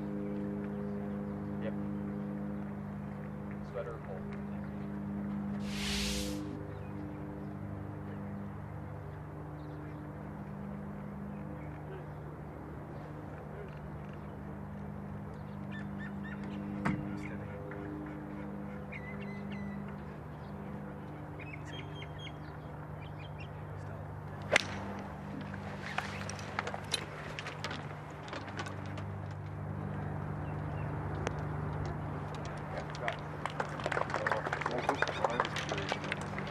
Aggressive.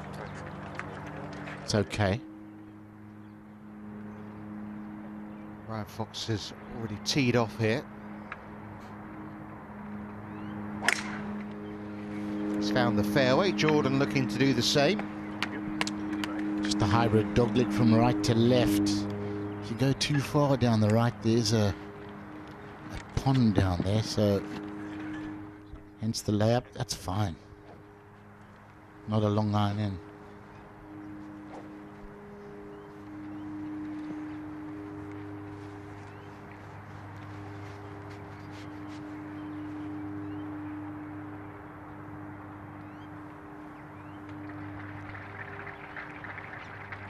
A little more aggressive with the 3-wood. Dear. No, it's fine. I think the little look of disgust, I think, like several shots off the tee, just maybe a little bit of a miscue.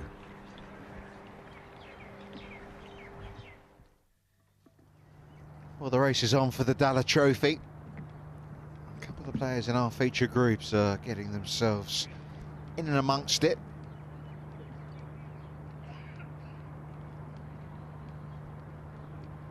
There's a hectic finish in Abu Dhabi, could be again here. Back-to-back birdies for Marcus Kinholt. He's just one back now. Adriano's just made an eagle. Well, yeah, but I mean, what's wrong with Rory? I mean, he only parred 5. I mean, it's just disgraceful. I have to say, he single putted again. Just so you know, he Oh, single putted every green. he? But yeah, just a par. He's not quite living up to expectations, is he? Really? He's got some of the hard holes out the way, hasn't he, Rich? The first he birdied, that's the second hardest hole of the day. Yeah, some tricky ones to come, though. Yeah, par at 5 is tricky, but there are tricky ones to come. But the way he's playing, oh my goodness. Yeah, Adrianos is an interesting one, isn't he? Because he's got a lot of friends and family. He's based in Dubai, so.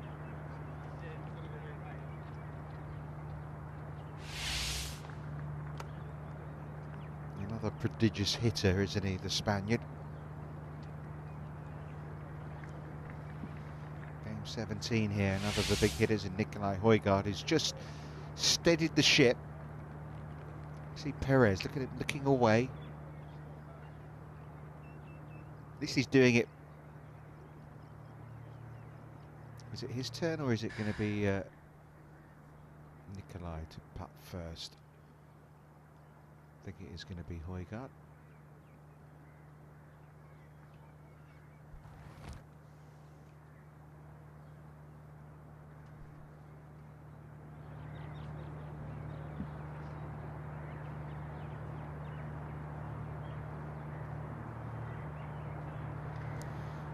Right to left. A little uphill and down the other side. Touch softer, maybe, probably not. Always just missing right.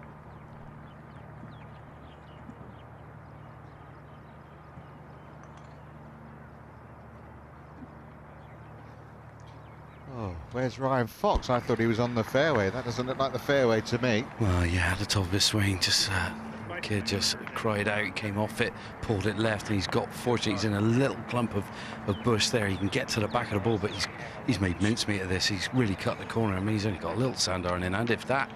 Little lob wedge. He's going to have to muscle one. So he's got a shot here. He has, I know.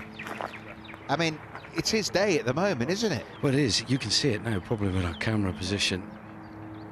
He's coming up and over the trees, but you can see it kind of spindly and quite strong. It's going to be interesting to see how that reacts with the club when it comes into it.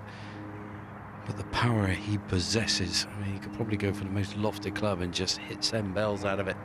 I mean, the pin's back right, pretty much where it was the first round. Just a couple of yards further right, so he's got a lovely angle. You can actually see a clear view past the camera tower. Well, the scoreboard tower, sorry. The rudest thing he could say now would be to look at that line, that little clump of grass, and say, well, that's bad luck. That's just a terrible break. Yeah, well, he had bad luck with the scream of the kid who was chucking his toys out the pram. But man, he's had some great breaks, and he's strong enough to deal with that, isn't he? That line. Well, I think so. He's got a little kid himself, and one on the way, Ryan. I'm sure he'll be aware these things happen. Jazz going now. Yeah, he's got 191 yards to go, and he's in the middle of the ferry on a downslope. It snakes its way this hole around the corner from right to left. He's sitting pretty with the pin on the right. This should suit a little drifty left to righter.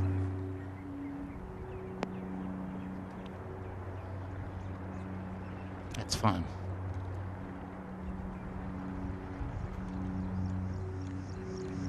It's about the flattest green on the golf course, that 14th. Never much break in it. Yeah, beautiful tee shot from my man Matthew Jordan, looking good in pink. Him and his caddy had a couple of years together now. Good working force, getting along really well. I like how he keeps himself nice and calm. He's a Geordie, isn't he? He's caddy Chris. Yeah, he is, yeah. What's it all about, league? Just should explain that means he's from the Newcastle region in the northeast of England.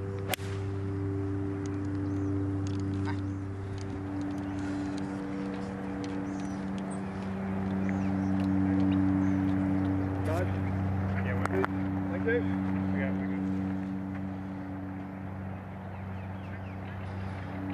118 yards for Ryan Fox, back at the stance, give it everything. Oh, it's come out low, it's cleared the tree, it needs to get down. Oh, wow. That's incredible. So, did he actually catch the tree there, John? It caught the tree, looked like it was flying miles, then put the brakes on.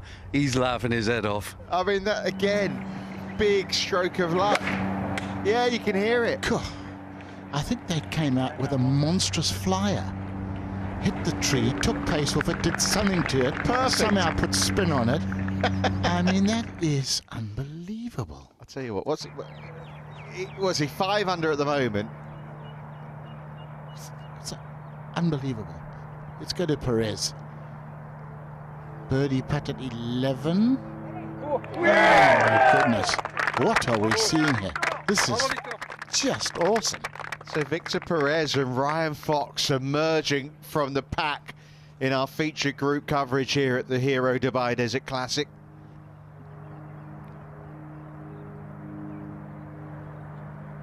Enjoying this, Rich? Yeah, totally. You know, occasionally you get a featured group where all 3 players are playing in different... Well, we had that yesterday, didn't we? Yeah. We had that yesterday, Shane Lowry's. Give us something to watch, boys. Well, we're getting it now. Well, they're all trying, aren't they? I mean, Longaska's waited 10 holes for a birdie. And there's for another one. Yeah, exactly. Come on, come on, come on. Oh, what a pity, what a pity.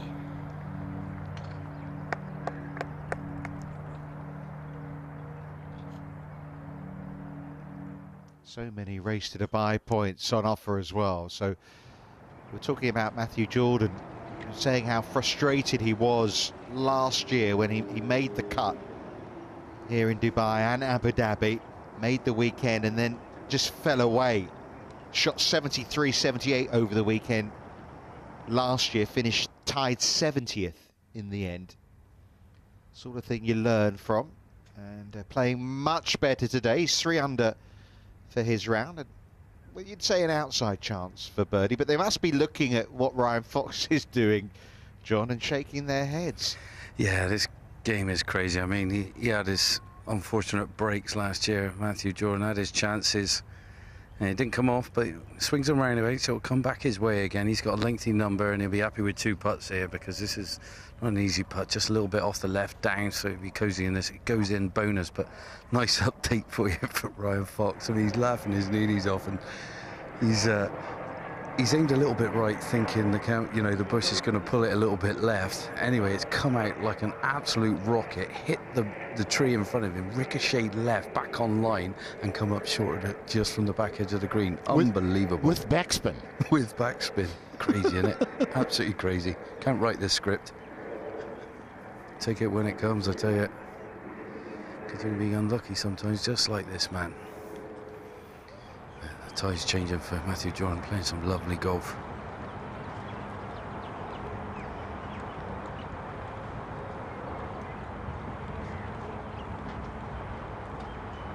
Just needed a little more, but nice putt. You can see he's frustrated. Beautiful birdie at the last. 3 off the lead. Nice. Superb. Superb. This is just one of his great strengths. I mean, what a weapon with that driver. He's straight. He's relatively long. Sets up so many birdie chances. He's got a lot of strengths, Tony. Because we're watching him putt. Yeah, I tell you what, the putters. Seen him chip in today. The putter is the one for me. Chipped in today as well. Yep, absolutely. So I mean, it's an all-round game. No, yeah, there are no weaknesses. He won last week. I think that pretty much proves it. And you know, he burst through one and then played brilliantly in the Rolex Series events, the World Golf Championship events as well. Then the game took a bit of a dip, and maybe it was the Ryder Cup qualification. Maybe that was a bit of a distraction for him, but I think he's learned from that last process for the last Ryder Cup team. I think you're right. Hate saying that to you. Well, it's always nice to hear, Tony, I have to say. Come on, Jazz. He's had a free read here, Tony. He's got to fancy this one. Clear train of thought, knows what it's got to do. Yeah, there never used to be any break on this green. They've relayed them 2 years ago, and I tell you what, they've kept the nature of the green. We've seen this week so many putts are just dead straight on this surface. So what's in this one for Ryan Fox? I mean, it feels like it's destined for a 3. Well, it does, doesn't it? Breaker off the right-hand side. I mean, 12 was unbelievable. Found that rough down the left, hit a great shot on the green, holder gobbler down the hill, and made eagle from no man's land down the right off the tee on 13. Now this one, come on, give us a hat-trick of him.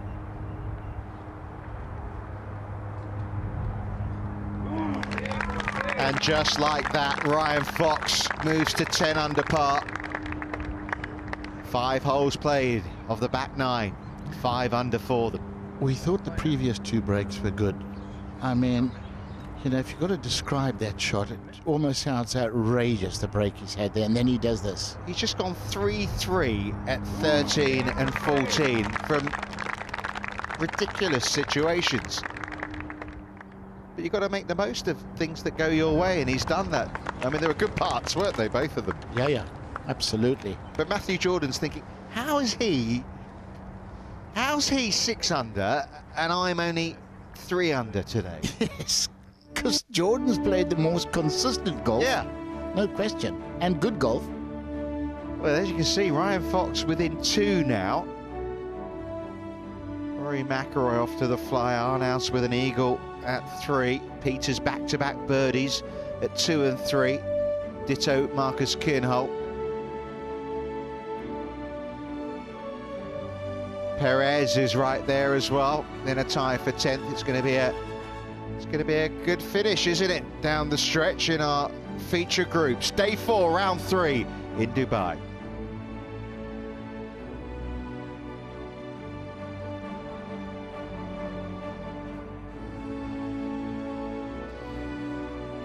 Couple of Scots there in the group at 8 under par. Connor Syme just slipping back today. Callum Hill pushing upwards. 68 for Jamie Donaldson, threatened a little bit more. Tommy Fleetwood just finished with a par at 9. 9 holes, 9 pars from Fleetwood.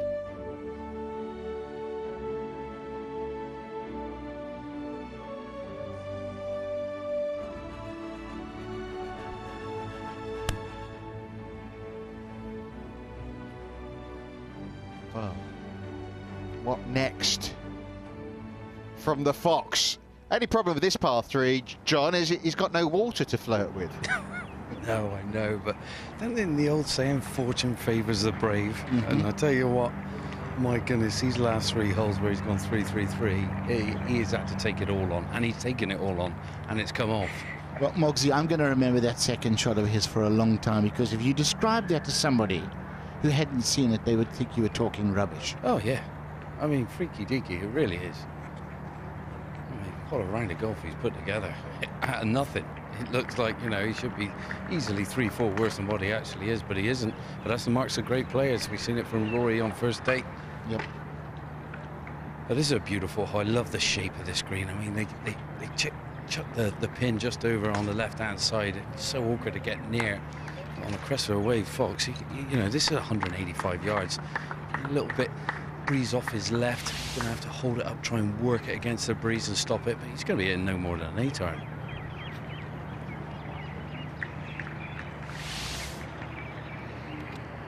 While they await Jason T, let's go see Victor Perez off a beautiful drive here. Yeah, his score's been a little more conventional.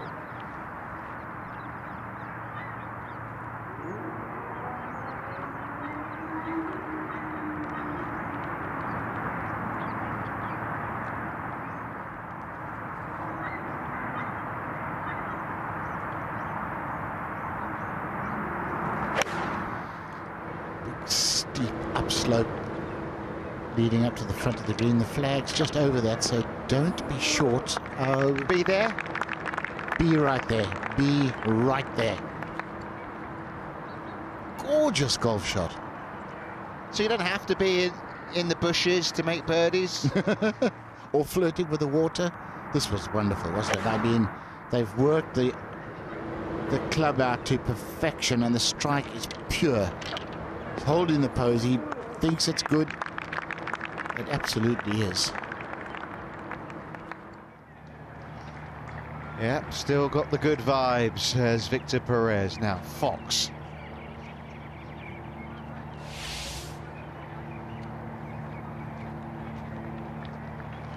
That's not including today's scoring for Ryan Fox, who's already had 5 birdies and an eagle in this round.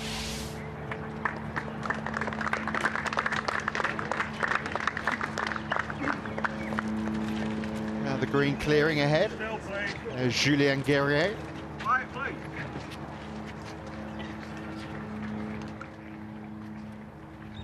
Well, here we go.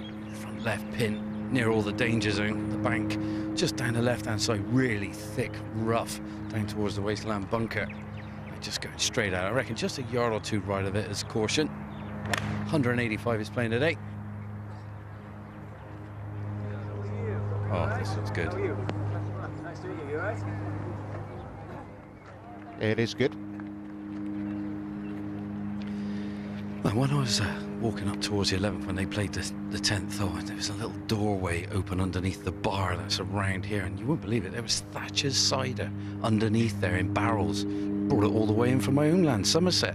Is that because the head greenkeeper here is from that area too, do you think? I reckon. It's his favourite tipple, I reckon. Do us a favour, Morty, don't stop off for a couple, we need you. All right.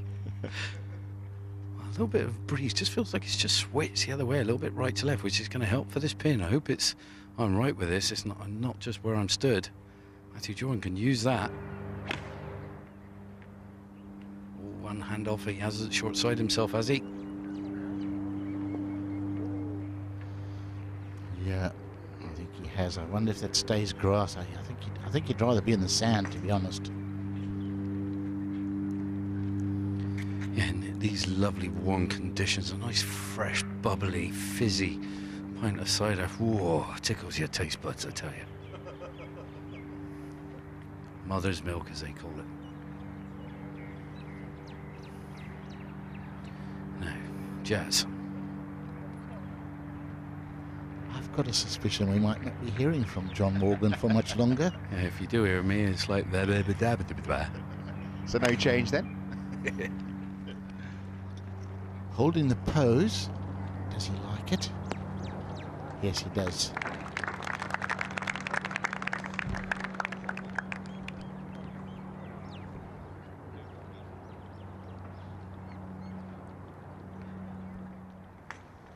Well, there's no doubt who's been the entertainer in our feature group coverage in round 3.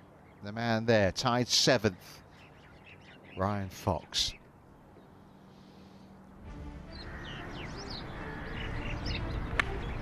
And it was the wedge play that did the damage early on.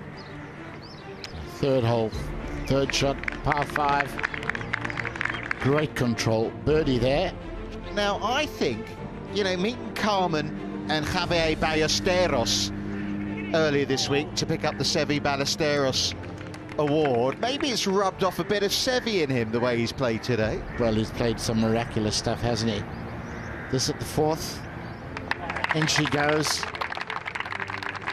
Excellent par after his tee shot stopped inches from the water at the bottom of that slope. What a tee shot. And this had a chance for 2 at the hardest hole, or one of the hardest holes on the course. You can see John Morgan there in the background. You see that? He thought he was in. And then at 12. Great read. Great putt. And she goes. And if you watch it like this, where we're seeing the putts go in, it looks like it was all, you know, pretty standard. But yeah, I mean, he was in a terrible position off the tee. That could have run off and gone in the water. He walks off with an eagle 3. Absolutely. In the desert, I mean, it could have been absolutely unplayable. And then at 14, I mean, this was the most outrageous. You can't describe this. He's got a wicked fly out of there, which it's going to go way over the green. It catches a tree, ricochets, and comes down with backspin off a flyer. I mean, you might have that happen once in a career, in a lifetime. And not only that, he then goes and pops it in for a birdie. I mean, birdie, eagle, birdie.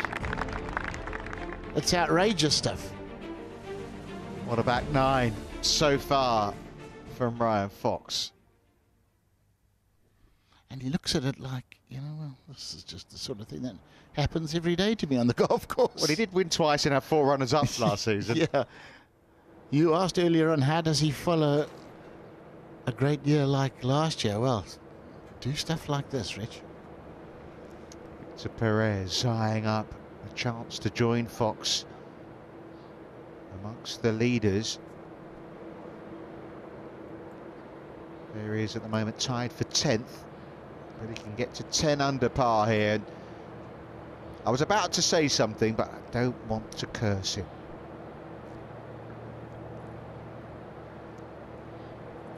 Well done for shutting up.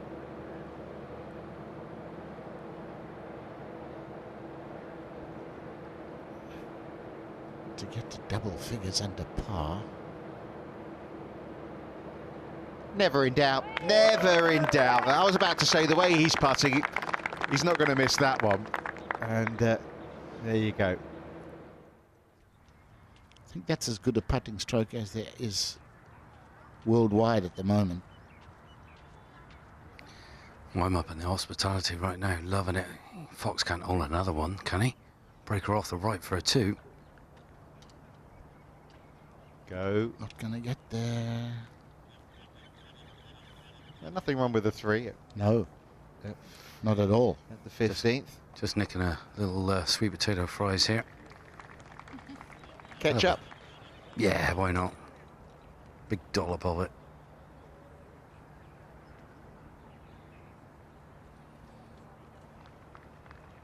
tell you what, it's a cracking little venue to be. You serve everything up here. My goodness, I'm ultra jealous. Oh, not jealousy type, envious. Where did Matthew Jordan finish? Well, he had a horrible lie trying to jab it out. He had no green to work with, Richard. He just nearly slam dunked it. Actually, pitch pin eye just came out a bit too hard, and it's run good 12 feet past. So he's got an awkward one coming back to save his par, but Jazz here, best of the bunch off the tee. He knows how much this is going to curve. A little bit of right to left. Just looking down at Ryan Fox might just give him a chop my golf ball at his head. He can take it. Silverback gorilla. Now, come on, Jazz.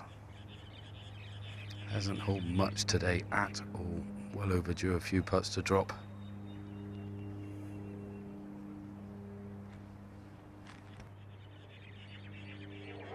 Yes. Terrific 2 from Jazz Jane Watananon. He's birdied 2 of the par 3s today.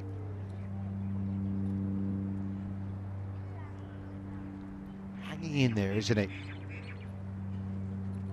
Has shown some gutsy performances the last 6 months, the way he eagled that 17th in the Portugal Masters to hang on, and last week in Abu Dhabi he was 6 over par through 9 holes and made the cut.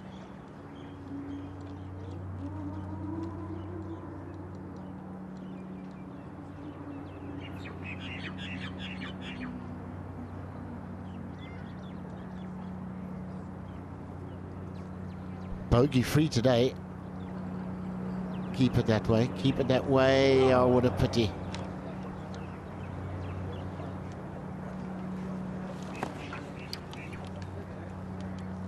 Well, paid the price for where he put the tee shot, really, there, Matthew Jordan.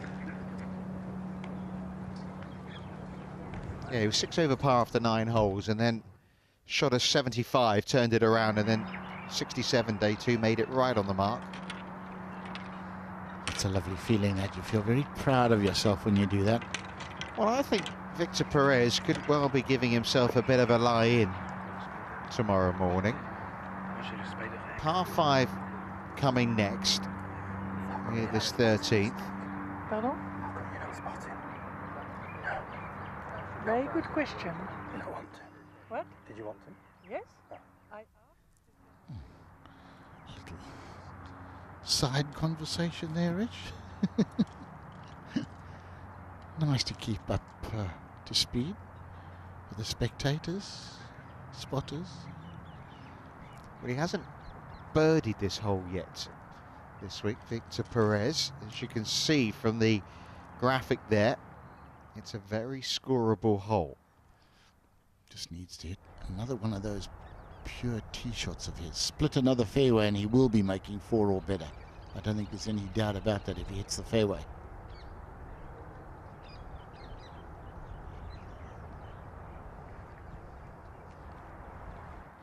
There's no leaning, is there? You think he's happy with it? Where is it? It's a little down the right side, wasn't it? I think it might have just caught the rough as opposed to any bother.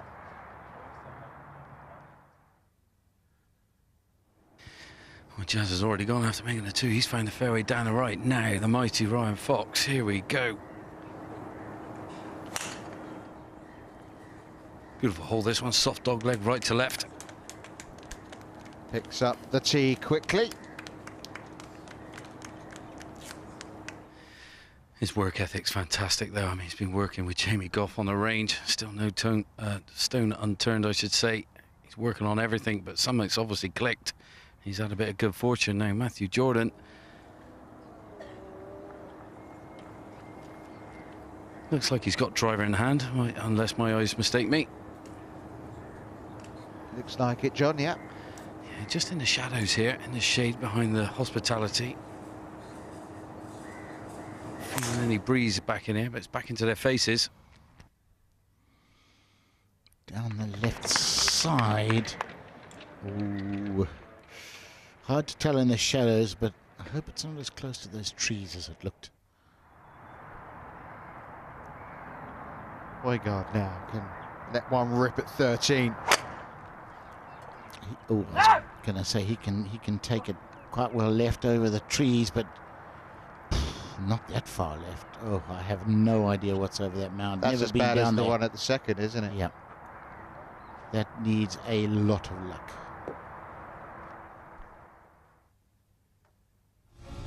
Oh, what an interesting Sunday it's turning out to be. Sunday normally payday, trophy day. Not today in Dubai. All getting tight at the top. Ryan Fox and Victor Perez there in our feature groups, very much in the mix. 10 under par, 2 off the lead.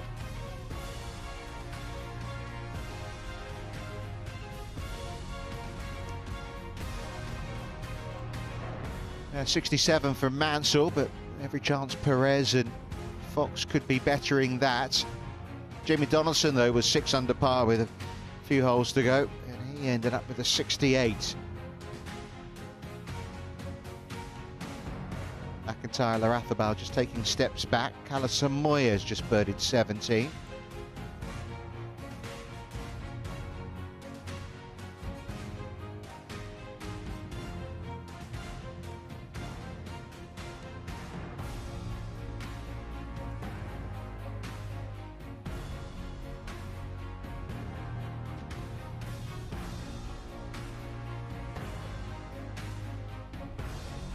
There's Matthew Jordan and Jazz Jane Watton on. Tommy Fleetwood, 9 pars. Par 5 10th coming up next for another of the Dubai-based players. 69 in the end for Miguel Angel Jimenez. Got off to a really slow start, so did well to turn that one around. The veteran Spaniard played the back 9 in 32. 5 under on the back 9 for Jimenez, playing in his 29th appearance here in Dubai. Like Longas, Ewan Ferguson won over today. John Smith turned it around brilliantly yesterday to make the cut after opening up with a 76. 70 for him today. Ditto Rasmus Højgaard.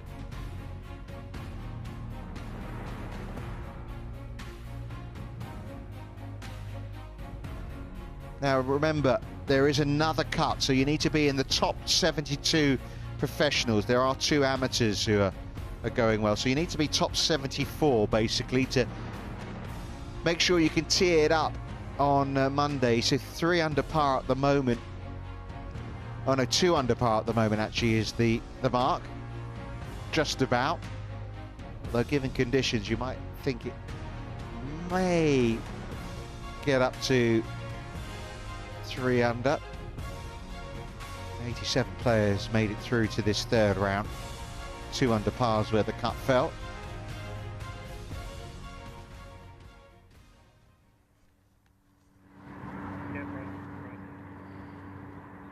It'll be Jazz to go first here. Oh, this has been a day, hasn't it? My goodness, what golf we've had. It's been unbelievable, bringing themselves back into the mix, some of them. Jazz, Jane Watton on down the right half of this fairway, found the fairway, and he's got about 204 yards to go to, well, the pin's right at the very back, centralised, bit of breeze into their faces, so I reckon add another 6 yards on tap, probably playing about 210. You see where the grass just fell back towards him there as he picked up a few greens.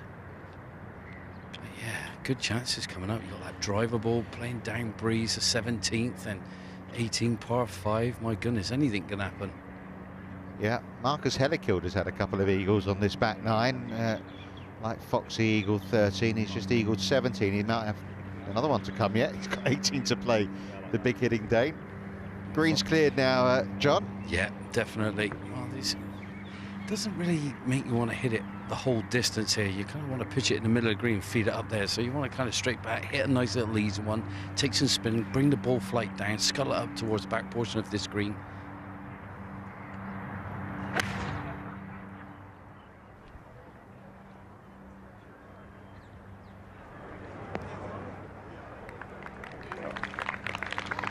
Get online, club shy, but you don't want to go long. It's okay. If you'd have played that shot on Wednesday, that would have run out miles. They were a lot firmer. Softer now. Now, equal distances. Matthew Jordan, Ryan Fox, 181 yards to go. Matthew in the rough down the left, and it's not great. He's going to have to give this some what for and be careful not to get the heel of the club into the ground and the grass, turn it over and pull it left. The trees are overhanging. So I'll be aiming right half of this green, I reckon. Ball slightly below his stance.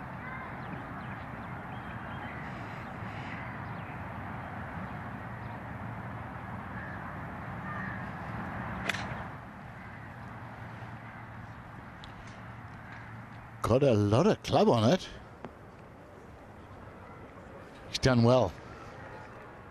Ryan Fox doesn't waste much time, John. No, breath of fresh air. I love his style of play. This is A-turn from 181 into a little breeze. Insanity length, this man.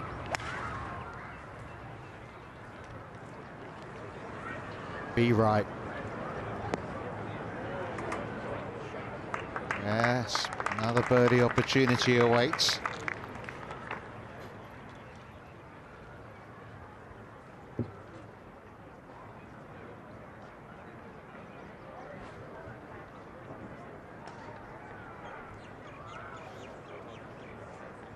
Just the sort of day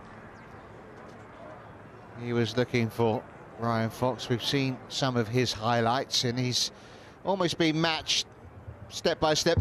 He's not had the best of layups there at the 13th, but the ball's sitting nicely. But this is what's got things going. Chip in at 3. Yeah, and that was always the intention. Flag up, beautifully holed.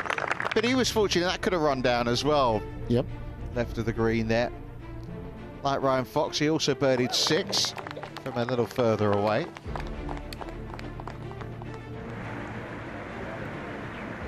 Played this hole well, Tony, didn't he? Oh, didn't he? Ripped a drive down. Iron shot, pin high, creeps it in the left edge. Out to 32, 3 under. Yeah, just the platform. Missed out at 10, but he's made amends since. This at the par 3 11th. That was travelling, wasn't it? I mean, he's putted so well.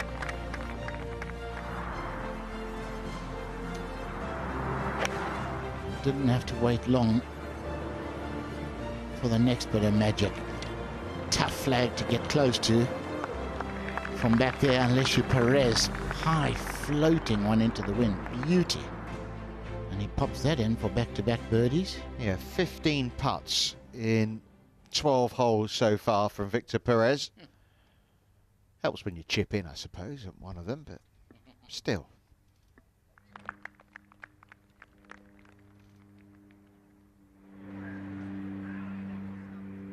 Yeah, it's filling up nicely, isn't it? This golf course. Great position here for the spectators at 16. John Morgan amongst them. Yeah, I'll tell you what, just step back from this screen, done my reads, and just looking back at the view from the front of this screen, look at the skyline behind, rocking the colours, the Hero Dubai Desert Classic of, well, pretty much the New Zealand flag and the, the All Blacks. So I reckon Ryan Fox is feeling pretty own with the vibe and the colours around this place.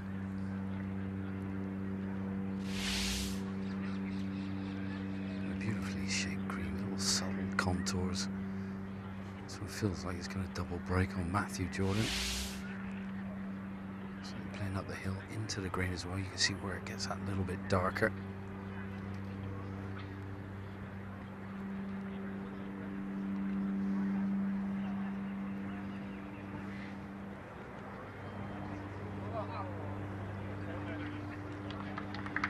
Couple of feet light, but from that range, you won't complain. 14 out of 18 greens average for the 3 rounds. That's good numbers. If that putter warms up just a little.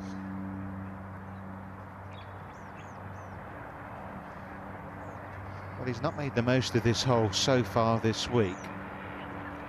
Got away with the layup here, you feel.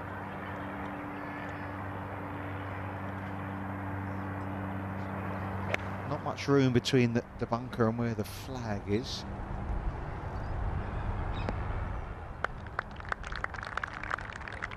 Not bad. Yeah, why do anything silly? You don't need to. Got a really good round going here.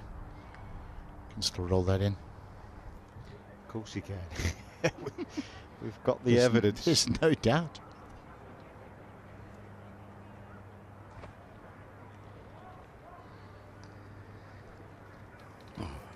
Part up the hill for Jazz, and this one will break off the left-hand side, bit like Matthew Jordan's putt. You got the old Top Golf just to the left of them. It runs down the right-hand side of 10. It's getting some serious action. 3 levels to that. Hardly a soul on there, actually. They're all on this golf course. Watching this game. Yeah, I would think it's their quietest Sunday afternoon of the year. Kids love a bit of Top Golf. Very. It's a good way of getting kids and people into the game of golf. Well, Fox has played this beautifully. He's given himself a lovely chance. He's going to sneak a little bit from left to right for a birdie to get the 7 under with 2 to play. Come on, Ryan.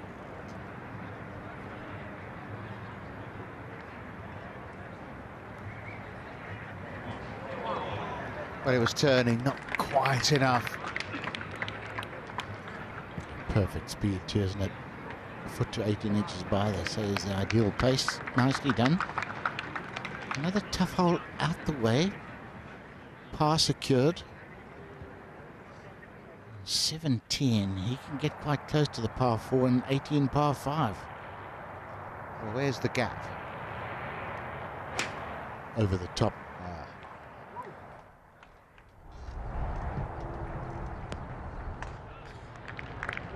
Yeah, nicely done.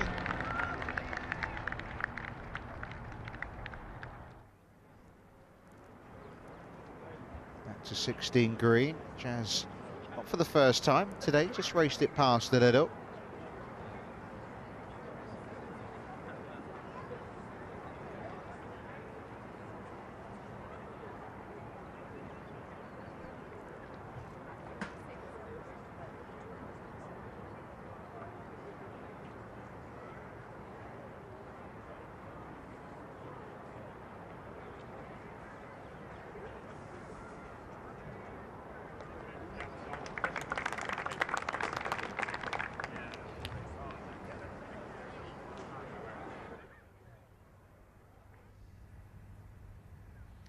Well, Longask is there for 2, so he's got an eagle putt to come from 20 feet.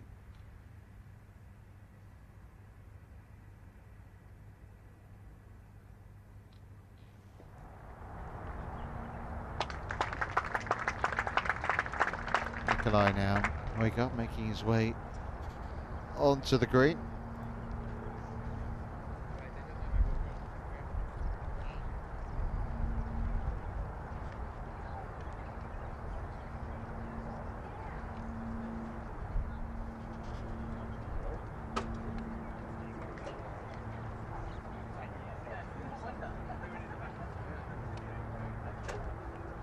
An excellent shot out of the waist area from Højgaard. Perez has been the star of the show, as he was last week.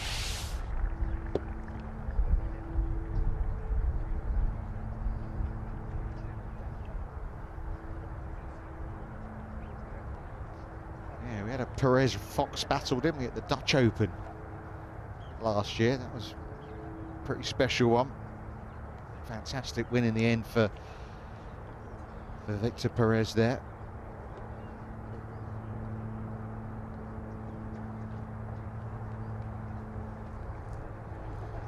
Man, that was just lightning down there.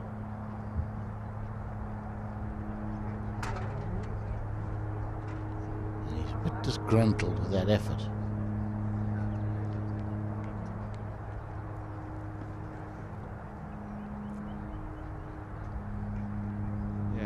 Treading water a little today. Longask 1 over par for the round. Hopefully he knocks that in, gets himself back to where he started at 5 under.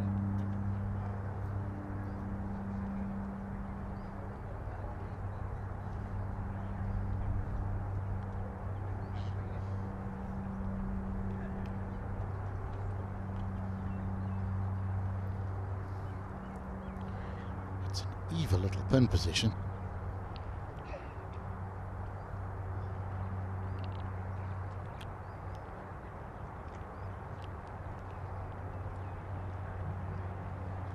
Well, all eyes on Perez.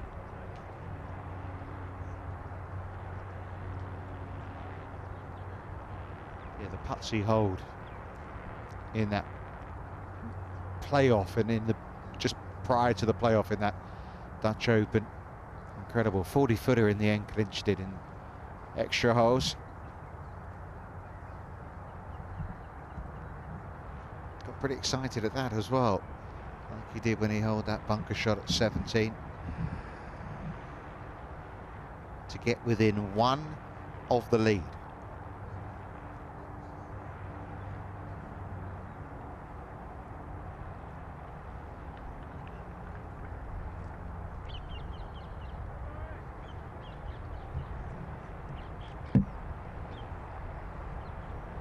Needs to hurry. Go! Oh my. It's just a par at 13, third day in a row for Perez. It was mighty close though.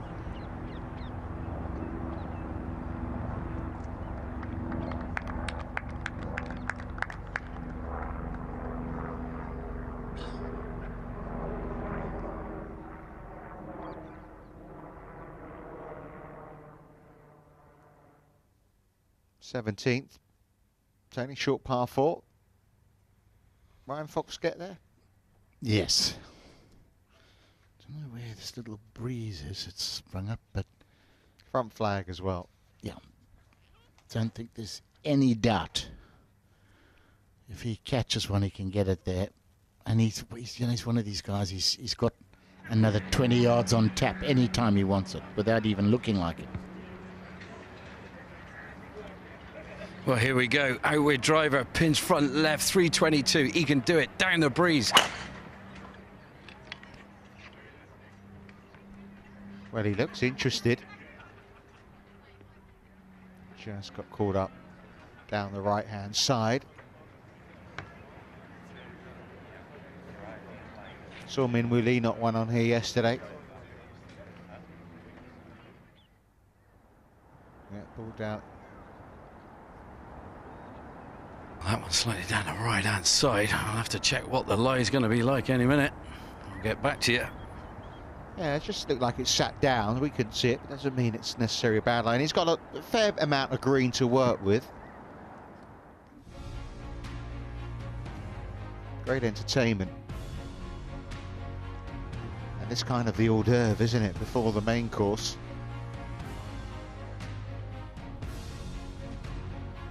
No progress really from the leaders over the last half. They're in that little tough stretch of holes from 5 onwards. Matt Wallace 9 under par, same as Julien Brun. Couple of birdies so far for another of the Frenchmen up there.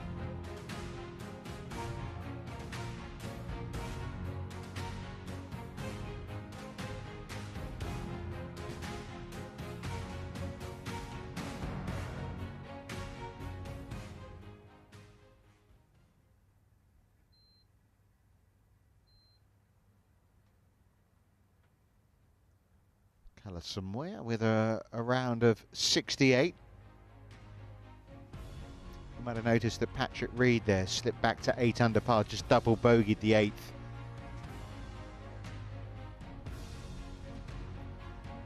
Looks like a McIlroy-Reed showdown. We'll have to wait for another time, it seems.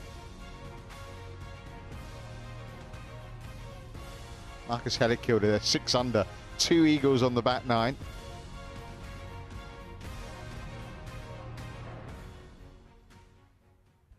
And he's in the greenside bunker at 18, so if he wants 3 eagles on the back 9, he's going to have to hold out. So the other two played it a little differently, John. Yeah, just a bit. I mean, they're just kind of pin eye right, so they got some nice little feely shots coming their way. But Jazz, Jane Warren sitting pretty in the middle of the fair, 108 yards to go with a pin front left and straight down the breeze. You can see it fluttering as well. So Don't want to be too shy here or back down the bank, and I'll leave an awkward chip, so a yard or two past will be handy.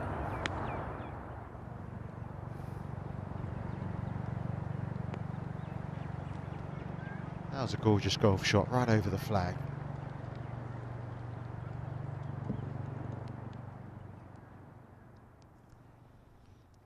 Well,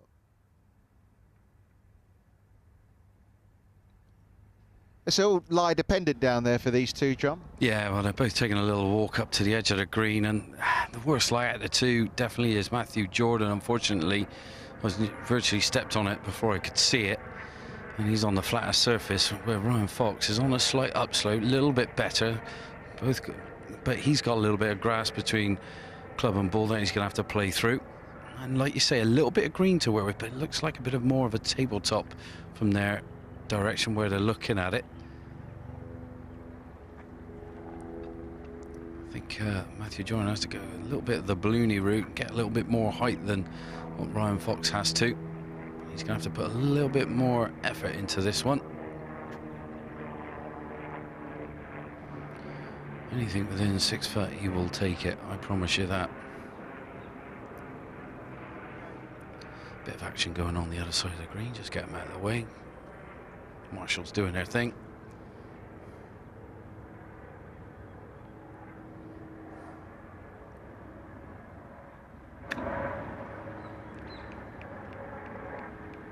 Clicking his fingers, he knew straight away. Just came out a little hot.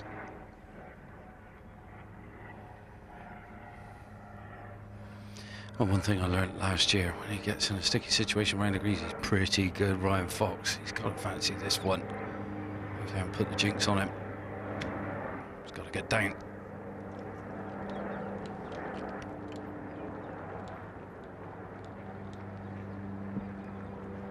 Commentator's curse strikes again.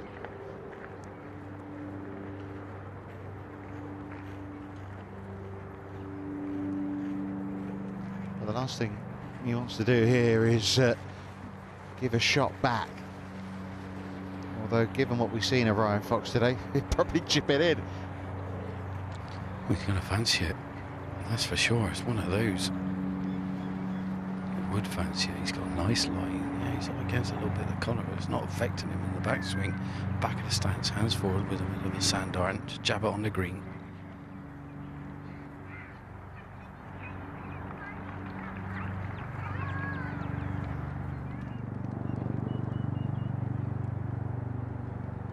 So just a 4, it would seem, for Fox. Wait to tidy up there. Just talking with his caddy about the line where they hit it. Jordan's go now.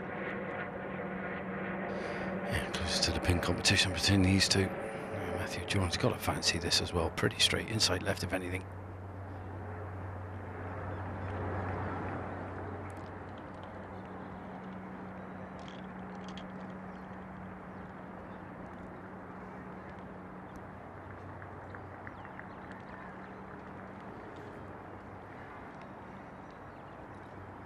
We saw Longask just race his eagle attempt at 13, a few feet past, he knocked the one back in, made his birdie, second birdie of the day, back to where he started, 5 under. That was a good line. Ideal. Here's a lovely driver of the ball, generally.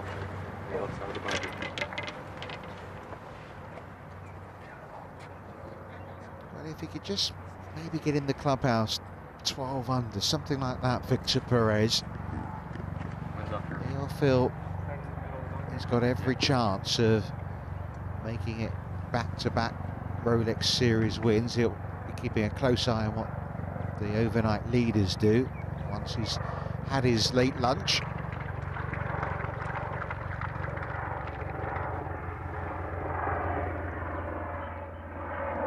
Teed it up right on the right edge, trying to give himself an angle. Looks a good line.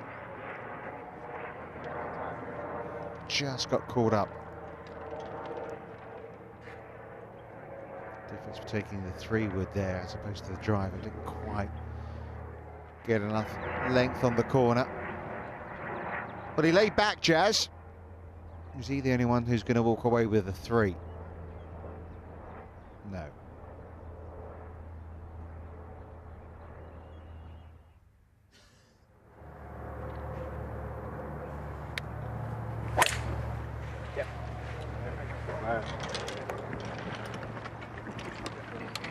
His length allowing him to go on that line.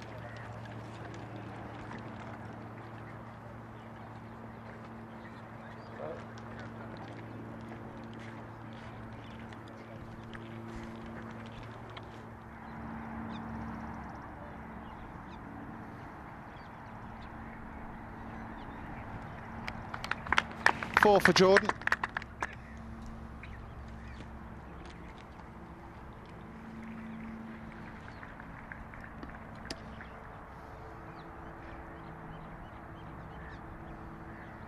And 4 for Fox. Little shake of the head, a little disappointment. Just like Matthew Jordan, just a little upset the way that chip shot came out, really. Thomas Pieters has dropped a shot at 6, so that leaves Arnaus and McIlroy together at 12 under par. Perez, Fox, 2 back. Torbjornsen has dropped a shot at 6 as well, so he's also in that group at -10.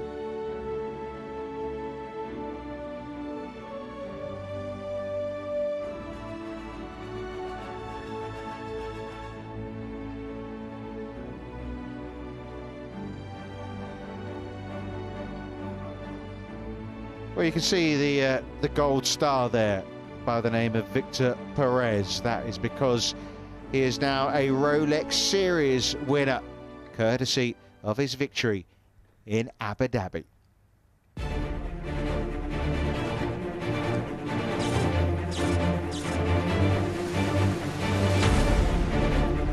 It's going to come down to little details. It's going to come down to probably a bit of luck and hopefully make a great winner.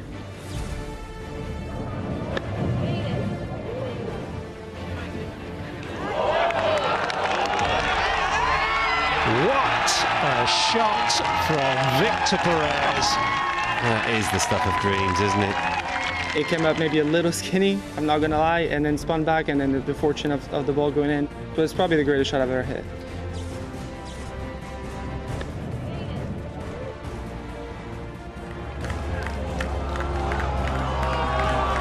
Surely not. No. Drama right to the end. Victor Perez has won here in the desert, the first Rolex Series event of the year. Yeah, really enjoyed it, didn't he? Victor Perez, 30 now. Been living in Scotland, though, the last 6 years. Moved to Scotland to be with his girlfriend, Abigail, who's a dental practitioner from Brechin. But they're now in Old Ricky, which is in Edinburgh. And he feels playing in the UK has helped his game, says there's a little intrusion. People generally let him get on with his work. He practices at the Renaissance Club, home to the Genesis Scottish Open. Good facilities there, as you'd expect. You know, there's a lot now. That win has given him a lot of opportunity. Remember, there are 10 PGA Tour cards as well up for grabs for the 10 leading players who aren't PGA Tour exempt at the end of the season. And so look at 18, Tony. Famous par 5. Yeah, iconic, isn't it, at the Emirates? 320 to reach the water on the far side.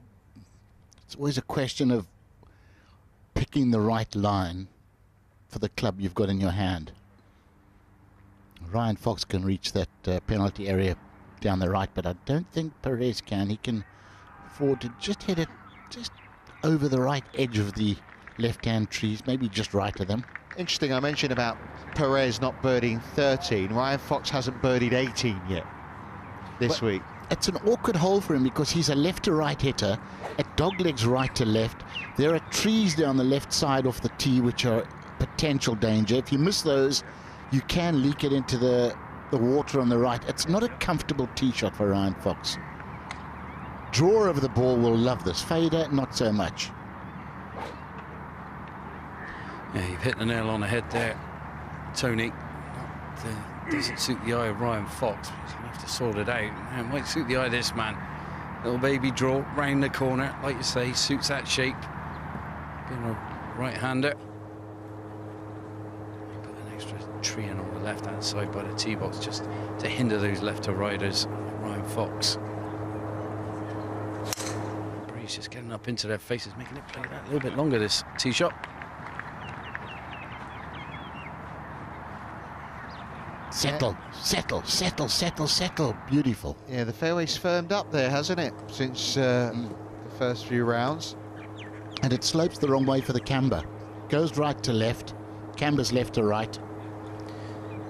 Well, this here, turn it right up on the right-hand side as close as he can and shave the trees to his left.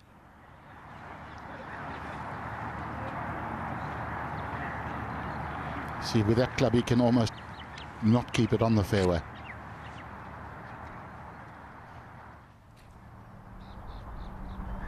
Out of the rough at 14, Perez.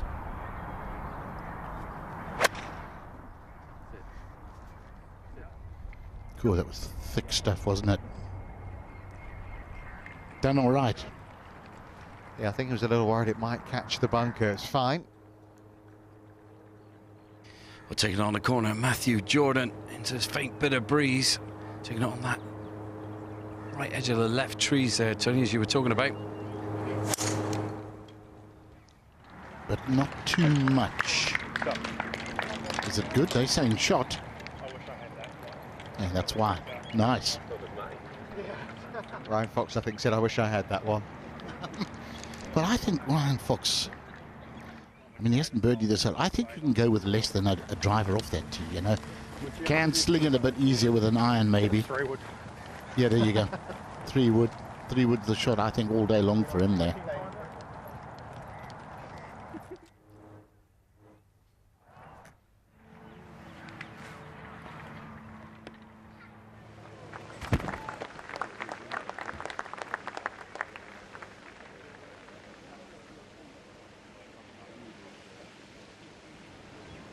Okay, let's go from 18 as they make their way to the balls to the 15th green. Victor Perez striding around.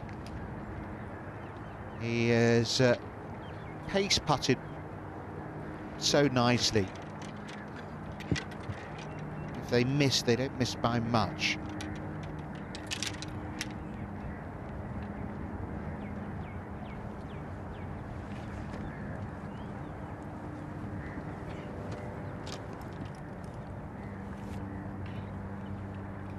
He's going to play Razal Khyma next week, Victor Perez, and then see. Just see. He doesn't know what events he's going to get into. At the moment, he's just outside the top 65 in the world, 67. So top 64, and even beyond that, we'll get in the World Golf Championship match play event, for example. And the way he's playing here at the moment, there's every chance he's going to jump into the top 65 before he goes to Razal Khyma.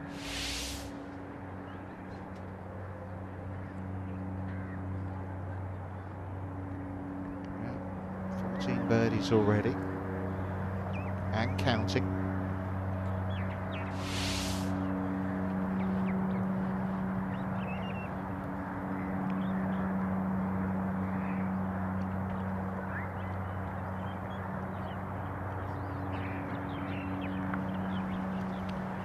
He's gone straight at it.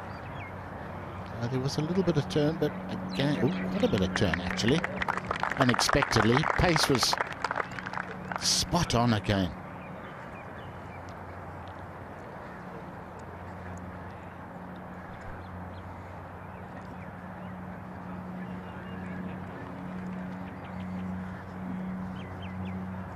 Well, we credit to whoever picked the feature groups. It's out of our hands, but we picked the two Sunday movers, haven't we, in Ryan Fox and Victor Perez?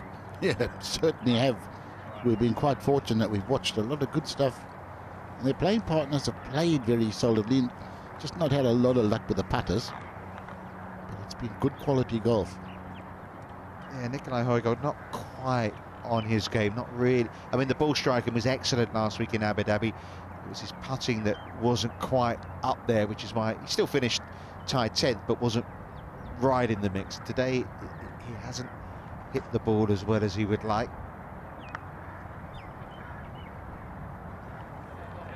And then you hold the putts. Rules of the game. Yeah, he's showing a bit of maturity, getting the most out of his game today. Well, laying up here for Ryan Fox. Big bit of mud on the ball. He's taking the option out of play.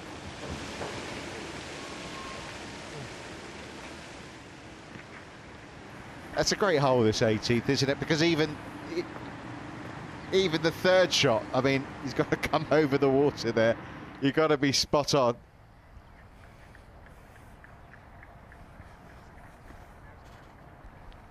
For the birdie, we saw this putt earlier. This is just about dead straight.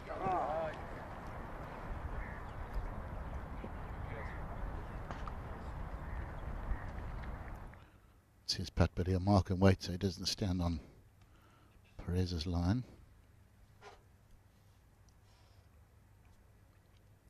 Jazz to go next at 18.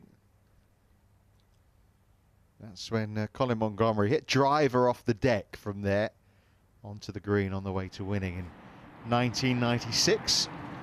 I think that was shot of the year. It was a freaky shot. With the old equipment, the Balata balls, and unbelievable shot.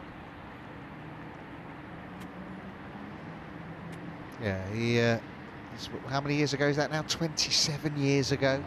I came to this hole one ahead of Miguel Angel Jimenez, and he was about 10 yards ahead, just in the semi-rough. And he showed me his cards. If you think of poker game, I was one ahead. He showed me his cards. He took out his 3-wood. And I had a 6-iron in my hand. What about if you give me my driver? The rhythm of the swing never changes. Is it long enough? They're beginning to applaud, and quite rightly so. That is a simply magnificent shot from Colin Montgomery. And that was that. I knew I'd won the tournament. Yeah, joining the likes of Seve and Ernie Els, Tiger Woods in the roll call of winners here in Dubai. Rory, of course, most recently amongst those major champions.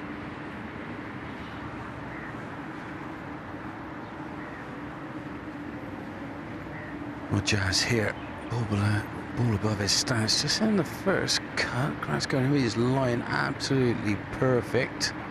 I think Ryan Fox was a good move. He looked at it like I did. Didn't know if there was mud under the ball. There was mud around the ball, even though it was a good lie. It was just like, oh, I got the muscle to get there, but could get the big dipper, and it's in the water. But Jazz, no mud on ball. 239 yards to go. No brownies, taking it on, but you got to be bailing out left here. The pin today, oh my goodness, what a pin. Between bunker and water, not much green to work with, nothing. If you hit it on that line, it stays between the bunker and water. You blocked it all day long being a righty. You didn't mean it. So play to the heart, the meat of the green, which is down the left. And they've just wandered off. Rory's just putting on the 9th. So you might hear a bit of a roar as he taps in for par. Just giving you a little heads up there. Yeah, Rory's just holed out at 9, so he's turned in 31 shots after starting with 4 straight birdies, tied for the lead. It's just not good enough, is it? He had 29 last time. Yeah, it's true. Slacking. Well, anyway, here we go. And this is a little bit into the breeze for Jazz. Gonna have to give this, it's going to have to be a quality strike, carry the water. Don't be too greedy, you played well.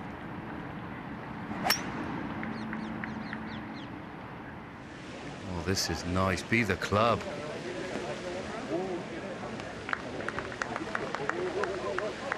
It's unlucky, but you know what, I've seen I mean, I've seen a lot of Jazz over these, and I've seen him hit that club so well. Most recent memory is the one he hit the Portugal Masters, par 5, 17th there, when his card was on the line and he ended up making eagle. He has such confidence with that club, and he was, I mean, he really couldn't have placed that much better, could he? Unfortunately, he rolled into the bunker. Well, go on, Matthew. After a glorious, perfect drive on the left side of this fairway, just sneaked out of the rough. You could sell that drive, I tell you, on the final day. 227 yards. It's like a little hybrid in hand. He's going to try and cut this one up. Is he going to be greedy and go at the flag? I don't think so. I think he's aiming a good 30 feet left of it.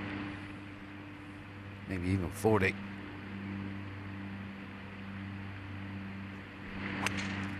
Well, that started out a good 80 feet left of the flag as it cut him back. Stay there. Oh, it's not the easiest chip, but yeah, the shoulders and feet were aimed at the left edge of the green, if anything. Little cut.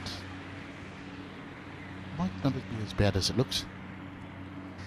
Well, here you go. Fox not messing around, already up there, ready to go. 85 yards, little gentle one. Want to take a bit of spin off this, not over-generate something. Don't want to go long either. Bunker lurks.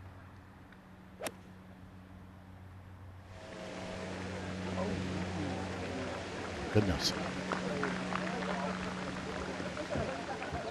Well, the putt coming up for Ryan Fox for a round of 65. We were saying at the start of the day, Tony, that 66 is kind of what we're looking at. He has the opportunity to go one better. Absolutely. No, it's been great stuff. I think his heart might have been in his mouth there a little bit. Such a tough shot that from that fairway. You know, you got wind swirling with the grandstands and things. And his wedge play has been, it's just been world class. He's been fortunate today. Oh, he's had at least 3 good breaks. Probably 4 fantastic breaks. But you know what? Some days you have that, and some days you're entitled to that, because other days you go out and have 4 bad breaks and it could be level par. And it's important for him, you know, to get these early season results in. You know, everything that he did last year, you know, finishing second on the Race to Dubai, pushing Rory all the way at the top of the rankings, to come out fast, start of the year.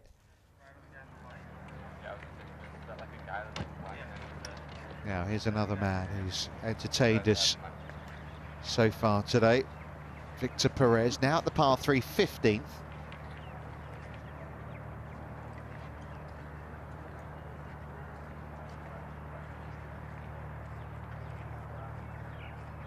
Flag on. Left-hand side.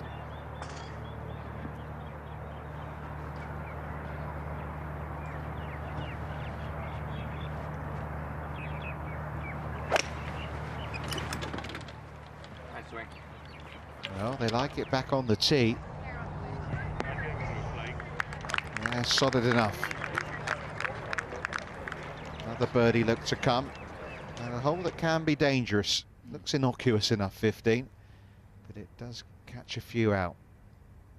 Yeah, Ryan Fox, because he's going to be changing his schedule a bit. Now he's top 50 in the world. He's going to, you know, he's off to the Masters. He'll definitely be in that World Golf Championship match play event, and he'll get a couple of invites as well on the PGA Tour. So things, you know, he'll be looking at some golf courses there for the very first time, whereas at the moment he's on familiar territory.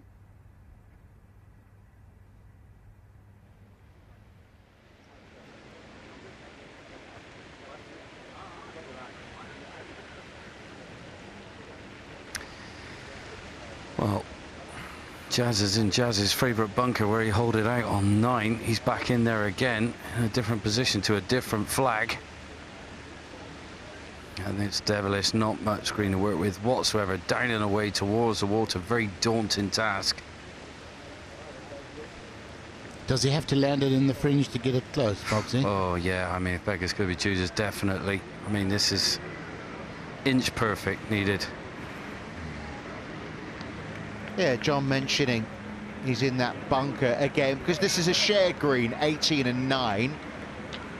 So he was in the bunker. He found trouble off the tee. went out of bounds and ended up in the bunker there for 4. Jordan to go first here though, John. Yeah, he went a little bit long and he's coming down. It's breaking off the left, pretty speedy by the hole. We'll take up and down from here, walk away with a birdie. That'll be a great round.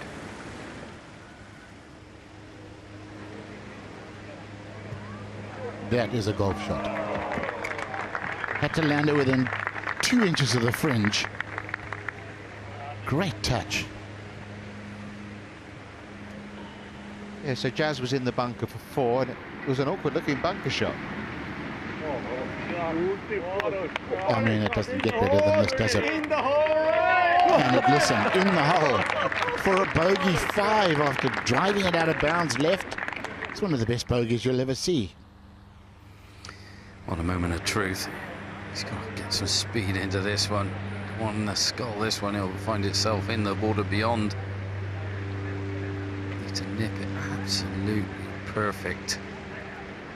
A bit of action going on the 9th green, so just waiting their turns. I think he's ready to go. It seems like he's just going through his practice drills. Come on, Jazz. He needs to play this with a squarish face if he's going to land it in the fringe. Pretty much like that. That was an exquisite little bunker shot. It really was. And it should be birdie number 5 for Jazz Jane Watterton on, and a round of 69. Deserves birdie after that second shot, Rich. It was a fabulous shot. Yeah, I remember watching him win the Singapore Open in 2019, and he, same club again. Another par 5. Set him up for the victory there as well in what turned out to be the best year of his golfing career so far. But first, Fox. Now this would cap it. Yeah, up the hill, pretty much. Where it's gone today, you wouldn't put it past him. He knocks this one in.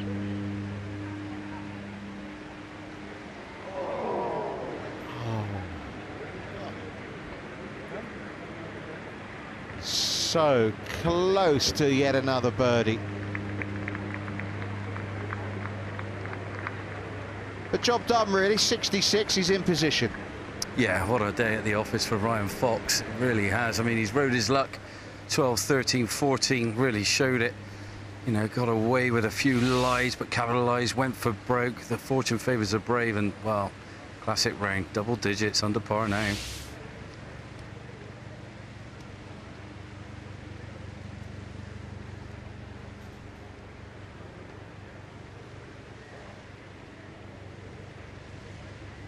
It was a lovely chip shot, and this to make sure that we have all 3 players shooting in the 60s.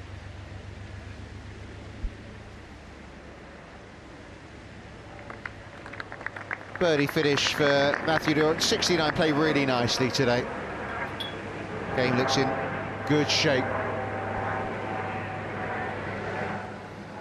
Oh, we had a little mini masterclass there. Short game masterclass, fabulous chip. This bunker shot was ridiculously difficult. From the overhead camera, he made it look easy. It was not.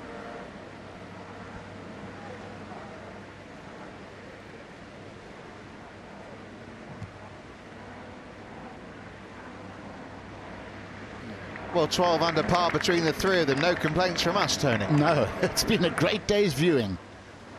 And interesting, too. We've seen it all. We've seen some great golf, some great luck. A couple of little errors here and there, but grinding it out like the true pros they are.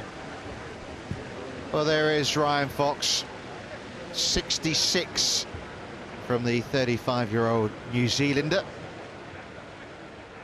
And, well, at the moment tied for 5th. Be interesting to see how close to the lead he is at the end of the day. 3 back now because Adrian Naus has just birdied 8. Thank you. Well played, Ryan. They started the day 6 shots off the lead. Right now, he's halved his deficit.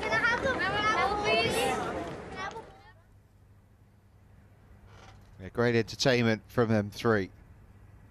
Now, Perez. Outside look for a birdie 2.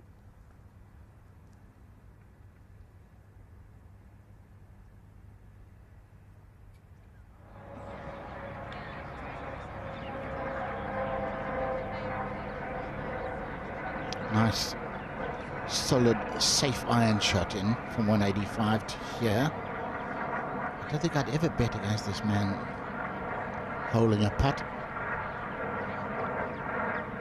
Smooth as silk. Ooh, great try.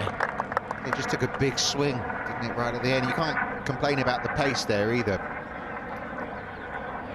Or the stroke. Beautiful stroke.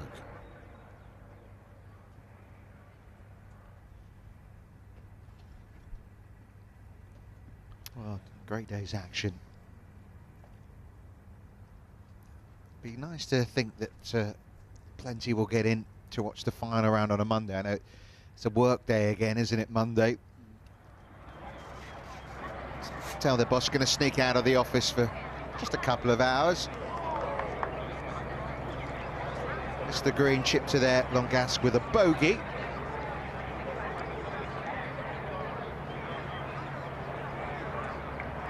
That's a pity. Yeah, he's the only one of our 6 players over par today. 3 bogeys, just the 2 birdies. Got a couple of nice birdies in it. 10 and 13 to pull things back. That's a disappointing bogey.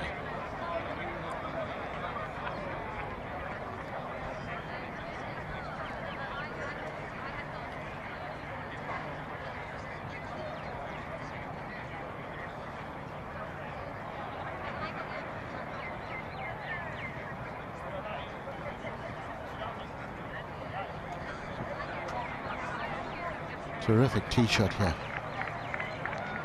from Højgaard.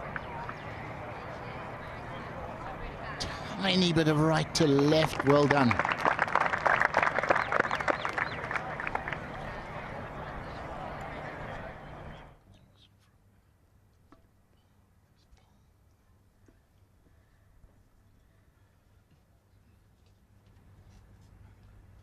But it's a familiar setting, isn't it? Been coming to this part of the Middle East since 1989. Mark James, the winner of the inaugural Dubai Desert Classic. So par at 15, off to 16 for Victor Perez.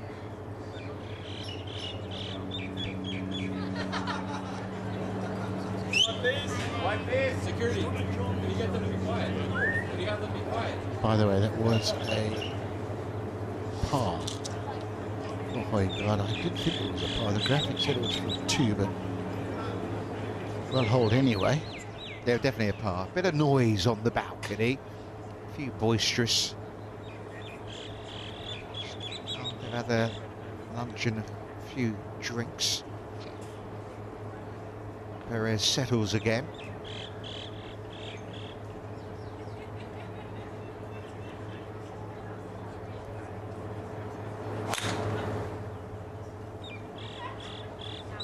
Looks like he might have missed another fairway.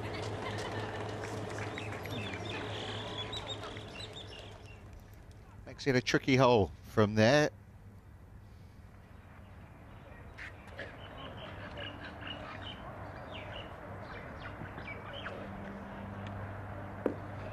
Well, John Morgan following the fantastic Mr. Fox for 18 holes, and now joining us in the commentary box. That was fun, eh, John?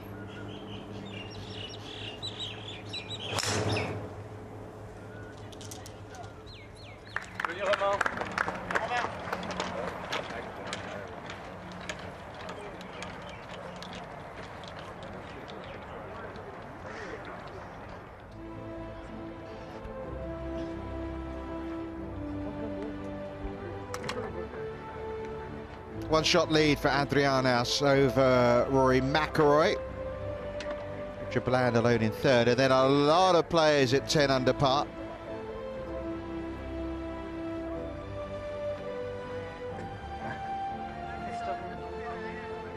Ashton Woo's just eagled the 13th hole, so he's moved within 4 shots. Nearly done. I need a break. 2.5 to go.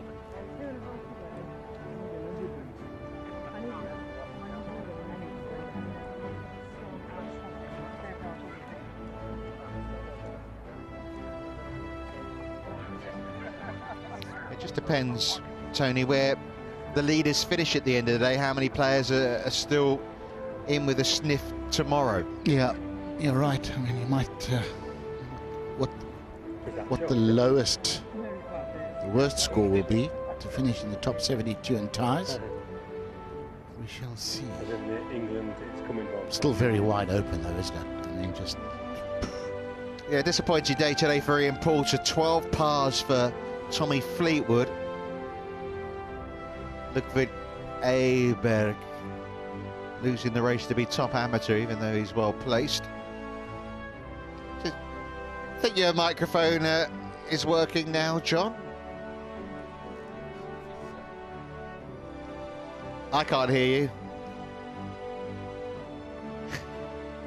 Unfortunately, we can't hear John again. Well, we'll keep trying though, John. It gives you a chance to maybe... finish your lunch. Yeah. And there we go, 63rd place. Paul Waring. Well, hopefully John's mic now is working. Sing hallelujah, here I am. Singing and dancing, I tell you what, my legs are weary and I'm in the house. They can't keep you quiet for long, John. No, they can't, no, they can't.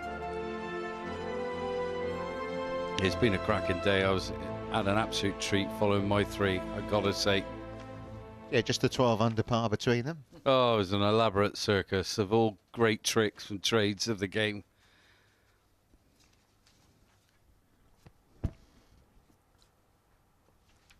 Yeah, 16th hole, Perez in the rough down the right-hand side.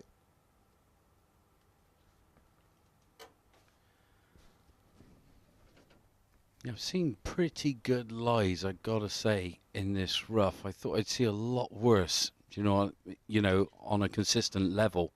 But they've been able to play some shots out of it. It's not as thick as I originally thought. They can actually muscle a few out. I mean, this is quite handy for Victor Perez. He's in this right rough and the pin's at the back. He can play to pretty much central of the green, let it run up. Be interesting to see what his lie is like. I mean, he's trying two clubs here.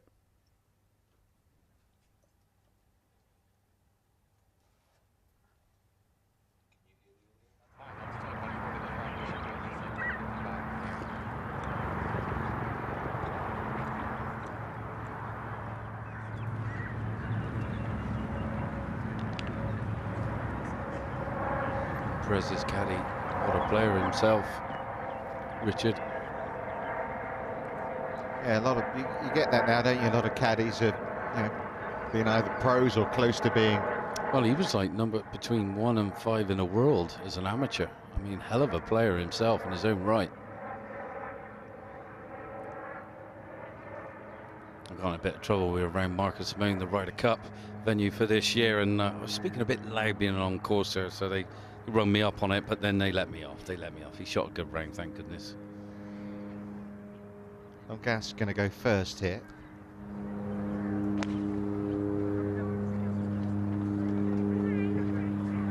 He doesn't like it.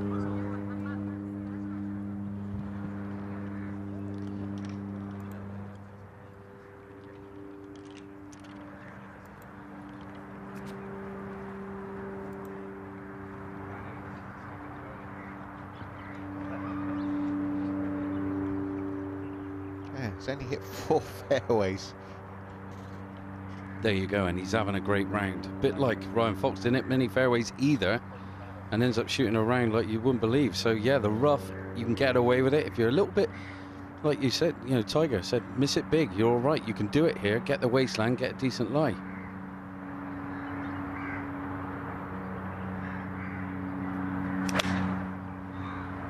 Oh, he didn't hold back there, did he?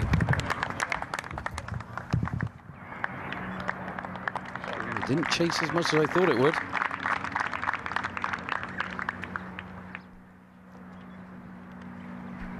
I think he'll be happy with that, though. Hit the green.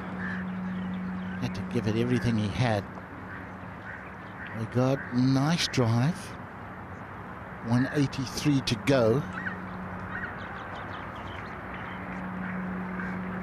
So much easier to a back pin when you're on the fairway. You're not scared of the flyer and you don't chicken out, but Has he lost it right again? I think he has. I mean, from the minute we saw him on the range this morning, he looked disgruntled with his striking. We saw him hit 3 iron shots, and he was wafting and waving the club as if he didn't know what the heck he was doing. And it's actually carried through onto the course a lot of the time. And it's amazing. It just shows, I think, a little sign of maturity there, that he's still a couple under for his round, despite that. Oh no, I mean, there's no question. He's trying his heart out.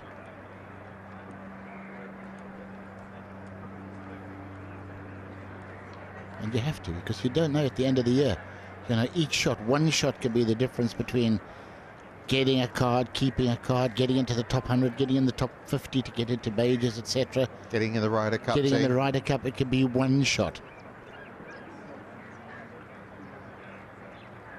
I know it's happened to many players, missing the Ryder Cup by one shot, one place. Oh my goodness, do my nutting. It really would. Thing of dreams, that is. Well, he wasn't far away last time, was he, Victor Perez? He was in those automatic spots for a long time. He's there again. He's second on the points list now.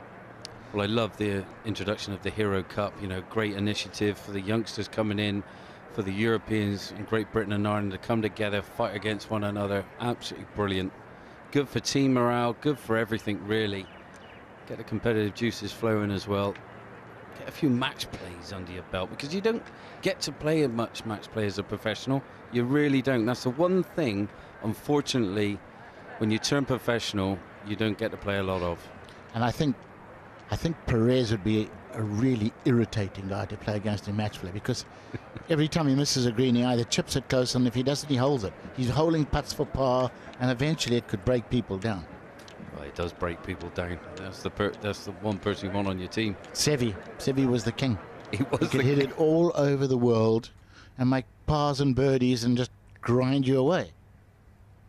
Yeah, I remember that against Tom Lehman. Wasn't that unbelievable? Oh it was my just God. unbelievable. I mean, Sevi lost the match eventually, but it should have been 9 and 7. I mean, it went down the stretch. It was the most impressive thing I've ever seen. Well, this is where Angas finished down the left. And his practice swings are telling me this is pretty thick down here.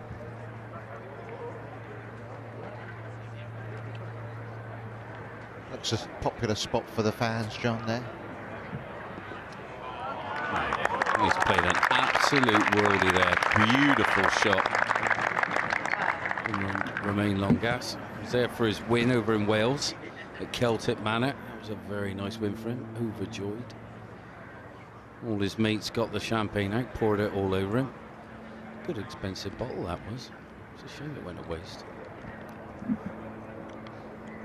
They just pop down to that French region, don't they? Get another couple bottles.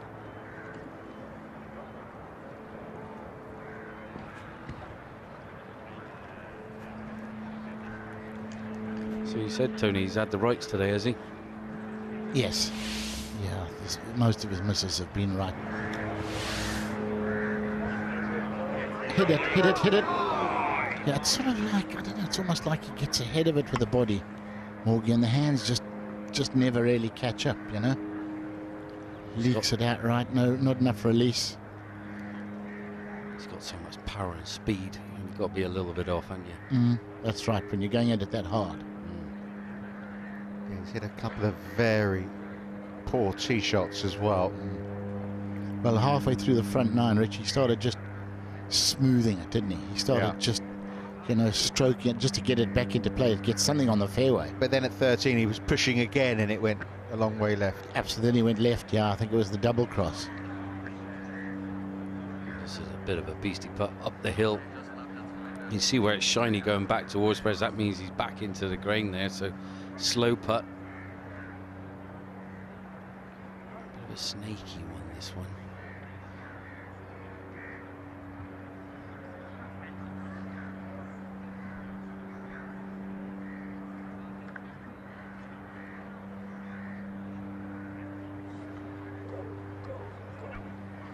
Ooh, how far short is that? Let's have a little look.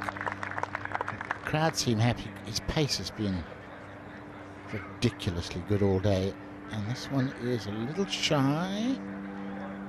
Well, it's not a gimme. Not a gimme, but tell you what, Morgie, we've watched him. I don't want to tempt fate, but Don't say it, Tony. Saw him last week, saw him today. He's proved pretty sound from that range. I hope he can keep doing it.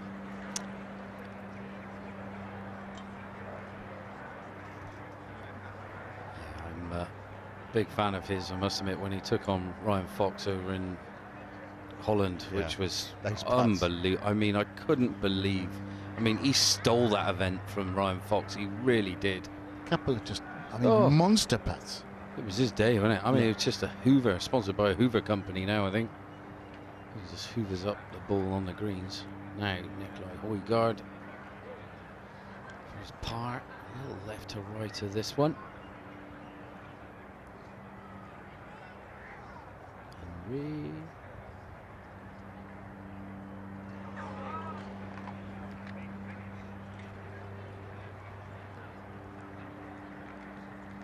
Yeah, middle of the fairway.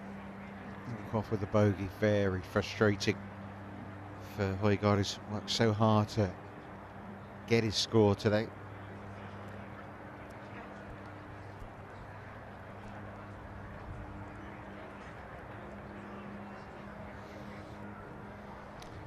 It was a classy chip from Langasca after missing the green long left. He had nothing to work with.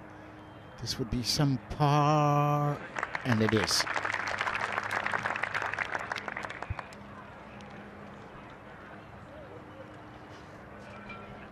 Avoids the back-to-back bogeys.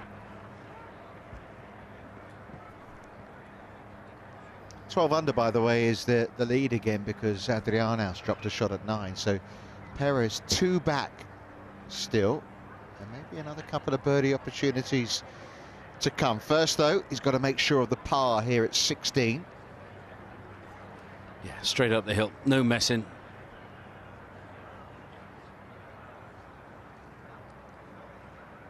Yeah, come on, Victor, don't let us down.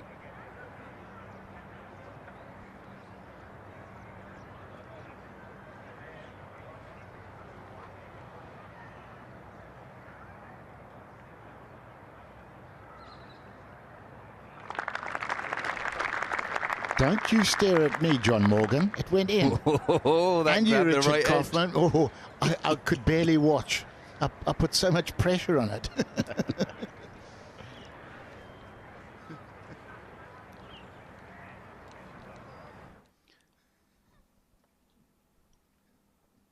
There's confirmation that it's Arnaus and McIlroy side by side. One shot ahead of Richard Bland. Overnight leaders Thomas Pieters and Michael Thorbjornsen. Back at 10 under, Pieters has just bogeyed 2 of the last 3 holes. Patrick Reed finding back a little. He's birdied 9 and 10.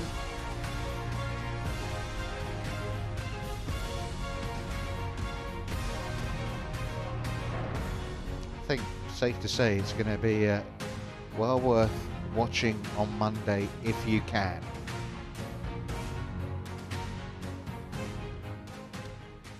Well, here we are. Great look at 17. A little short dog leg from left to right, 322 yards. Victor Perez yesterday, John. He laid up back here. I think Jazz did that here, didn't he? He did, actually. I mean, but where that pin is located, I mean, Ryan Fox was just down here on the right-hand side, kind of pin high. But the trouble is it goes away from him and the green as well. So it's a hard chip from this right-hand side. So you might be right here, Richard, and probably, you know, Tony's going to agree. Laying back, giving yourself a strong wedge in, you know, so you can control the spin, might be a good play. Didn't work for Perez at the second, did it? I mean, he's made that hole in one over this week so far. Hit a horrible. He's missed the green twice with wedges, bunkered them. But Højgaard, normal conditions, I'd say for Højgaard, has to have a go because he can knock it on there. But the way he's been spraying it today, there's a lot of danger if you get one wrong here. Would you have a go if you were him today, Morgie, with the driver being iffy? You know, when you're trying to find something, all you need is one good hit. Yeah. You're searching for it. You take it on to find it, and there's a lot more leeway around this green now. Yeah. You know, there used to be shrubbery over on the left-hand side. If you didn't take the corner on too much, you used to be in there, and that was a drop shot, or maybe even a reload. You wouldn't find it. Now that's gone. That's just wasteland. Down the right's the same. So it's one of those. Just take the corner on and have a go. Now here you go. He's got the driver. He's got the driver. Here we go. The driver. But it's down the breeze. It is really dangling the carrot for the players. But after yesterday, playing this conservatively, maybe he's thinking, you know, I put myself in a position here, just got to keep my foot on the gas. And he played the second conservatively and made a mess of it. Yeah. Yeah, we want to go left of that. Well, the leaders, you know, he's still got 9 holes to play. And, you know, if he finishes hot, he knows he's right up there ready for the last day. Birdie. It's huge. You said Min Woo Lee made eagle, didn't you? Drove the green. Drove the green? Yeah. Oh, there you go. And, you know, it's not as if he's been struggling. He won last week, so what's there to lose? Well, have a go. And if he has a great week this week, you know, finishes top 5, that's everything done. Ryder Cup, thank you very much. Yeah. I mean, you got to play President's Cup and all that. What's the feeling like qualifying for a team like that? Fantastic. I mean, a Ryder Cup, you know, it's a different level to anything else on the planet, golf-wise. Yeah. I mean, to get in the Ryder Cup, you know, you talk to guys who've played the Ryder Cup. The pressure's a different level, but the sense of honour and achievement for making the team is also off the scale. But it's got to wait. That's the awkward thing, is it? We just saw the Race to Dubai rankings. That win last week took him straight to the top. Well, Morgie, I think into the wind he couldn't get there. No, definitely not. Today, yes. Added to the fact that he's an unbelievably straight driver. I'm tempting fate, I know. What a clown. Do it. No. He knocks it on the green, yeah, I think. Really? Oh, man, it's a big move. But I reckon it'd be very, very close. Very close indeed. He's just trying to pick a point here. Well, that's it. They've done the homework. Caddy would have been round twice before he's even stepped foot on the golf course. Knows every nook and cranny. It gives the player so much confidence now. Come on then, Victor. Show us what you got.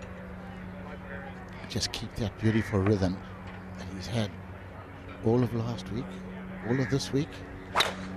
Oh, he's gone at it a bit hard, a bit extra, and oh, there's panic from the caddy.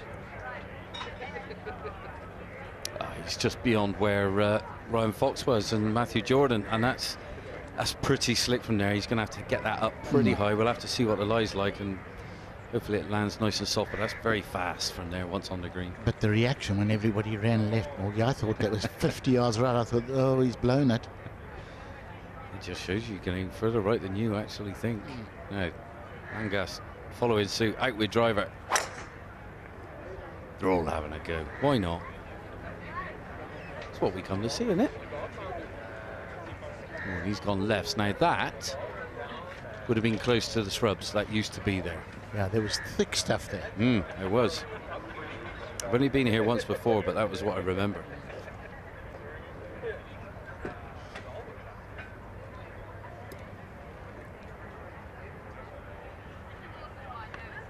Well, there's no doubt Højgaard's going to give it a bit of a hit. And he doesn't even have to lean on this to get it there. I think he likes it. Oh, yeah. Oh, yeah. Scooted on. Hold on. Oh, nearly took the players out. Beef just getting out of the way. Andrew Johnson.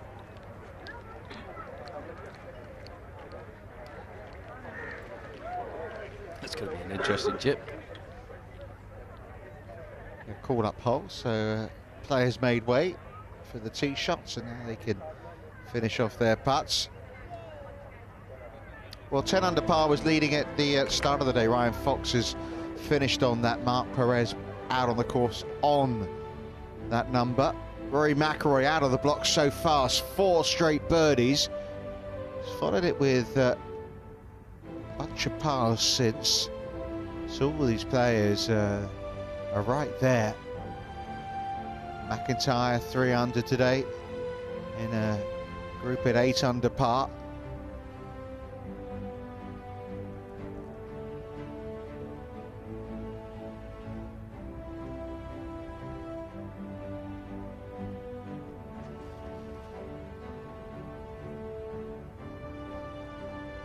Yeah, it's we've seen there it's possible to score out there. 66 that we saw from Ryan Fox, the best of anyone so far. Perez, I feel he's got a chance to beat that. Tommy Fleetwood, after 12 straight pars, has made his first birdie. It's come at 13. Kind of saw him slipping back.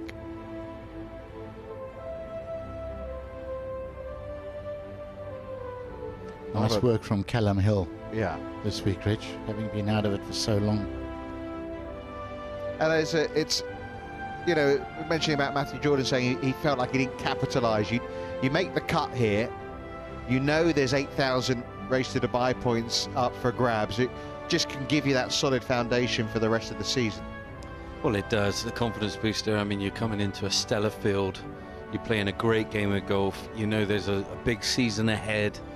That just honestly puts another spring in your step for the rest of the season, and that'll give you a massive confidence booster. And it is levels. I'm sure Tony will agree. You know, there was levels that you come to in this game, and you find your different levels as well, and you go up naturally, and you do feel those levels kick in as well, and then you know you're going up to bigger and better things, and you can handle the pressure and all that's chucked at you, because there's so many good players in the world, and yeah, Matthew Jordan's going to have to come up against those, that's for sure, as we see the leaderboard again. And Rosner, who won at the beginning of the season over in Mauritius, you know, and that was a great win there. I was there for that. They're going to hang on, these guys, haven't they? Tyrrell Hatton 2 under par, top 72 professionals, so tied 74th as it stands will get you in for tomorrow's final round. Luke Donald is going to miss out, as will Nicholas Colsaerts, the captain and vice captain at the Ryder Cup. Yeah, he played with Tyrrell Hatton actually, Luke Donald. There was another member, wasn't there, of that 3-ball? Yeah, Henrik Stenson. Wonder what they spoke about. Yeah, I've seen him having a little walk. So congested though, so congested, and it's great that it's 72 holes and not 54, that they've let this go to a Monday finish. I think that's brilliant, I really do. And it's a gutsy move as well, because, you know, it's easy to just say, oh, let's cut it to 54 and that's it. But, you know, to go to Monday, you know, there's people that book flights, there's people got their seasons all planned out. They're going to go on to a next event. Some are heading to America, all that, this and the other. It's like you were talking about Ryan Fox. He's going to Bay Hill. He's got the Players and he's got the Masters, and he's going to come back and play. He's on a run for a bit now over here, so it's pretty good. Well, you've got to think of the sponsors too, haven't you? I mean, they've been such wonderful sponsors. It's a prestigious event. It's been on the roster for a long time. It's a Rolex event. Yeah. Next week we're just down the road, an hour and a half's drive. Absolutely, we must keep going. Dreamy. So John, you went down there, you mentioned that you saw Matthew Jordan and Ryan Fox played out. It's quite a long way below the level of the green. You can't quite see that from the TV pictures. It is. You can't generate any spin. You need height. You need to land it soft. They both hit their chips and they landed them too far on the green, and you could just tell it was just going to bound on by the nap of the green, and the way it was set, it was all going away from them, and they just couldn't hold on to it. So it went beyond the flag and just off the green. We get to see a good butchers here. I mean, Langas is in no man's land there over on the left. I mean, that is, yeah, do on that one. Yeah, you mentioned the bushes there. I remember Rory going in them in the final round last year. He actually managed to hack it out and ended up getting up and down for a brilliant par, and then made bogey at the last to miss out on the playoff by a shot. We've seen some amazing things today, haven't we? Oh my goodness. Can't write the script on half of it. Morgie, I think the fear here is that you underhit it and come up short of the green and leave yourself a horrible chip again downhill, down green. I think that's where the urge to hit it long comes in, doesn't it? It does indeed, and you can just hear how thick it is down there. I mean, you can't see the ball. Pop this one up. He's on the upslope. Hope and get the height required. Look how forceful he's been on that one. He has played that so well, too well. How has he managed to leave that short from there? I don't know. That was great execution. Too good, actually. Great shot. I think he's laughing because he knows he's played a good one. I mean, that is just covered the fringe, and you can see how fast it is, because that's only just made it on the green. Yeah, I think being on the upslope was a huge help, wasn't it? But yeah, I think he would have taken that shot if you'd offered it. And you'd want him putting for birdie the way he's going. Now, just describe the difficulty of this one. Oh yeah, but Langas has just gone before him, and he's a cracker. I can see him just a couple of feet away. That was a great shot. Now this, well, this is grease lightning. Coming out of the rough over a little ledge. This green separates itself in two halves. You know, it rises up as you get onto it. It's uphill, and then it goes away from you. This is all downhill and away. Coming in high, trying to land it soft. He's done the first part. Oh, he's played an absolute beauty. Didn't get the reward he deserves there. That was a great chip. He looks a little flummoxed, doesn't he, Odegaard? I love that word.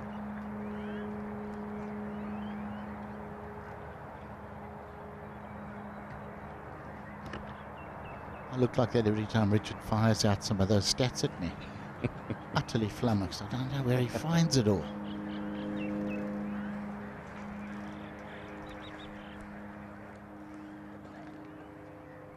Well, Victor Perez with a birdie putt. He is the #1 player right now. Early season, though, in this race to Dubai. This is the DP World Tour.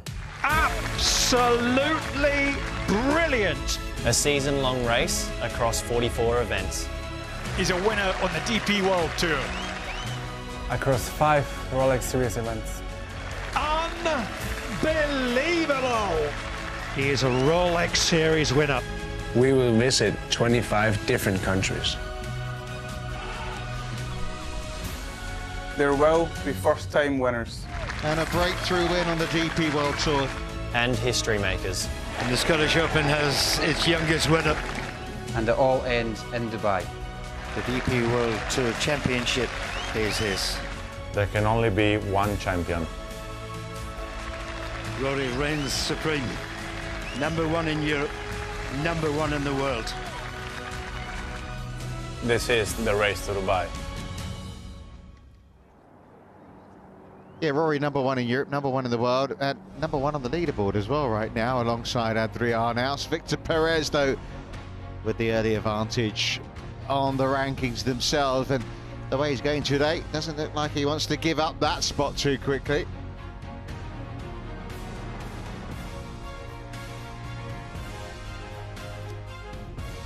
Could go from strength to strength, Richard. Could add to that. Yeah. Dan Bradbury as well, up there again. Oh, what a performance, what a story. Had a hole-in-one the other week as well. Yeah, Picked up week. a car. Yeah. Thank you very much. He's just made another birdie actually at 11, so he's back inside the top 10. Harrington just the 16 shots better yesterday than in his first round. Still missed the cut though. Just leaves no stone unturned, Patrick Harrington, does he? Try everything. Loves it. Sebastian Soderberg missed the cut, so he'll probably slip down those rankings, but no danger of that for Victor Perez. Not even the third round cut is going to get anywhere close to him. They're backing off because they're letting the group behind play up. Well, this is the difference, you know, the wind has just flipped round the other direction for today's play, and that's why they're hanging back. Yeah, Robert McIntyre, Alex Bjork and Ewan Ferguson, the 3-ball coming up. Yeah, I don't see Robert McIntyre laying up. I see him having a crack at it. Being a lefty as well, I'd like to draw one in there. Get to see the stroke average there, that was pretty good. I'm sure we'll get better. Well, they played, now back to business. It's going to be Perez to go first. It'll be Nicolai and then a bit of Langas after that beautiful shot from the left waistland. And Tony, the way Victor's been putting, it's going to scare the hole even if it doesn't go in. Without question. It's hard to think of a putt the last couple of days, actually, that we watched him, that it just came up shy.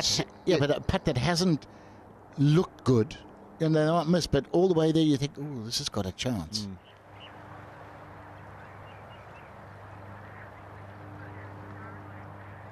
Just trying to feel the slope with his feet. Yeah, there's a thing they call that, but this has got a lot of borrow off the right-hand side. Quite a bit of considerable break in this one from short distance. And it's fast as well to boot, so you'd be wary. It's just a bit too low side and fiery. He'll be at least 4 or 5 feet past if he's not careful. Maybe not that far.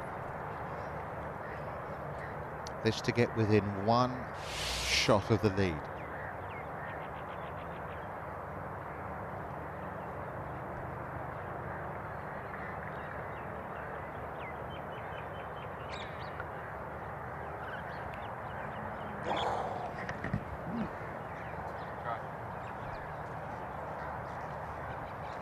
Yeah, as you suggested there, John. Yeah, you get that going low side, going with the slope.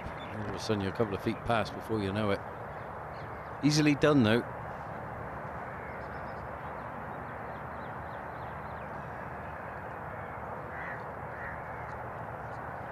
We talked up his 4 and 5 footers. He's going to have to prove us right now. Bounce back opportunity coming up for Nikolai Højgaard.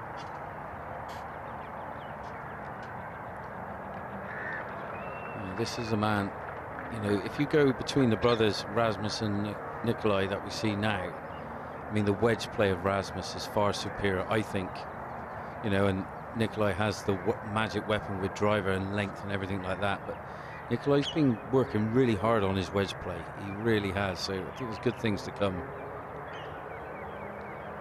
Obviously, he's a 2-time winner, and that might slide in by on the left side, and still work to be done. Yeah, we haven't seen it today, although he hit a nice tee shot there, but Padraig Harrington said he's the most impressive driver of a ball that he's ever seen. I mean, think of all the players that Padraig's played with. You just got to see it when he hits this driver. It says ouch, and it shouts ouch as soon as he hits it. This thing goes into the stratosphere and doesn't come down. And this will be some up and down. Knock it in. Knock it in. Yes. Never easy. Had the shadow in the hole, over the hole. We thought he had maybe the toughest second shot too. He's the one who walks over the birdie. I know. Well done.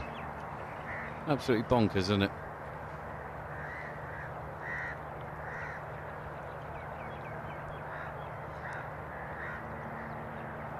It's just gone by a little, hasn't it?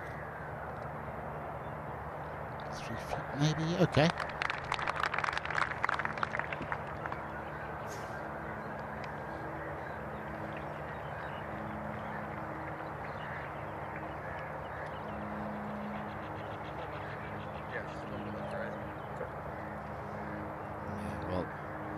Victor does his own work on this one. His caddy. Last on a beautiful par 5. We'll soon see that in a bit, but just inside left here, nice and firm up the hill. Shouldn't be a problem. As you said, Tony, puts beautifully. Looks like he just holds the grip so gently in his hands, just falls down lovely. Looks so controlled and beautiful balance. A different tactic today.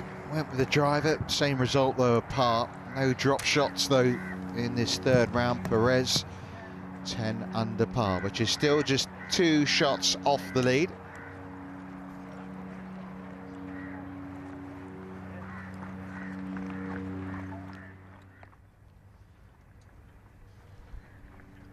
What a hole this has always been. It's quite a disconcerting tee shot. You know if you've got to go over the trees down the left, but how far left? How many trees? There are trees just off the tee that block you. Water through the fairway. Just such an easier hole if you're a drawer of the ball, and then you've got decisions to make depending on how far you get it off the tee. Back bunker's not ideal, but we saw Jane Watton not hit an unbelievable bunker shot out that back trap.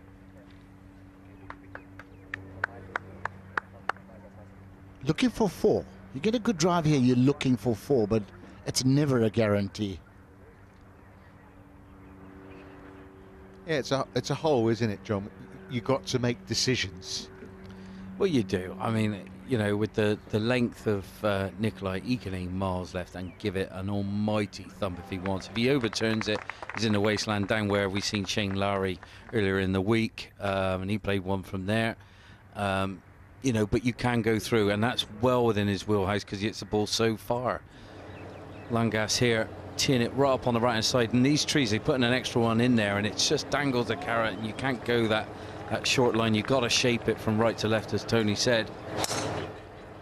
And there you go, letting the toe of the club get up in the air through the ball, get that whip around from right to left, and, well, you could sell that one. Oh, my goodness. Final day. Everyone will snap your hand off of that.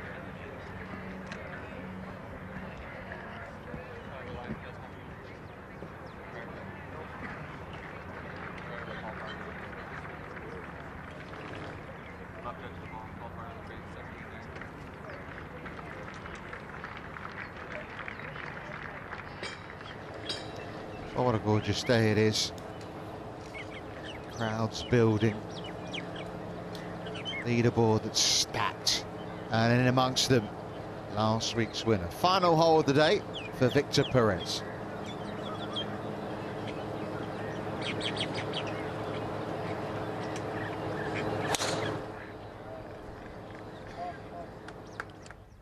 Just about the same line. That's got to be perfect, surely.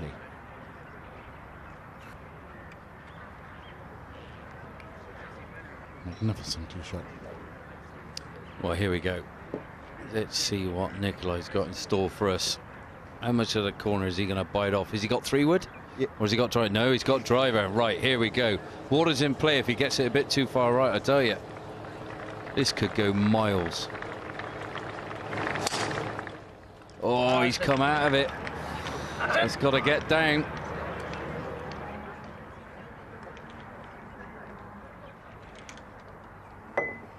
Didn't see that land. He's walking after it. Came out of it again, Norgie. He's done that all day, his bad shots, except for the odd one. Well, Victor Perez has entertained us in this group. You can see alongside him is Victor Perez, who is Ryan Fox, rather, who in game number 30 did the business too. You saw a little bit of this, Johnny. Oh, this was an exquisite shot. Found the rough off the tee, down the right, laid out the hair, and just zipped one in there. Beautiful, and he would do this time and time again. Got a bit of a break here. Massive. That had every right to head into the water, stayed just short. At that point we thought, well, he hasn't utilised the break, but have no fear. Foxy's here. Beautiful par. That was a beautiful putt. There's a break on that. First of a host of good breaks, actually. Then he hit a huge drive here, going in with a gap wedge. I mean, just unbelievable. I'm thinking it's going in. You can see my reaction there. I'm thinking that's got spin on it. He had some breaks again at 7, and this was the part of the round where it was just pure entertainment. Well, he's in the rough on the left. He's short-sided himself. He's gone like a tight flag, missed it left, holds that beautiful one. Then he comes to this. He's in loads of trouble down the right in the wasteland. Hits a cracking shot over the palms to there. Holds that one. That's an eagle. And then it gets even crazier. Yeah, the tee shot at 13, Tony, was in all sorts of problems. It was unbelievable. In the clump of grass, gets a flyer that's going way over the green, clips a tree, somehow shoots up in the end, comes down with backspin off a flyer. I mean, you can't write that. You can't practice it, I know that for sure. And on top of it all, he gets up and rolls it in. It's absolutely awesome.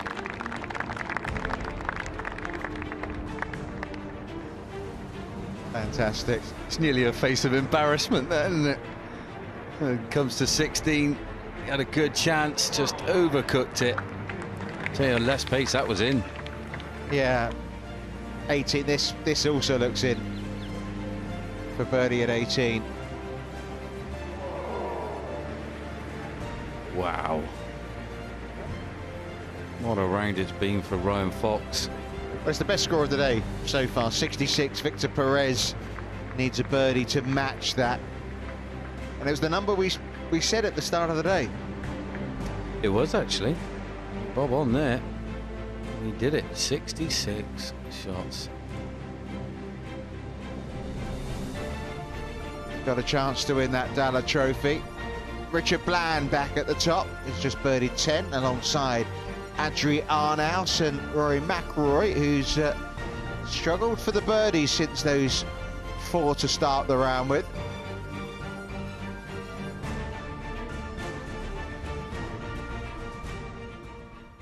Well, there's where Nicholas Højgaard's tee shot has finished.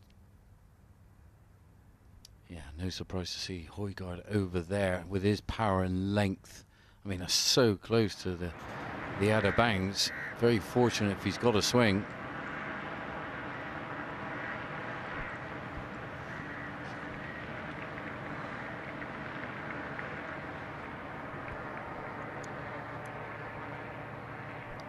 As we've seen, it's going to be Perez to go first. Richard? Yeah, the group in front have just concluded their round. Andrew Johnston finishing at 4 under par, Chase Anna at 3 under, and Jung Hung Wang has finished at 7 under par.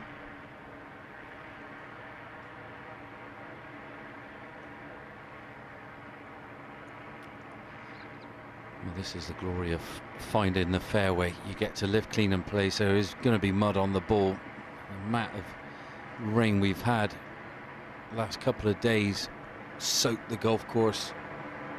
Matt Barry and his working staff have worked their wonders, and it's an exquisite nick, this golf course at the Emirates.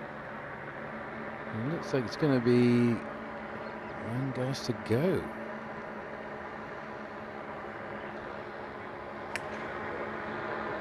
No, he's aiming this one left, isn't he, Tony? Trying to bring it in. It looks to be. It's a very, very long putt, but 2 putts for the birdie. Don't think he'll moan.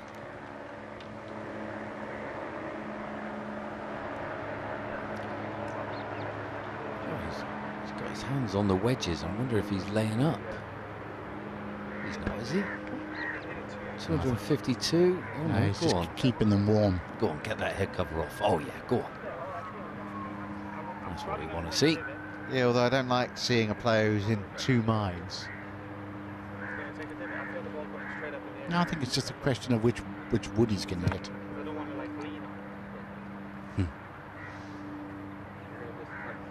If in doubt, go with a longer one and hit a cut. Well, he was saying with the other one, he felt it might just go up in the air too much, and he didn't want to put his foot on it too much. Well, the breeze is slightly into his face. Anything that stalls up there, then that brings all the water into play. And we've seen Rory do that. We've seen a few people do that over the years. You go long, 5's the worst you're going to make. Oh, without question. You see the ripples on the water just coming back to him slightly. Shows you where the wind's at. Oh, he's not sure. He's not sure. It's not the shot you want to face with doubt in your mind, Morgie. No, he's not. But the way he's played, just being confident, you got the shots. You know, being 232 yards is well within your wheelhouse to float one in there. Don't have any doubt. You have to be absolutely committed with the shot.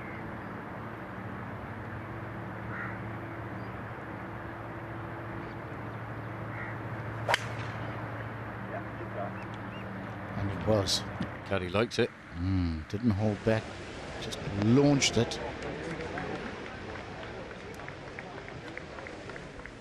Job done. Job done. 2 putts from there. 66. 1 off the lead. Easy. Højgaard's going for it as well. Yeah, well, he does. He's young. He's fearless. He's got a backswing. He's got fortunate here. This is a big break. 1 foot in, 1 foot out. Now, can he control that right foot? Might do a little bit of a Fred Astaire move on him if he goes at this one.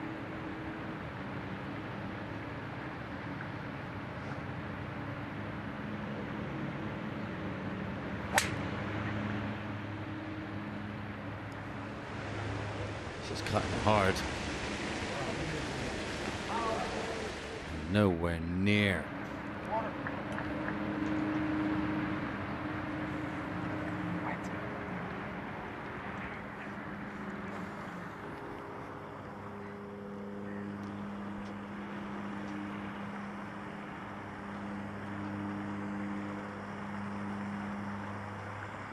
Well, if he can two-putt, he'll join Reed and Peters at 11 under, Victor Perez.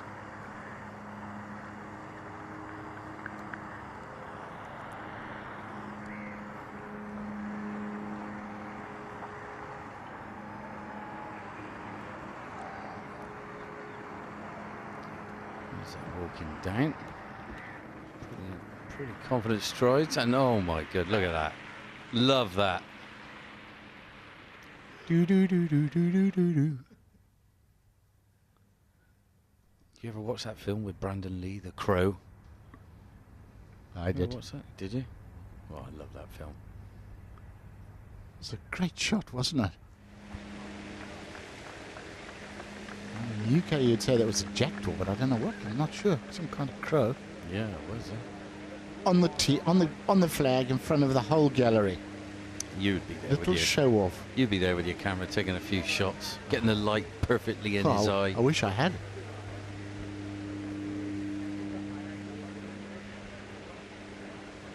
Thought that was a really good second shot there. When you've got that sort of doubt, you know, we've seen guys in the past dither like that, you know, in between clubs, and eventually they go, okay, give me the 7 iron. I'm laying up. You know, you lose the confidence, but he's not short of that at the moment. Winner last week. He's some player. Well, we're coming towards the end of our feature group coverage. Nicola will be going back to the drop zone. It's been an entertaining day. Oh my goodness, what some golf we've seen today, Richard. Unbelievable. And what an opportunity for Perez. Whether he gets down in 2 from here or not, he's played his way into this. I mean, we don't know how Rory and co are going to finish off in this 3rd round, but you'd think 4 or 5 back, something like that at most. Yeah, they're still in with a shout, without question, especially when you're playing like they are. Yeah, there's confirmation. 3 at the top at the moment at 12 under par. Rory just hasn't quite pushed on after that brilliant beginning to round 3. 66, Ryan Fox. 2 putts and Victor Perez will match that and get to 11 under par. Nice to see Callum Shinkwin up there as well, the big hitting Englishman. He had a nice Hero Cup, didn't he? Yeah, he certainly did.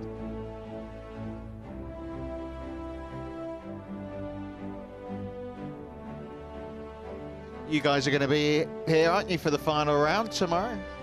I am indeed. I can't wait for it. I mean, I'll be out there, what's it, last group, second to last group. I'll be fluttering around, you know, talking my spill, and yeah, I can't wait. It's going to be full-on drama. I know it.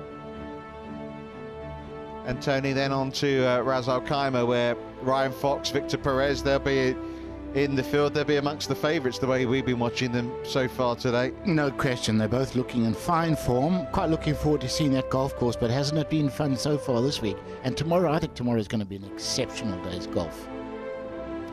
Yeah, it really is. Unfortunately, as far as our feature group coverage, we're almost done for the week. The Dalla Trophy there will be in someone's hand Monday afternoon. Who will be flying high in the United Arab Emirates? The original destination for the DP World Tour. A week to savour so far. More to come, but from all of us here, bye-bye for now.